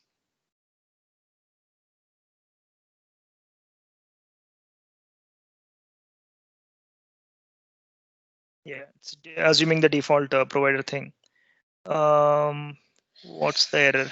Okay, this particular thing is not creating. So I made a mistake here, right? This thing does not exist. That failed because if you actually look at what we discussed also, right? If you look at this module, the Azure resource group is only used as a data source, not as a resource in this case. So the resource group has to exist. So what do I have here? Maybe a Terraform resource group. So now it should work, but I have to do a plan again, or apply because it will do the plan again. So let's see. This time it should go into that Terraform resource group, create a VNet, what we basically asked for, through the module. Now see how easy or simple it has become within the configuration. I don't have to really do anything about understanding the VNet configuration itself. This is also basic. This is very basic, right? It's a very basic VNet configuration and a very basic subnet configuration. But if that is all I really needed, I don't have to really know any of those details. All I have to really do is use this module network and then specify a resource group name that exists already. Or if not, I can just create a resource group here. Right? I can just do a Azure RM underscore resource underscore group. I can create one here and then just use that resource group within the module configuration, and that's it. I have a VNet deployed in my resource, Azure infrastructure already, right? So if you refresh again, I think this thing is still holding up.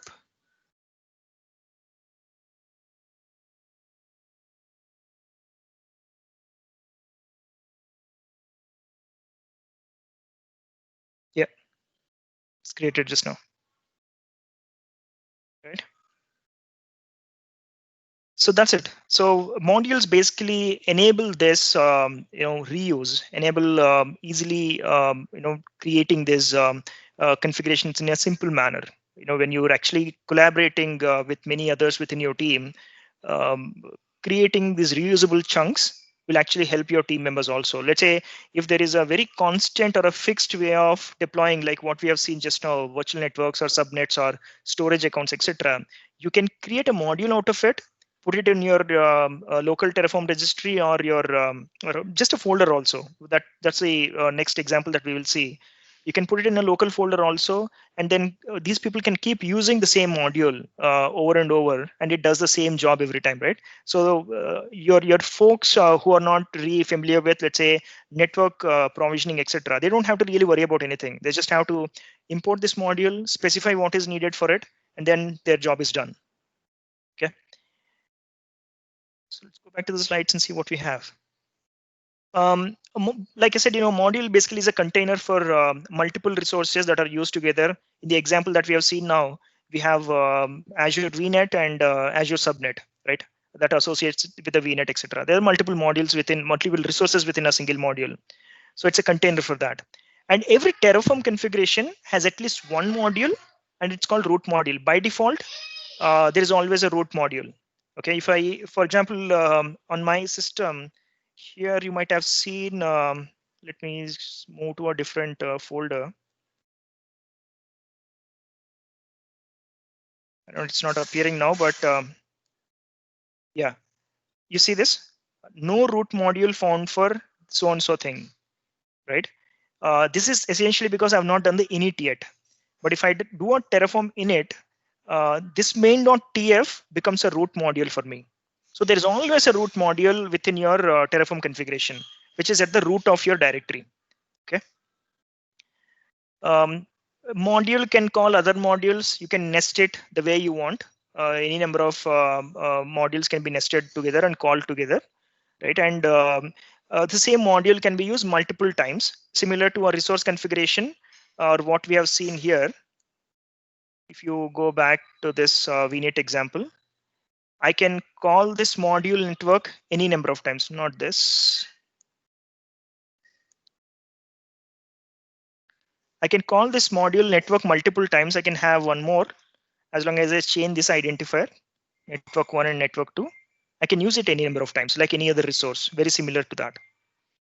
Okay. And but since I've added a new module block here, or if I change the module version or something, I'll have to do a re-init. I have to reinitialize Terraform by running Terraform init again, so that the right version of the module is captured or downloaded from the registry or wherever the source location is. Okay. Now let's look at how do we use modules that are local, right? So I have one more. Let me quickly knock off the state from that. Ravi, one question. See, actually, I ran that module command, the network module. So there, I haven't specified the location. So when I don't specify the location, it takes the geographical location where I am located. Which location are you talking about? In the module, right? So I just created. I haven't given. See, if you see there, right? There's no location in provider or a resource. Oh, here. No, that location will be taken from the resource group. Okay. Okay. The That is where resource the group will be in a, yeah, it will be in a specific location, right? You can actually look at the code, right? That's the beauty here. So if you look at the code, not this, right?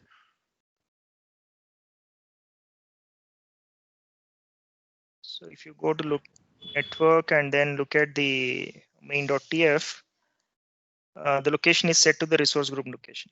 Okay. It's coming from the data. Yeah. Okay.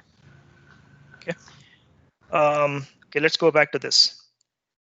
The VNet is done. So this is another, this is what you see in your course files, right? So there, so you have a provider Azure RM. I don't have any features set there. I have some locals here. And then I have a module called network. You look at the source, it's actually coming from a local folder. I have modules network. So if you go to modules network, I have a module here created for us, a main. And if you look at this, I have a virtual network and a subnet getting created. There's one subnet for domain controllers, and then there's one for clients. Okay, and then I have a module for Active Directory domain, and then within that, I have multiple TF files again. So there is network interface getting defined. There's a virtual machine. Okay. It's a Windows virtual machine. I'm creating a domain controller and then creating a bunch of virtual machines to join to that domain. And there's a provision domain. So here you see I have the one thing I wanted to show you guys earlier was also this, right? This extension, how to use it. So I have the PowerShell commands, etc. Shown here as locals. I'm actually creating a PowerShell command that is to be executed as a part of the extension from this. So I have the local PowerShell command. So this is what I'm generating here, right? This entire PowerShell command will get executed after the VM is created as a part of the custom script extension. Okay. And then if I go back to my main, I have Windows client. Windows client is another module I have. Very similar to what we have seen. There's a network interface for that particular Windows client I'm creating. And then there's a virtual machine that we are generating here. So only one virtual machine that we are creating, not multiple. And then we do null resource here. Okay. So I'll come to this. Using a provisioner, we are actually executing. One second. So we are executing a simple sleep command here. When you run this configuration, you'll see that we start the configuration and wait for the domain to come back, right? And then start the execution of VM extension and so on. So the way we are doing that is we are using a local provisioner.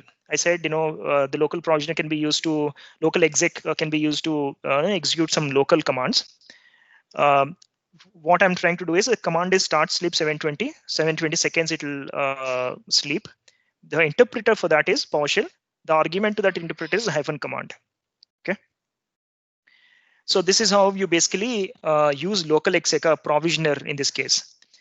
Now, in this case, if you actually see, this provisioner is not really associated with any of the real resource, right? All you really want to do is, as a part of your Terraform configuration execution, you just want to wait for one specific config to complete and then kickstart the remaining configuration. Okay. Once again, it is not associated with a specific resource in your configuration. So that's where when the provisioner is not associated with a specific config, you basically use a null resource. Okay, this is also a resource in Terraform. So whenever you have a provisioner that is not directly associated with a specific resource, you can always associate it to a null resource in Terraform. Okay. But where does this run, Ravi? Does it run? It runs locally here, locally on my system. Yeah. So that's provided what we should have the local machine also should have PowerShell in that case. PowerShell in this case, yes. In this case, PowerShell has to be there. Okay. Okay.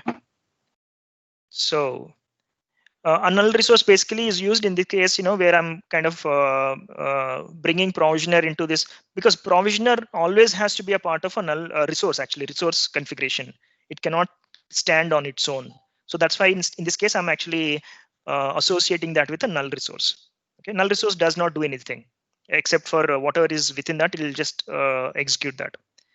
Okay, and then I have this join domain. Once the machine is created, and the Active Directory domain is available, I just do a join domain here.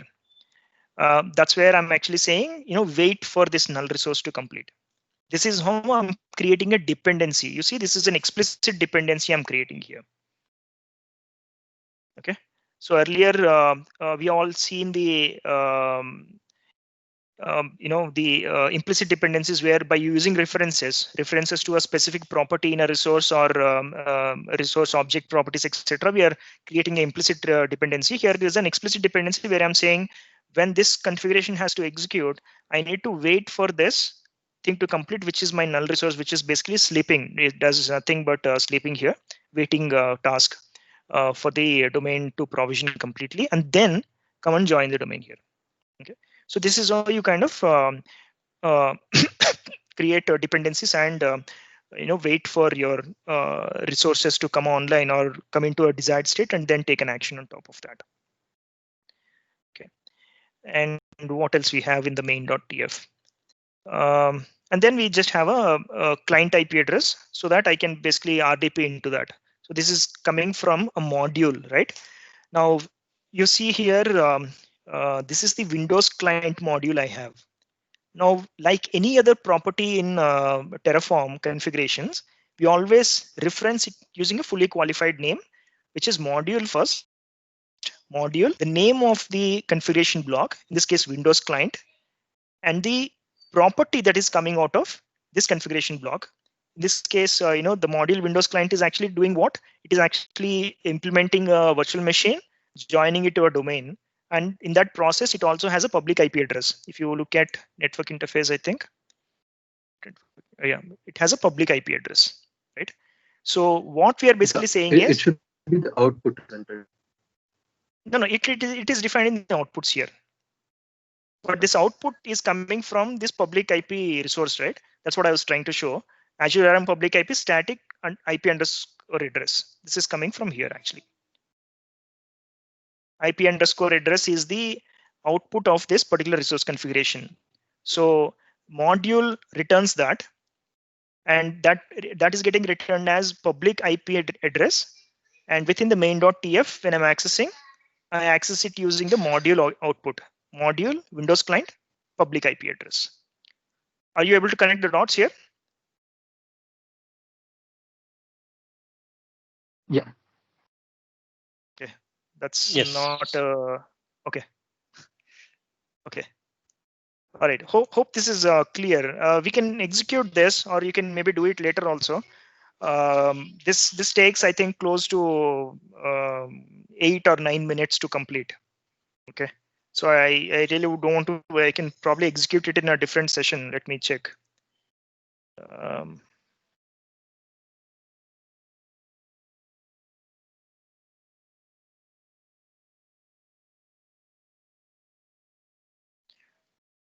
So let me execute it here so that it doesn't block our VS Code extension, VS Code.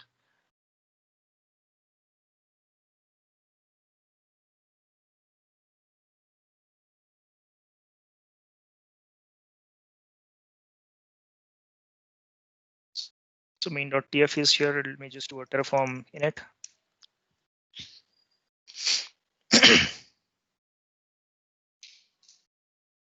I think we are doing good on time now, but we have 2 more modules to cover, and we have 40 minutes as of now. But let's see. We'll go beyond 4 o'clock. That's fine, right? There was some syntax called settings, which is starting with double, I think, less than signs or something. So what was that in that file? Where exactly? Oh, that would be I think in Windows client module. Windows client module, yes. Which file? Join domain. Join domain. Yeah, that one. That setting. This is just if you have worked on here strings in PowerShell, this is just a string. This is how you specify a string. So what we are essentially saying is this should be a string. That's it, nothing more than that. So what happens is all the interpolation that you're doing here, the values get replaced, and whatever is between the less than settings and settings gets saved as seen as a single block of text. That's it. So it's just a single string. It's a single string, yeah. For all practical reasons, when the configuration executes, right, this just becomes a single string. That's it. Okay.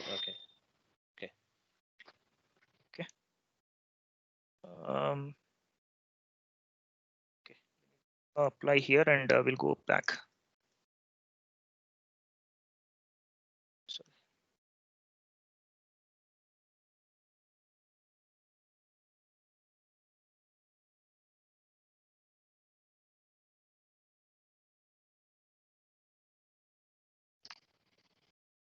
Okay, let that run. Go back to the slides and see what's there. So that's all for the modules. Do you understand why exactly modules are needed, and how do you basically structure your modules when you're creating new modules, etc.? Do you understand that now? Yes. Yep. Okay, sure. There is a way you can, I have not shown it in my slides or the demos, but if you go to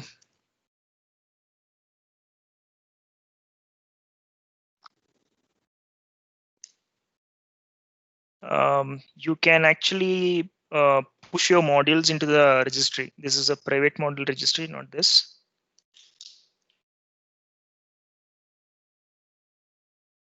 So you can basically push your modules, whatever that you create through the public Terraform registry you have, and then download again. For example, if you're using these modules in a GitHub action or something else, or wherever you require these modules to be present, you can actually submit it to Terraform registry, or if you have access to a private Terraform registry, etc., you can do that. Right?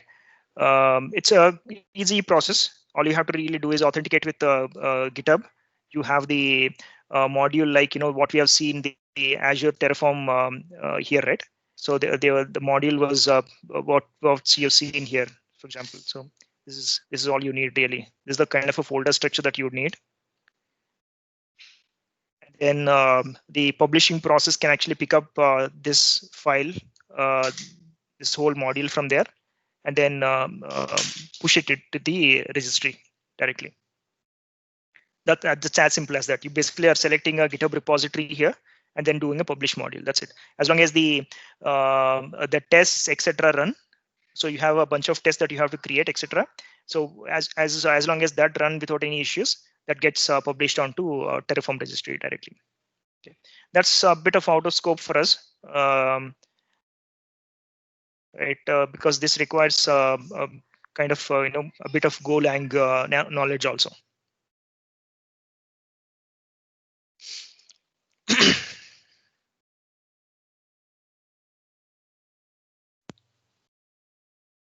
Yes, I'm back.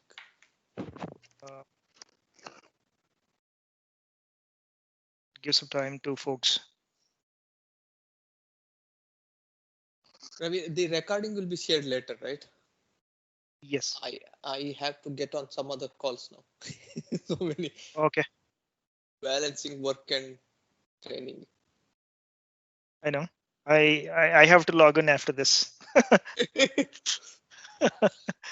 So trying to actually figure out why my GitHub action is not working. So let me just quickly check this.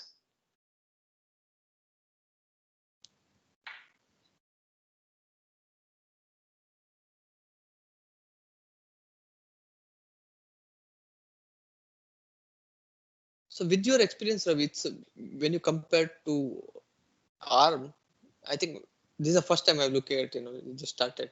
So is Terraform much better to, understand compared to ARM? I find it easy. Okay, yeah, that's what definitely I easy. like, Yeah, definitely Well, easier than ARM templates. Yeah. There is Pulumi, and now that Terraform CDK has also come up, right? So and Pulumi, so now since people can write the infrastructure code in Golang, Python, I think Java is also coming up. They're supporting Java as well.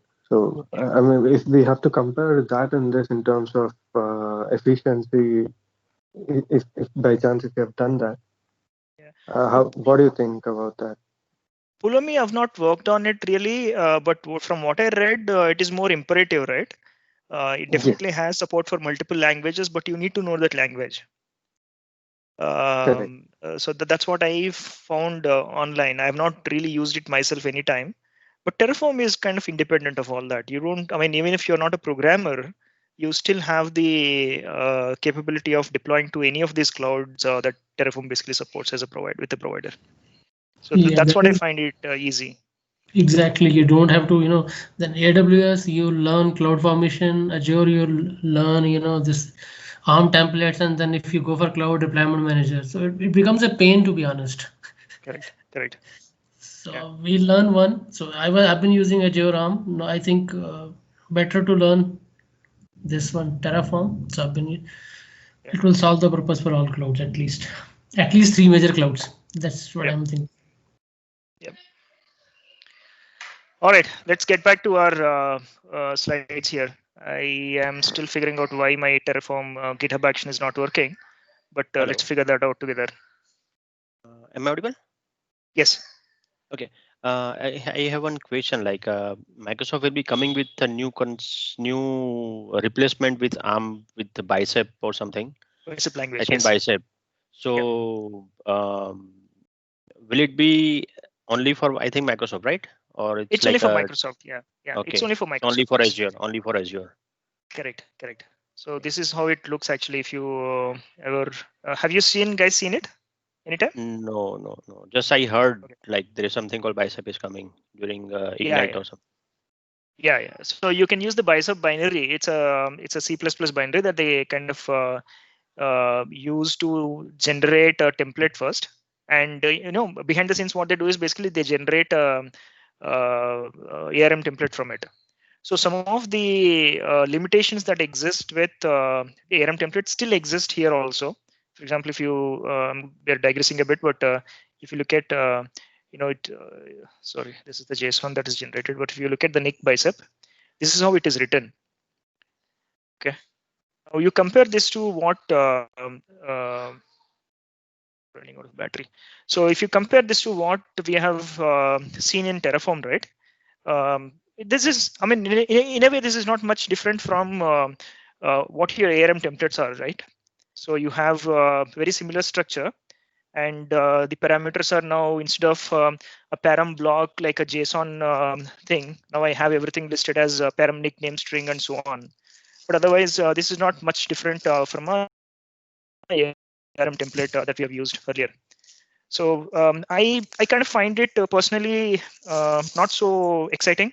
Of course, there are definitely efforts. It's a very early stage to even comment on it, but there are definitely some efforts going on there to ensure they simplify the template generation as much as possible. But yeah, when you compare it to Terraform, maybe I'm biased a bit, but I like Terraform better than the bicep also. Yep. Yeah.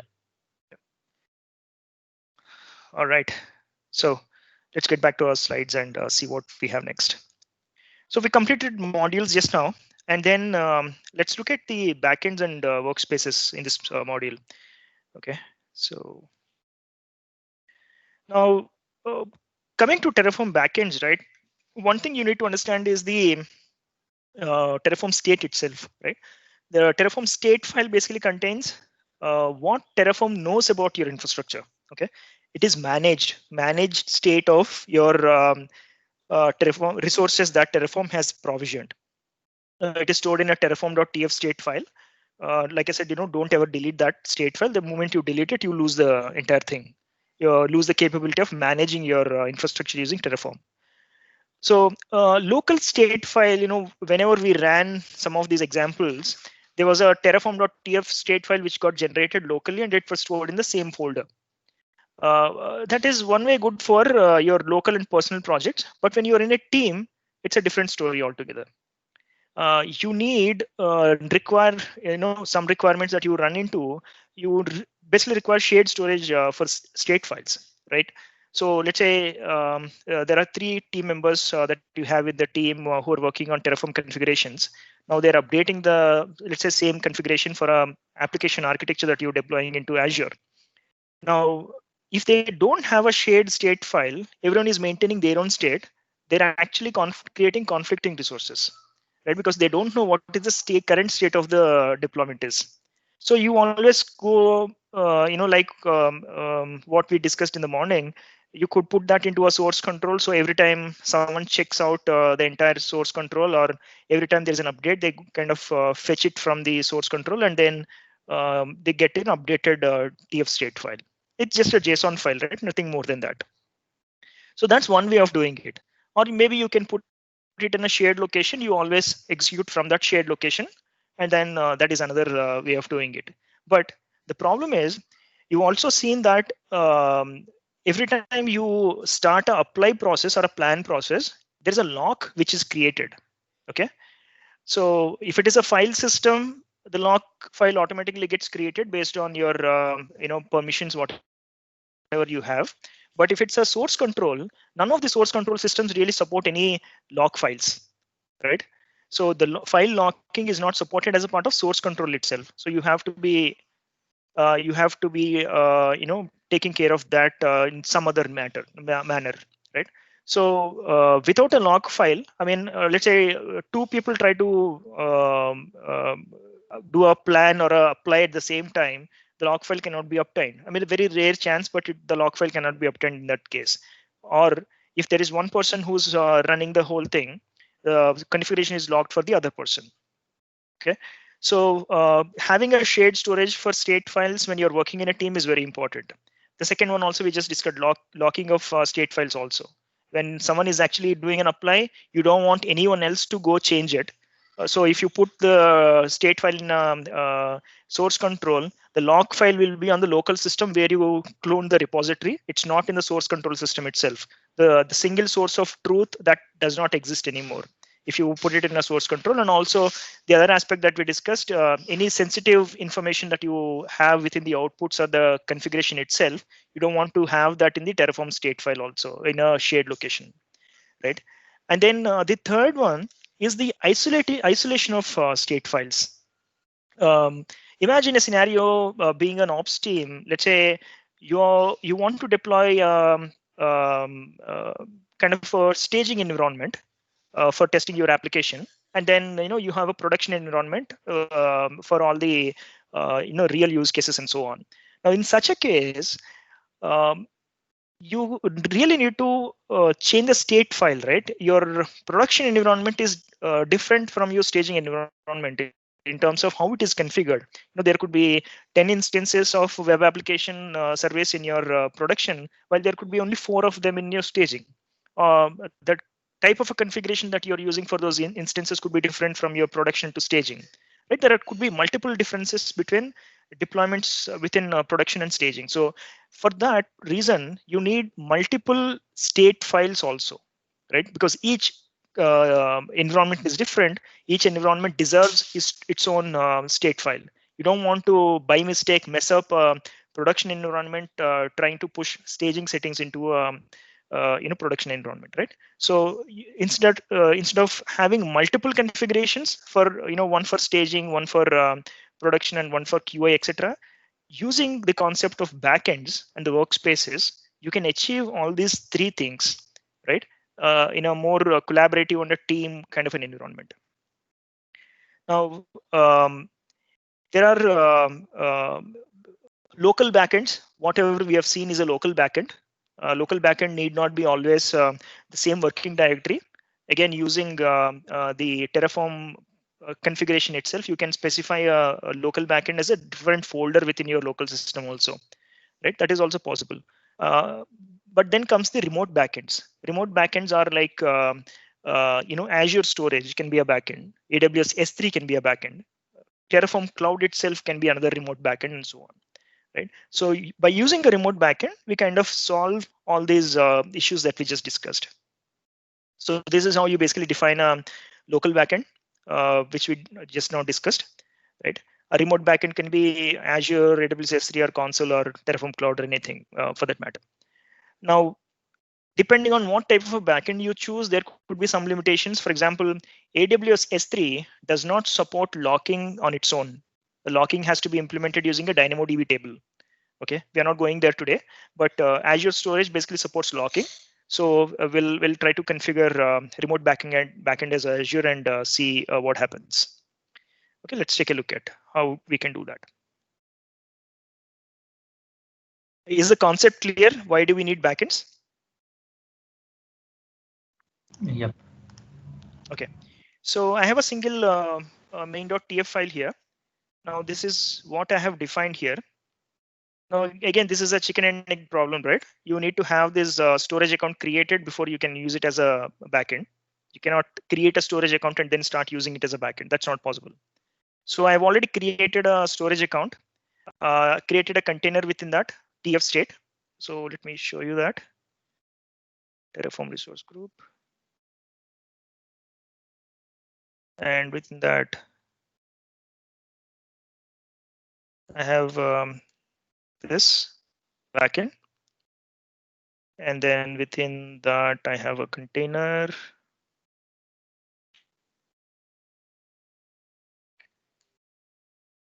So TF state container. And there are some files already. I'm going to delete all this. I don't need it right. Okay. So that's my backend configuration. Now, if you have seen, observed keenly any of these outputs so far, whenever we did Terraform Plan or Terraform Apply, it was always saying that initializing backend, the very beginning. How many of you have seen it? The very beginning of the output, it basically says initializing backend. You just execute Terraform Plan or any of those configurations that you already have without this backend configuration. The first output line that it says is initializing backend. In that case, by default, it is doing a local backend. But when we run this particular configuration, it will do a initialization of Azure RM backend. Okay. Now I have a required provider, which is again set in that. And then I have a provider here, which is again related to this. I'm creating a resource group, and there's a virtual network inside. Very simple configuration. So let's execute this and see.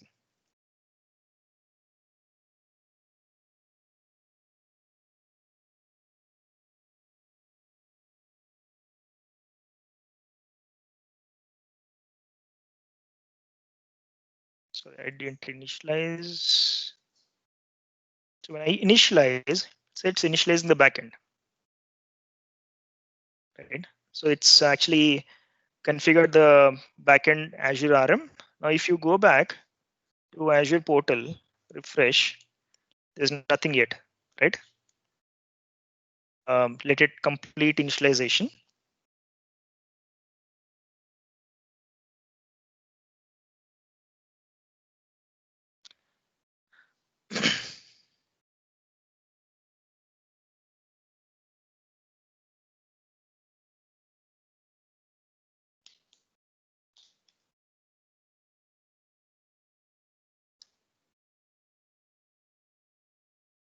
Okay, so this is initialized. I'm going to do a Terraform apply directly.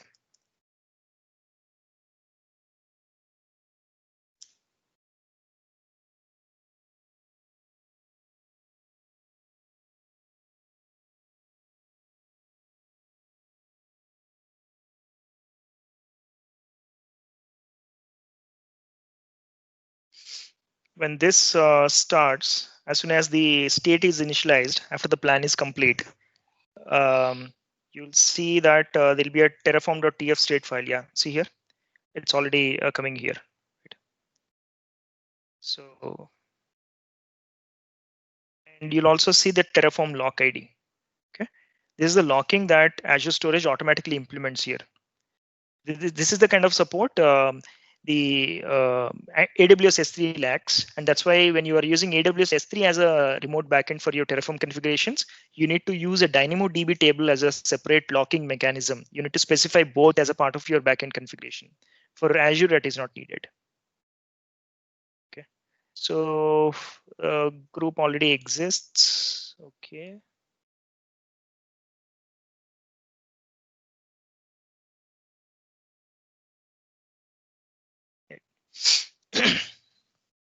I want to run this configuration when we go to the workspaces, you will know why.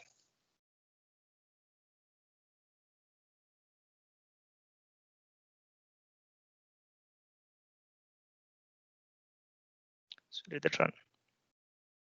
It won't require init now. You change something. No, we have not changed anything related to the provider, right? So okay, yeah, init is not needed. Yeah, only just change the resource. name, Resource name, yeah.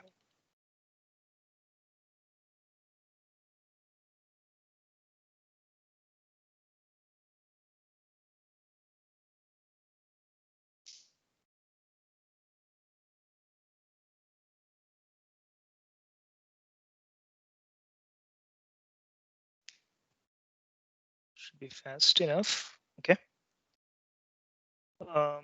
Then the file will get refreshed.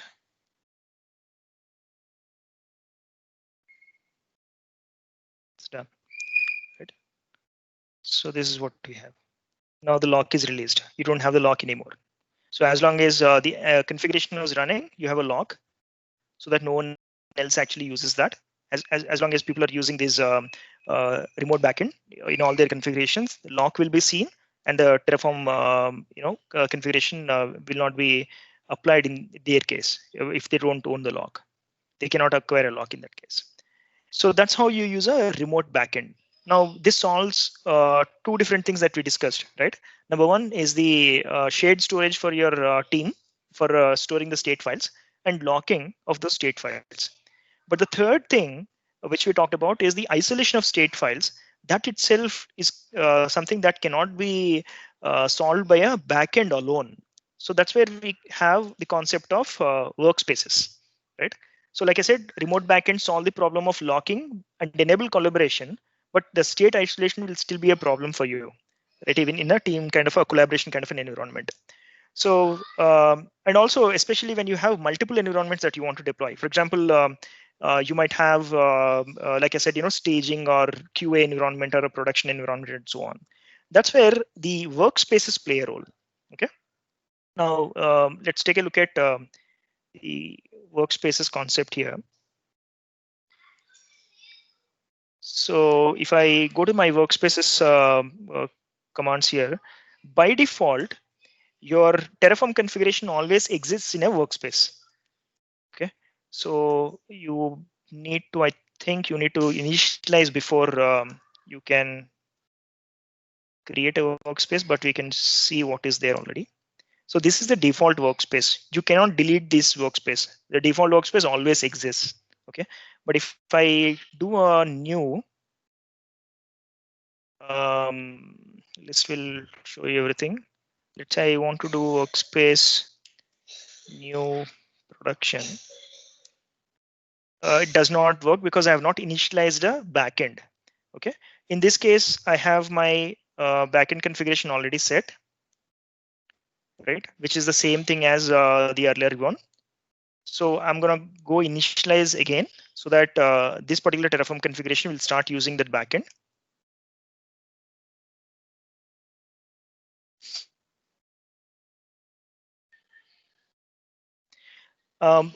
Remember one thing, this key here becomes an important thing. This key, for example, terraform.tf state, if you're using the same key in completely different configuration, and then you have a problem. You're actually overwriting the Terraform state. The key has to be different. The backend remaining details can be the same, but that key has to be different based on your configuration name. Okay, this is where we kind of apply a few more interpolation techniques where, for example, if this is a configuration related to the development workspace, I can actually prefix that workspace name as a as a part of the key itself. So it basically becomes development.terraform.tf state and so on. Okay, so I have initialized now. I should be able to create a new workspace.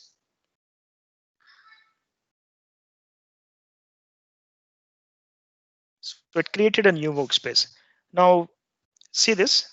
They run a completely new and empty workspace. Workspaces basically isolate their state. So if you run Terraform Plan, Terraform will not see any existing state from this configuration. Okay, so what that basically means is, if I go here and refresh, I have nothing right now, right? Within the TF state, if I actually go, I have Terraform.tf state, env production. This is a new Terraform state that is created for my production workspace. So Terraform automatically now maps my workspace into a specific Terraform state file also. So if I go do the Terraform show, my current workspace is production. So whatever I've done in the staging environment, that state file will not be seen as a state file for my production environment anymore. Okay, so if I do a list, I have the default workspace and production now.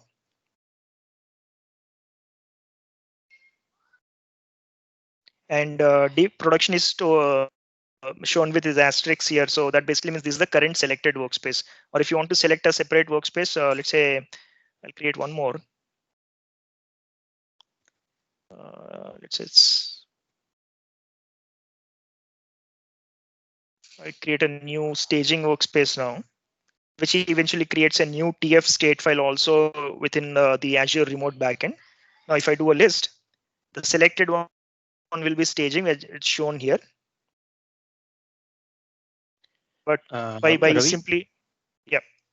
Normally, when we work with like staging or dev or queue or production kind of workspace, we require like a different kind of resources based on the different workspace. Yeah. For example, we need a less configured VM or small storage size, or so how to handle that logically, or is there any other way to handle that? Yeah, within the configuration you can do it. I'll show you one example of that, but not necessarily what you're asking for, but I'll show you one example and talk about how you can achieve that. So now I've switched to the production workspace again. Okay, now I'll go to the main.tf. If you see here, when I execute this, I have my client secret, everything set. This is a simple configuration, right? I don't have anything special here. But one thing I'm trying to do is there's an automatic value I have here, which is about the workspace itself. So whenever I deploy in the production workspace, the prefix of all my resources will be set to production RG, production demo network, and so on, because I'm in that production workspace. Suppose if I switch to staging workspace, I can now change the thing to staging RG and staging demo network and so on, so that I don't ever conflict between my production resources and my staging resources. Now, to your point, the way you can do that is you can basically define a variable here and then maybe call it instance underscore size, right? And you can maybe name it instance size something like count, or maybe something like that, right? And no, it's not the value, right? Default. Type. Not type really. What I'm trying to say is if it is production, I want to set the instance size to 4. Or if it is staging, and I want to set the instance size to 2. Anything that you can change. Okay. Now, based on this, what I can say is I can create an interpolation syntax where var dot instance underscore size dot workspace name, I get this. If it is workspace is set to production, I get the instance sizes 4. If the workspace is set to staging, I get value 2.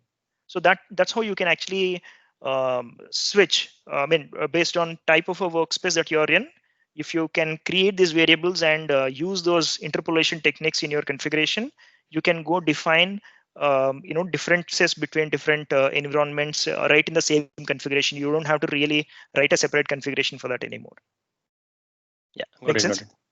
Yep. Okay. So, Ravi, so go ahead.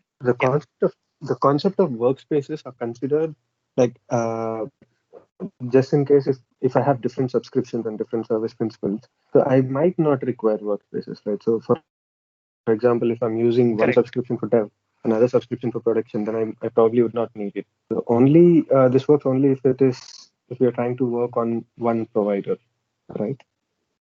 That's right. And so when there is no conflict at all, right? When you're creating resources, when like you're saying, if there are falling into 2 different subscriptions, one for staging and one for production, you don't need the workspaces concept at all. Okay. But still we can use it, right? Because it's just a subscription ID, so that can be replaced by some different value, and other thing is same. Other thing is same. That is a good point. Yes. Yeah. Yes. Yeah. Yep. The subscription ID, basically whatever you specify here in the provider configuration, can be that. It can be a variable or environment variable, and then other thing is based on logical separation based on whatever you just described. That's right. Okay. Let's try to execute this and see.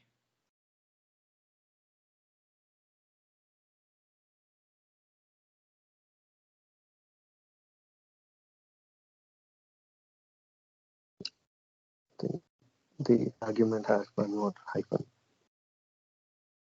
Vision? The auto approve has extra hyphen.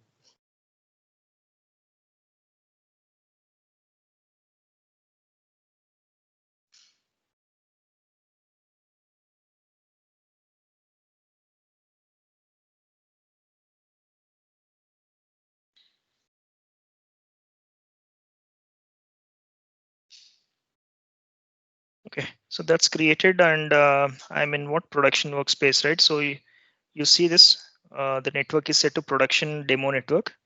The RG should be production RG, right? Since I'm in the production workspace.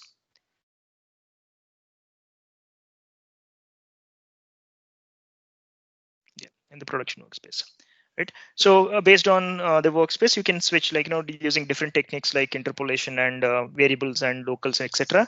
You can basically switch between different configurations of a specific resource within your configuration instead of writing multiple configurations for different environments, etc.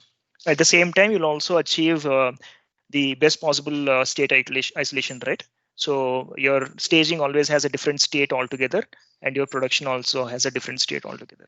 If you go back here, you should have staging also, but I've never used it so far. But if I ever switch to the staging environment and start deploying resources to it, I'll have the state file set to staging, updated here as well. Okay. Any questions so far from the backends and staging point of view? Sorry, workspaces point of view.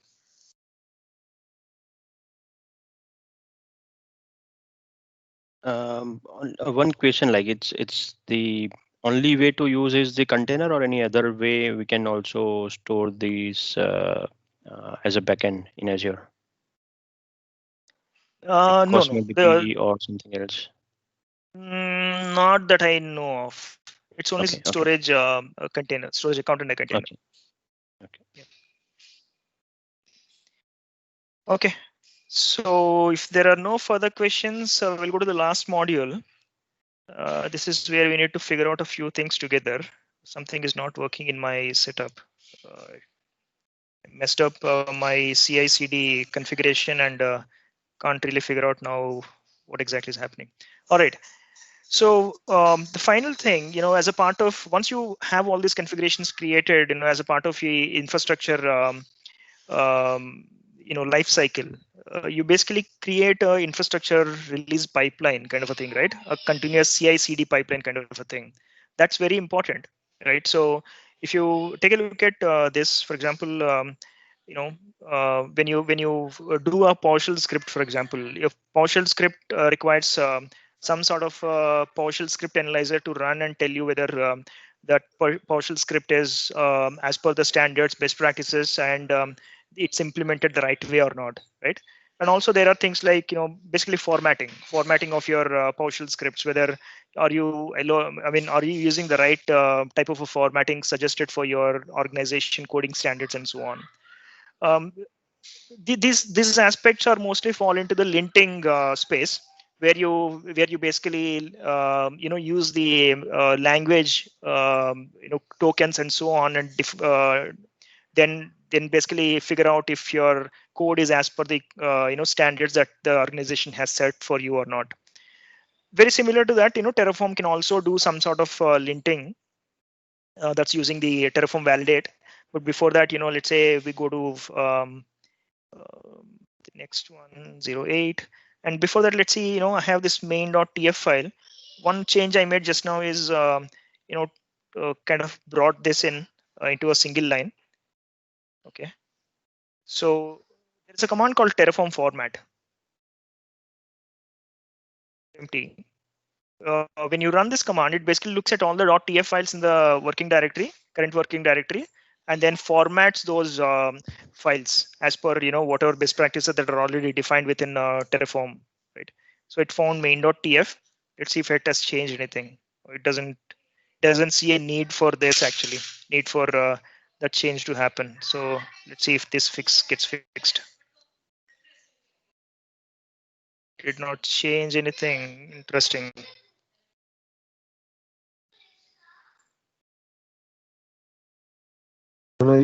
You're making the changes in a different folder, different main.tf. Oh, I'm sorry. Yeah, this is the problem. Thank you. Yeah. So let's say I update this here and then do a format. It should ideally fix it, that thing. Okay. This is only about formatting. And now there is something called Terraform validate. When I do a validate, it runs through this configuration, right? Basically, whatever is there defined within that. This also requires Terraform init so that it understands the provider configuration also, whether that is valid or not. So let's just reinitialize it. It's always a good idea. Basically, once you write Terraform configuration as a part of your CI/CD pipeline, whether you're running it locally or in GitHub Actions or whatever it is, you should always do a Terraform format first, and then do a validate so that you catch any errors that might happen. So do a Terraform validate. It says the configuration is valid. Let's say there is something. Let's say this interpolation syntax is not required here, but let's try to put that and see what happens. Right? It now tells me the interpolation only expressions are deprecated. So this is not valid anymore after Terraform 13, right? So before 11 and earlier, this kind of a syntax was mandatory, but that is not mandatory anymore. It's still a valid configuration file, but there's a warning thrown as a part of the linting process. So simply when you fix it, go back to the same old configuration, it's valid again, right? So this is how you basically can validate your configurations. Now, there could be the runtime issues which cannot be validated as a part of this. This is only validating your configuration syntax, right? For example, there could be an issue in terms of this particular name or value coming out of this expression here may not be valid for the as a resource group name. The Terraform validate cannot really validate that part of it, right?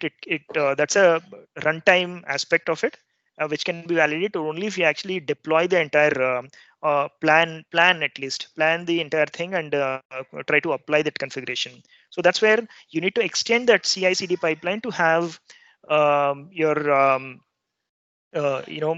different steps. You do a format to make sure your configuration looks better from a readability point of view. Then do a validate to ensure the syntax wise you're good. Then do a plan to ensure that your authentication to Azure is working fine, and then the state can be derived out of that connection. And then finally do an apply to actually go deploy that. Right? Any of these steps fail, then you have a failure in the configuration that you have to identify and fix. Okay, so you can use any type of a back. So for the problems like missing variables, or let's say in the same case, we're trying to refer another a variable, right? So if the variables itself are missing, will validate figure it out, or does it go as a runtime issue? I think so. Let's see. We can try it. Variable g_name. Then let's not give it anything. Let's say a description alone. So you should not quote here.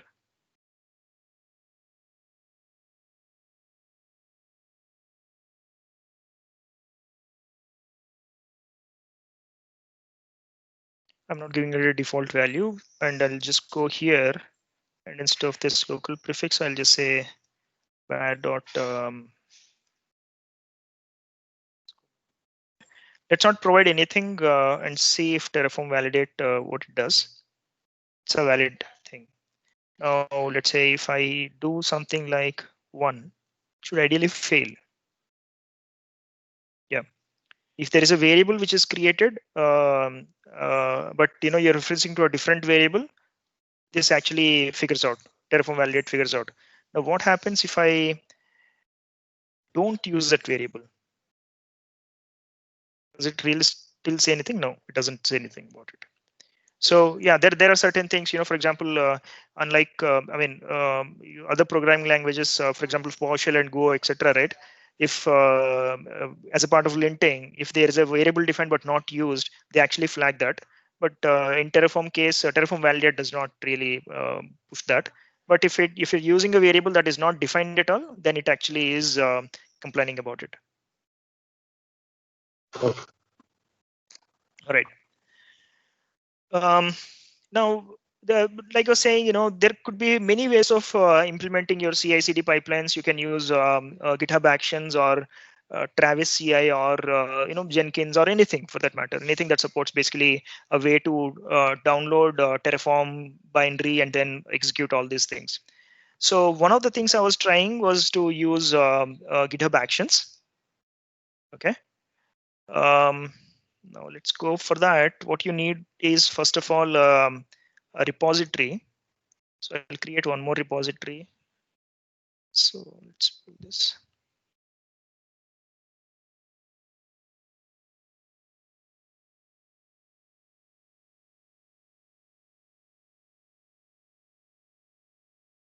Just give me 1 second before I clean up a few things here.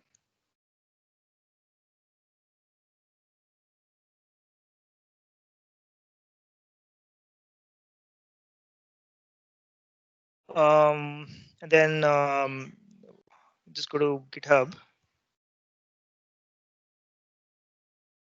So in GitHub, I'm gonna go create a repository, which I already have actually. Let me just show you that. So I created a repository, I added this main.tf. It has nothing but when you're actually using something like Terraform, Terraform as a part of GitHub Actions or something, you should always have a remote backend. A local backend is not supported. Okay, which is also correct thing to do because you get a these are single-lived instances, right? Your Terraform state will be lost. Let's say when I'm using it as a part of my CI process, I don't have control. For example, when using GitHub Actions or Circle CI or something like that, I don't have control over the instance that I'm going to use for that particular configuration. So if you're using a local backend, what happens is as a part of your plan or apply, you're creating a TF state file, but that TF state file will be lost after your apply is done. Okay, so the next time you try to run the same thing, you're getting a completely new instance, and there is no .tf state file there, which basically results in Terraform thinking that the infrastructure does not exist anywhere. Right, so you should always use a remote backend when you're putting this thing into kind of a CI/CD process. And then the same thing, I have the provider defined and the based on the workspace. In this case, it will be default only because I don't have workspaces defined in my CI pipeline. Right, so that's all I have here. Now, one thing you need to do is just go to settings and add some secrets. What we want to do is, as a part of this whole process, want to use the service principal client secret way of doing things, right? So I've added some variables here, secrets within my repository secrets, and added the the client secret that I retrieved from my the SP creation process that I used within Azure Active Directory. So I added a bunch of things here. Don't worry about this TF API token. This is only for the Terraform cloud. Azure credentials are basically used for Azure CLI interactive login. So I'm not going to use any of this. I just use these 4 aspects and try to see if I can authenticate to my Azure cloud within a GitHub action and then start a plan and apply process. Okay. Now, how many of you know how to use GitHub Actions?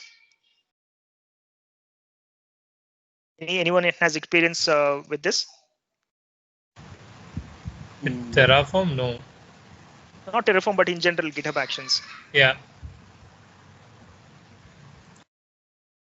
Okay. So Terraform Action, GitHub Actions are basically workflows. They basically define a set of actions that you want to perform. It's a kind of the naming is kind of very confusing. GitHub Action is a workflow actually. Within that workflow, you have multiple actions. It's not an action by itself, right? It's a workflow. So when I create a new workflow, you can always start with a blank workflow, or you can select a canned one, which is in this case a Terraform workflow. I'm selecting that. So if you go look at this is also in GitHub always. So this is the workflow that we have.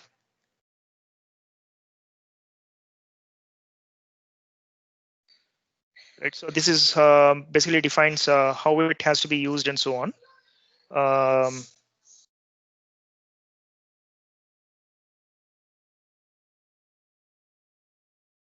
Sorry, what I wanted to show you was different. Yeah, just go to set up this workflow. It comes with a CAN template. These are the things it says it requires. You basically need to have TF file with a remote backend, which we already have. And then in this case, their example, they're just using a null resource, does nothing. And then they say you need to have TF API token. In our case, it is not necessary because we are not connecting to the cloud, the Terraform cloud. And then a bunch of setup functions that we have. Let's delete this. This is not needed. So the name of the workflow is Terraform. It can be anything you like. So this is more like Azure Devops pipeline. It is. Yeah. It's the similar YAML configuration, right? Yeah. This basically specifies a trigger on push. Anything that gets pushed into this repository, I want to invoke my Terraform workflow, whether it's GitHub action, rather on which branch, on the master branch, or I can specify any other branch that I have within that, and then do on top of that also. Or you can say not just push, I can do it on the pull request also. Anytime someone submits a commit, a pull request, and I approve that pull request, I can actually run the same workflow again, which basically, let's say your team of 4 engineers are working on creating these Terraform configurations. Anytime someone submits a new Terraform configurations, you want to lint it. You want to ensure that it's valid configuration, and you can basically create a plan out of it, if not apply. You want to verify those things, you can actually define a similar workflow there also. And then these are the jobs that will run as a part of this workflow. The first thing that we are defining basically is where it should run. It's actually using a Ubuntu latest image, right? It could be any of these things. Windows latest or Ubuntu latest or macOS latest, anything, based on what exactly your workflow or action is going to do. Where does it run? By default, it runs using bash shell. Okay. Irrespective of what type of image you have, you always want to use bash shell for that workflow run. This is a standard step you have in most or all of the GitHub actions, which is basically checking out the repository itself. Okay, this is a checkout action. It checks out that entire repository, basically creates a clone locally within the runner. If you're using a Ubuntu machine or a Windows machine, it doesn't matter. It basically, this action goes and checks out the repository so that it gets into a local clone. And then the second action that I have, or the step I have here, is setting up Terraform itself. Right? In this case, it's going to download Terraform. You can also mention a specific version if you want to, you can say version and then specify as per version 13.5 or something. That's also possible. Then it will download only the specific version that you want, or it will always download the latest. I'm going to remove this. This is not needed for API token. This is only for the Terraform cloud. Okay, and these are the different tasks that will run. I want to do a Terraform init, and then do a format, and then do a plan, and finally do a apply. Okay, this apply will work only in the case of there is a GitHub event about push, and it's to the master branch. Only then, that's the if condition that is mentioned here. It will just apply with a auto approve so that it just runs without any prompt for running the configuration or not. I'm just going to comment that for now. Is this clear, or any questions in this format itself? I do have a question. So sure. The step which does format, it is anyways going to remain in the runner's code base, right? So it's not going to affect in the Git repository or anywhere outside. Is it really necessary, or? Yeah, that's why they have a hyphen check flag here. Okay. Okay, it's only it will only flag whether it's adhering to the canonical format or not. It won't update anything. Okay. That's what we have not seen, right? For example, if I go back to my examples here, let's say we remove this. and I'm in the same folder, right? So if I do a Terraform FMT check, it should just tell me what is wrong, and not do anything about it. Right? There's nothing wrong here in this case. Interesting. There's nothing wrong, but am I in the same folder or not? I am. Yeah. So ideally it should have told me this is not in the right thing. You need 2 hyphens or something? No. Yeah, I got it now. See? Okay. This is an error as a part of the check. If I remove that check, it will go fix it. It's not seen as a valid thing at all.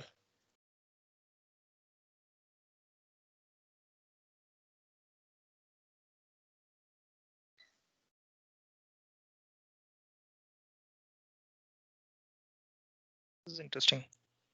Yeah, it fixes though, but it does not complain about it when you do a check. Maybe it's not a real warning as such.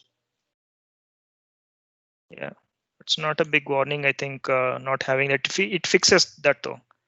Right. Anyway, if there are errors, this check will basically only tell you that there is something wrong with the formatting, and then complain about it as a part of your Same action as log. validate? It is not.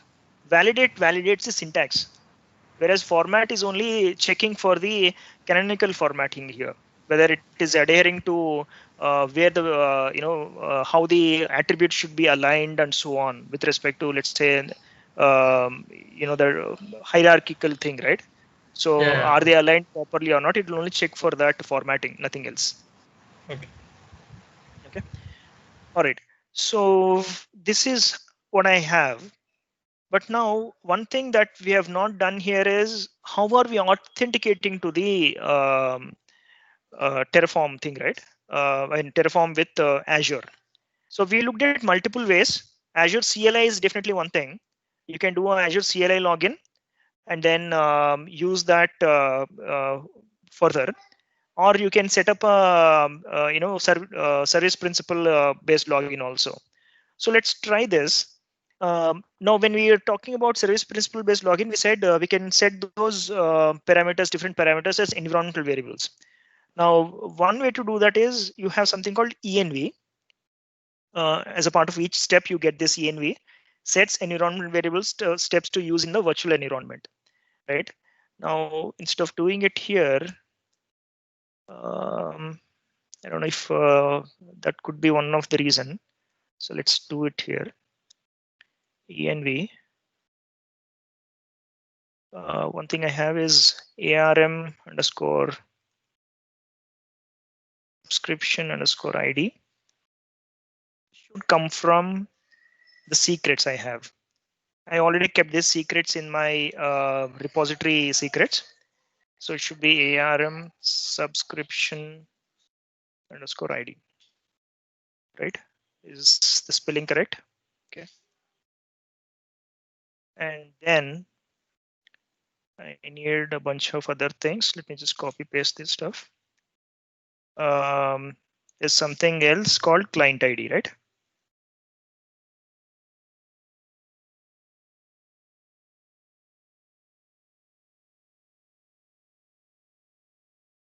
And then I have a client secret.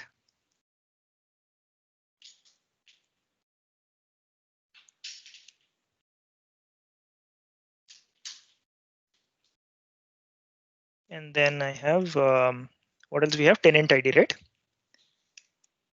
Tenant ID. Yeah. Okay.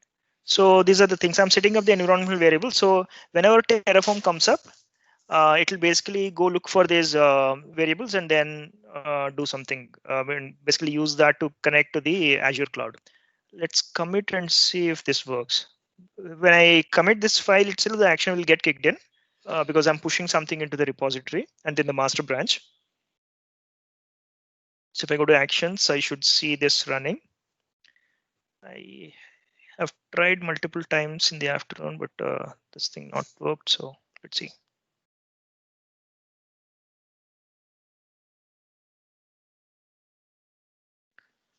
Terraform init.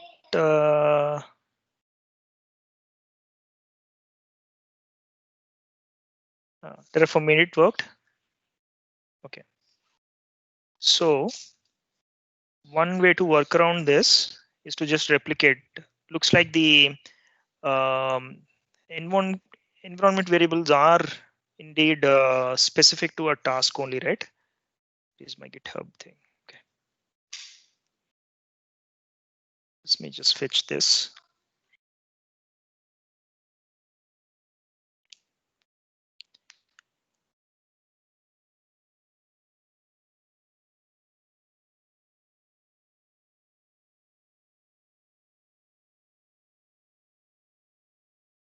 All right. So I have my GitHub workflow. You can access it this way also. It's a local copy of that. For now, what I'll do is I'll just copy this stuff. There should be a global way of doing it. If someone knows how to do it, just let me know. Setting these as global variables. I think it's in the, if I am not wrong, it should be done somewhere here as a part of the environment setting itself. It's not in the steps, right? I think Or can we do it next here? to the yeah, near the phone. ENV is not allowed here. Or here. It is allowed here. So we can try this instead of remove all these things. Definitely not required. Actually, there should be a global way. I just don't remember how to do that. So now I should have everything here. Now let's commit this.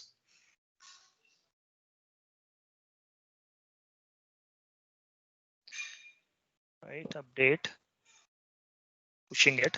And once this is complete, that workflow should kickstart. Okay. Now let's go back, go to actions. Something running already.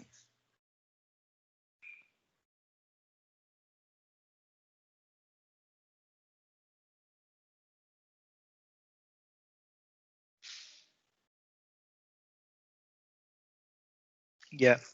So Terraform format failed for some reason, and then the next steps did not run. Let's go check why. This issue I've been seeing since morning. It does not show the logs immediately. I have to go back and check again. Maybe just remove that format step for temporary. Yeah. It might be possible that Terraform exited with code 3. There's something wrong in that.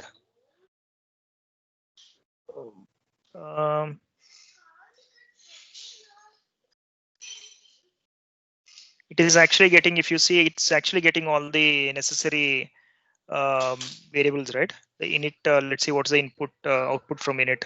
It is initializing the backend. And then format is failing for whatever reason.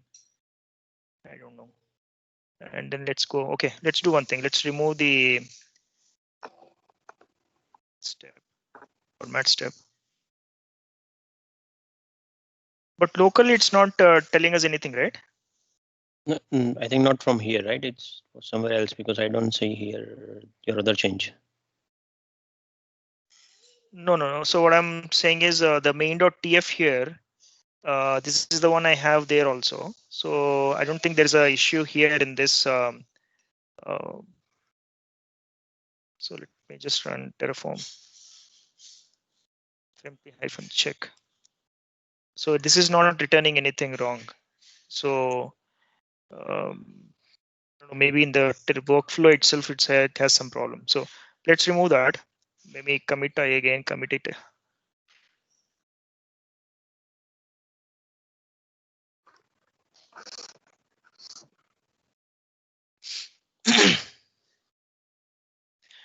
GitHub Actions is kind of pretty easy to pick up if you understand that YAML syntax and how that whole thing is structured.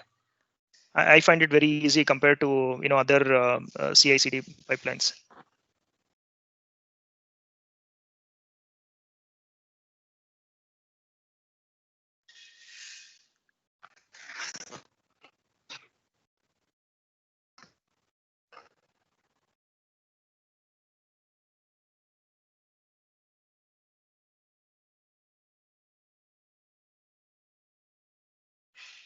Right, everything passed now. I think format, there must be something different that's happening here.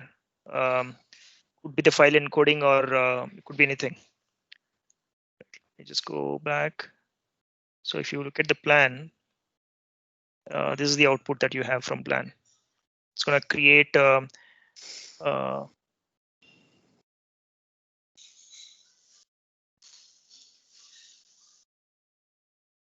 going to create, right? It forces a replacement. The RG is going to change because we are changing that to default workspace. We are taking from the workspace name prefix, so it will be default RG, and then the default demo VMnet and so on, VM network, right? And so now how to use the workspace here in GitHub? You can switch the workspace, like the same command, right? I can extend it to use production, for example. Here as a part of the command, right? Instead of, let's say, this, I'm gonna change Oh yeah. workspace. I can just do this. Suppose if I have multiple stages and replicate the same, like if I have to parameterize the staging, right? So if I have to do it for dev, prod with three different, do I have to go for three different pipelines, or for that would same there as be maybe secret or some variable kind of in DevOps, Azure DevOps, there is a variables, correct? and that variable But can be there are input. stages as well in Azure DevOps, but I'm not sure how it is done here. Yep. Stages specify the environment, right? No, it could be based on maybe an environmental variable that you're pushing, or it's a good way, No, a good thing. it's a kind of it's a pipeline. So once you deploy into development. Once that is passed, then it goes to test. Then it could be based. It requires some kind of approval, and then it goes to acceptance, and then it goes to the production. That kind of a question I think he is asking. So if we want to do the similar, if we have to stage it like multiple environments if we have to deploy, do we have to create three different workflows, or can we reuse the same one and add an extra step for each environment? Yeah, I think it could be based on some kind of, for example, I created some workflows where based on a pull request label or a commit label, I kind of go do something more, or a tag that you specify within the commit, right? Every commit can have a tag, right? So if I specify a tag as a production or staging, I can pick up the tag within my YAML workflow here, the workflow document. Based on that, I can take a call, like the if condition that we have seen here, right? If that particular tag exists within the GitHub configuration that I received as a part of the push, I can take an action based on the tag. So you can switch based on those conditions also here. So it can be same workflow, but I think need to be customized to suit your requirements there. Okay. Yeah. So let's commit this again. I added the workflow. So what's happening here? Yeah.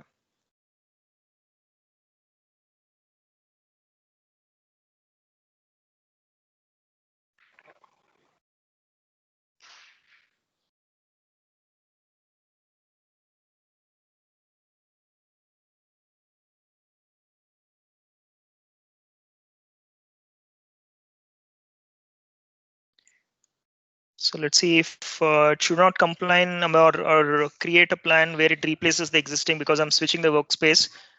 Production workspace already exists in my TF state. I think there is one, right? So I don't know if I have applied there. So let's see. If it was not applied, it's just a plan that we created. It should ideally give us an option to create.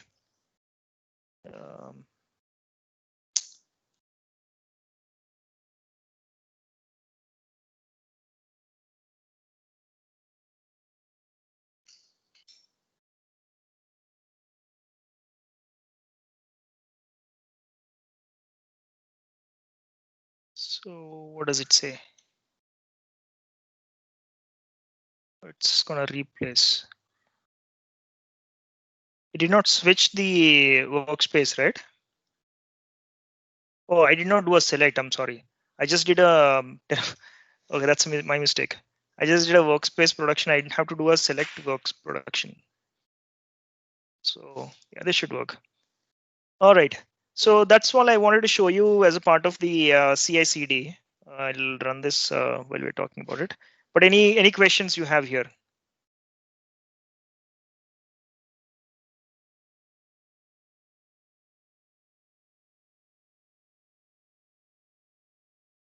No?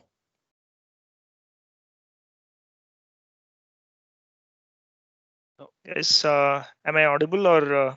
Yeah, it's No, audible. no, Yeah. it's audible. Yeah. Okay. Okay. All right. I think that also brings us to the end of this Terraform workshop. Any other questions you have? Yeah, Ravikant, first of all, thank you for time and sharing the knowledge. So I just want to know like, what's next after this, like how can we improve the skills? And moreover, I just want to understand, see, we have various resources, right? And it's very difficult for us to remember each and every thing. So for example, if I get a requirement, so what is the like basic steps? I understand that you have like the scripts were predefined, like you have done you have actually prepared for the session and you had the you have provided the demo. So in case I have a requirement in the company, right? So what is the first step I have to do, like to bring up a producer instance or something like that? Great question. So what I do is, whenever I have to create a new Terraform configuration, for example, I'm working on creating a complex Terraform configuration where I have multiple virtual machines, both Windows, Linux, and combined with app services and so on. Now, in such a case, what I try to do first is, kind of try to visualize what I'm trying to create, right? The entire architecture itself, which I think you will have as a part of requirement itself. After that, I go to a point where identify what resources are supported within Terraform. Not everything may be supported.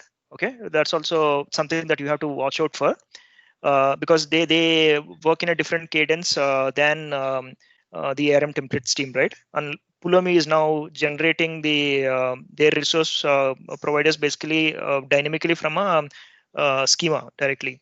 So they are always at the same release timeline as ARM SDK release timelines. But whereas Terraform, someone has to write that provider. If there's a specific change in the resource configuration, they have to actually update the resource provider for it. So there'll be some lag there. So the first thing I would figure out is whether specific configuration that I want to do perform is possible or not. That might require some sort of a hands-on. And once I figured out, okay, let's say everything is done, I'm gonna what I generally do is I try to decompose, into multiple different Terraform configuration files. Let's say if there are independent blocks that I can actually create based on the type of resource, right? All network resources can go into a .tf file, or is there a way I can actually use some existing modules or create modules as a part of this entire configuration? So the first step is to basically identify that categorization, and then based on the category, is there a way I can actually convert that into a module, right? So I kind of build step by step and see how that actually fits into the larger picture. So as I build these independent pieces together, I know whether my provisioning will work or not. So I can independently provision each of these pieces. And then once I have everything ready, I can put that, then the dependencies into the picture where, let's say, a virtual machine which depends on some sort of a network, I can start creating that piece. And finally, I have the entire main.tf, which is actually stitching all these things together, right? And also, other requirements that you might have. Is it something that you are going to use multiple times, or is it a one-time kind of a configuration? That kind of determines if you should, put some variables into the picture, or how much of the fixed configuration versus free-form configuration, right? We talk about that in the infrastructure as code fundamentals. When you say fixed configuration, you're not actually providing a lot of input parameters to a specific automation script that you have. But when you have a free-form configuration, we kind of define multiple input parameters and let the user decide what should be the value of it.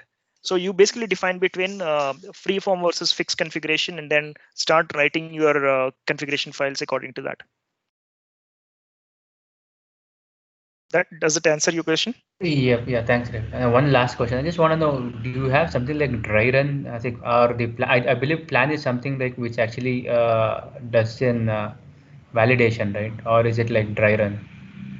It's not a I think dry in run. I Ansible, mean, yeah, in Ansible you have an option, right, where you can after you have that YAML file, you can do a dry run whether the instead of creating the exam, I mean the actual instance, right, or the actual resource, it will do a dry run whether everything is fine, the logic, everything.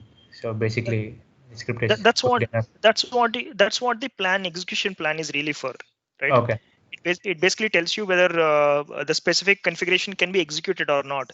Very Okay. similar to what if, right? What if in Azure templates now, Okay. are more powerful than what if actually. It can actually tell you whether that configuration can be applied or not. So that means if the plan is good, then we are ready to put it into production or put it into any environment. Like you can create the actual environment, right? Exactly. Yeah. And I won't vouch for it 100% of the time. A Okay. plan might be good, but it Okay. might fail apply because some of the attributes are not known until runtime. Okay. Some of these IDs that you are generating or etc. They may not be known until runtime. Yeah, So, even for the example, resource group name, if it's already there, And if if the the plan is state good, file, it'll actually fail while deploying, right? Something like that. No. Resource already group exists. Plan will figure that out. Okay. But what I'm saying is, for example, let's say you're generating a random name for a storage account. Okay. But we have seen in one of the examples where we're generating a random string, we're saying don't use uppercase letters because a storage account name has to be all lowercase only, always. Now, when I'm generating that string as a part of plan, it may not know because it might depend on other prefixes actually that are coming from other resource identifiers, etc. Right. Those values will be known only at the runtime. Plan may not be able to figure out during execution plan creation. So such things might fail, but that's a very kind of a remote chance, I would say. Okay. Got it. Yeah. Thank you so much. No worries. Ravi, I have one more question. Probably. Sure. So, coming from the development background, and there's a lot of discussions or hype around TDDs, test-driven developments. Is there something that is on the infrastructure side as well? Is something coming up like I know Terragun does that, TerraTest does that, but is it really important to follow when it comes to infrastructure code? That's a debatable topic. So when we write these configurations, right? I've mostly done PowerShell DSC. Terraform configurations I'm writing now for Azure mostly. For Terraform, I've not really used much of that TDD kind of a thing so far.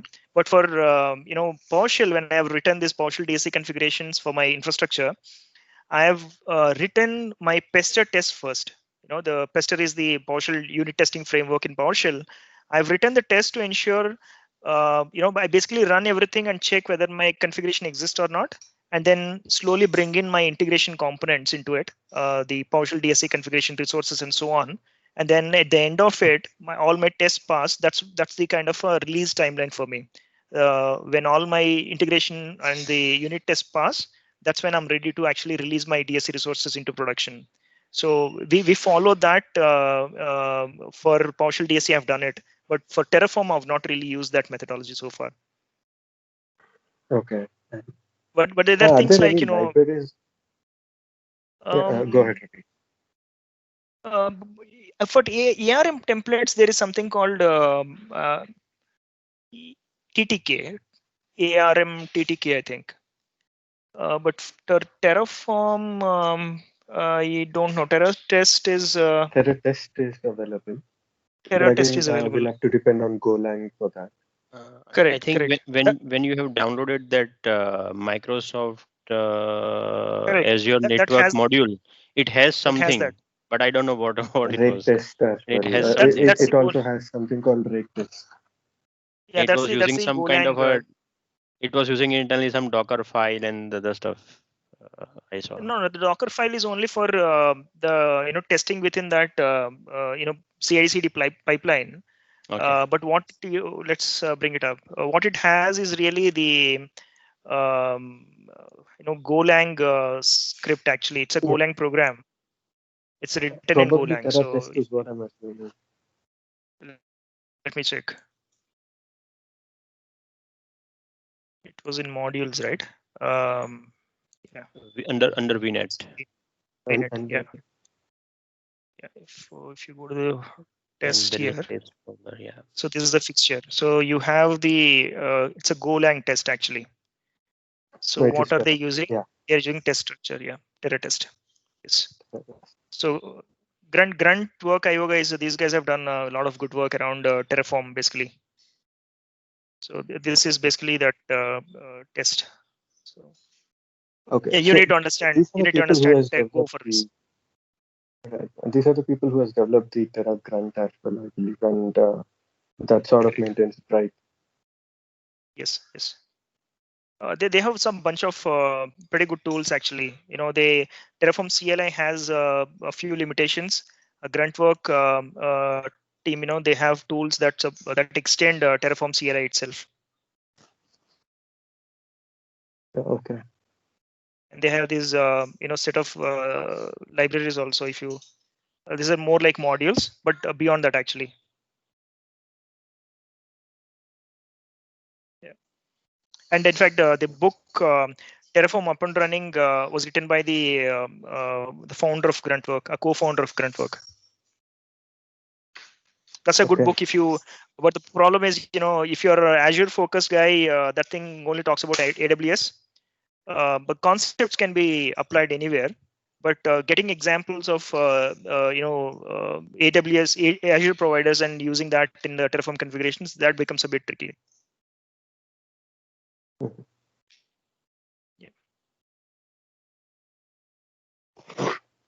Thank you so much, Ravi, and the content and details were at a different level. I mean, it was nice. Thank you so much. Thank you, guys. It was very interactive session, really. Thank you so much. It was a very engaging session. Thank you so much. Yeah, thank you so much for making it interactive. Yeah. It was a good kickstart, and I think that's sure, definitely, yes. Hey, Ravi, Amal here. Yeah. Yeah, Amal. Hey, good. Great thank you to all the attendees who stayed throughout the day, and to Ravi for the energy and passion to share the knowledge with us and being a part of Azure Community Conference. I'm looking forward to working with you all again. Yeah. Only great one job on more the conference thing. part. How we'll get these recordings?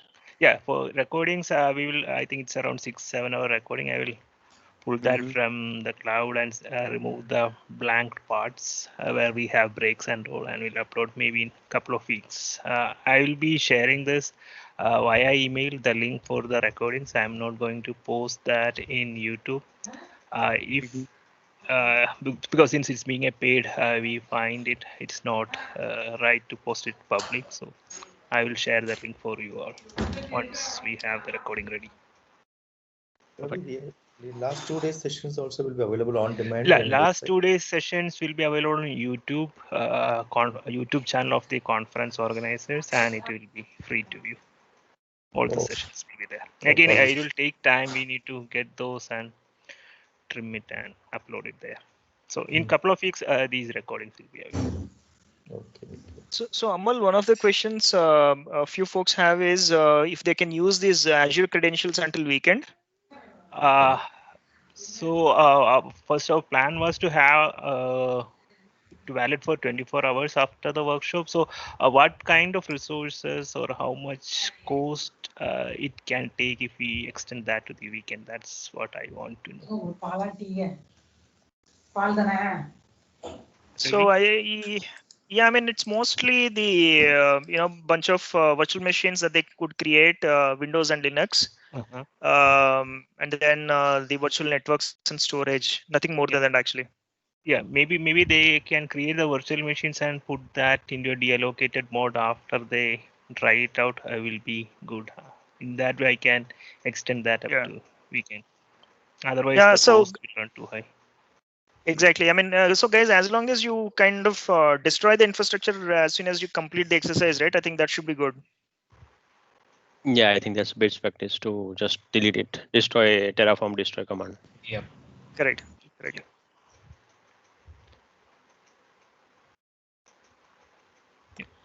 Thanks, Right. Ravi.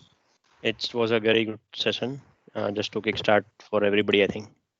Yeah, it was good Yep. session. Thank you, Ravi. Yeah, Thanks, thanks everybody. Thank you so much. Yeah. Thank you. Thank you all. Bye. Thanks, guys. Have a Bye. great day. Take care. You too.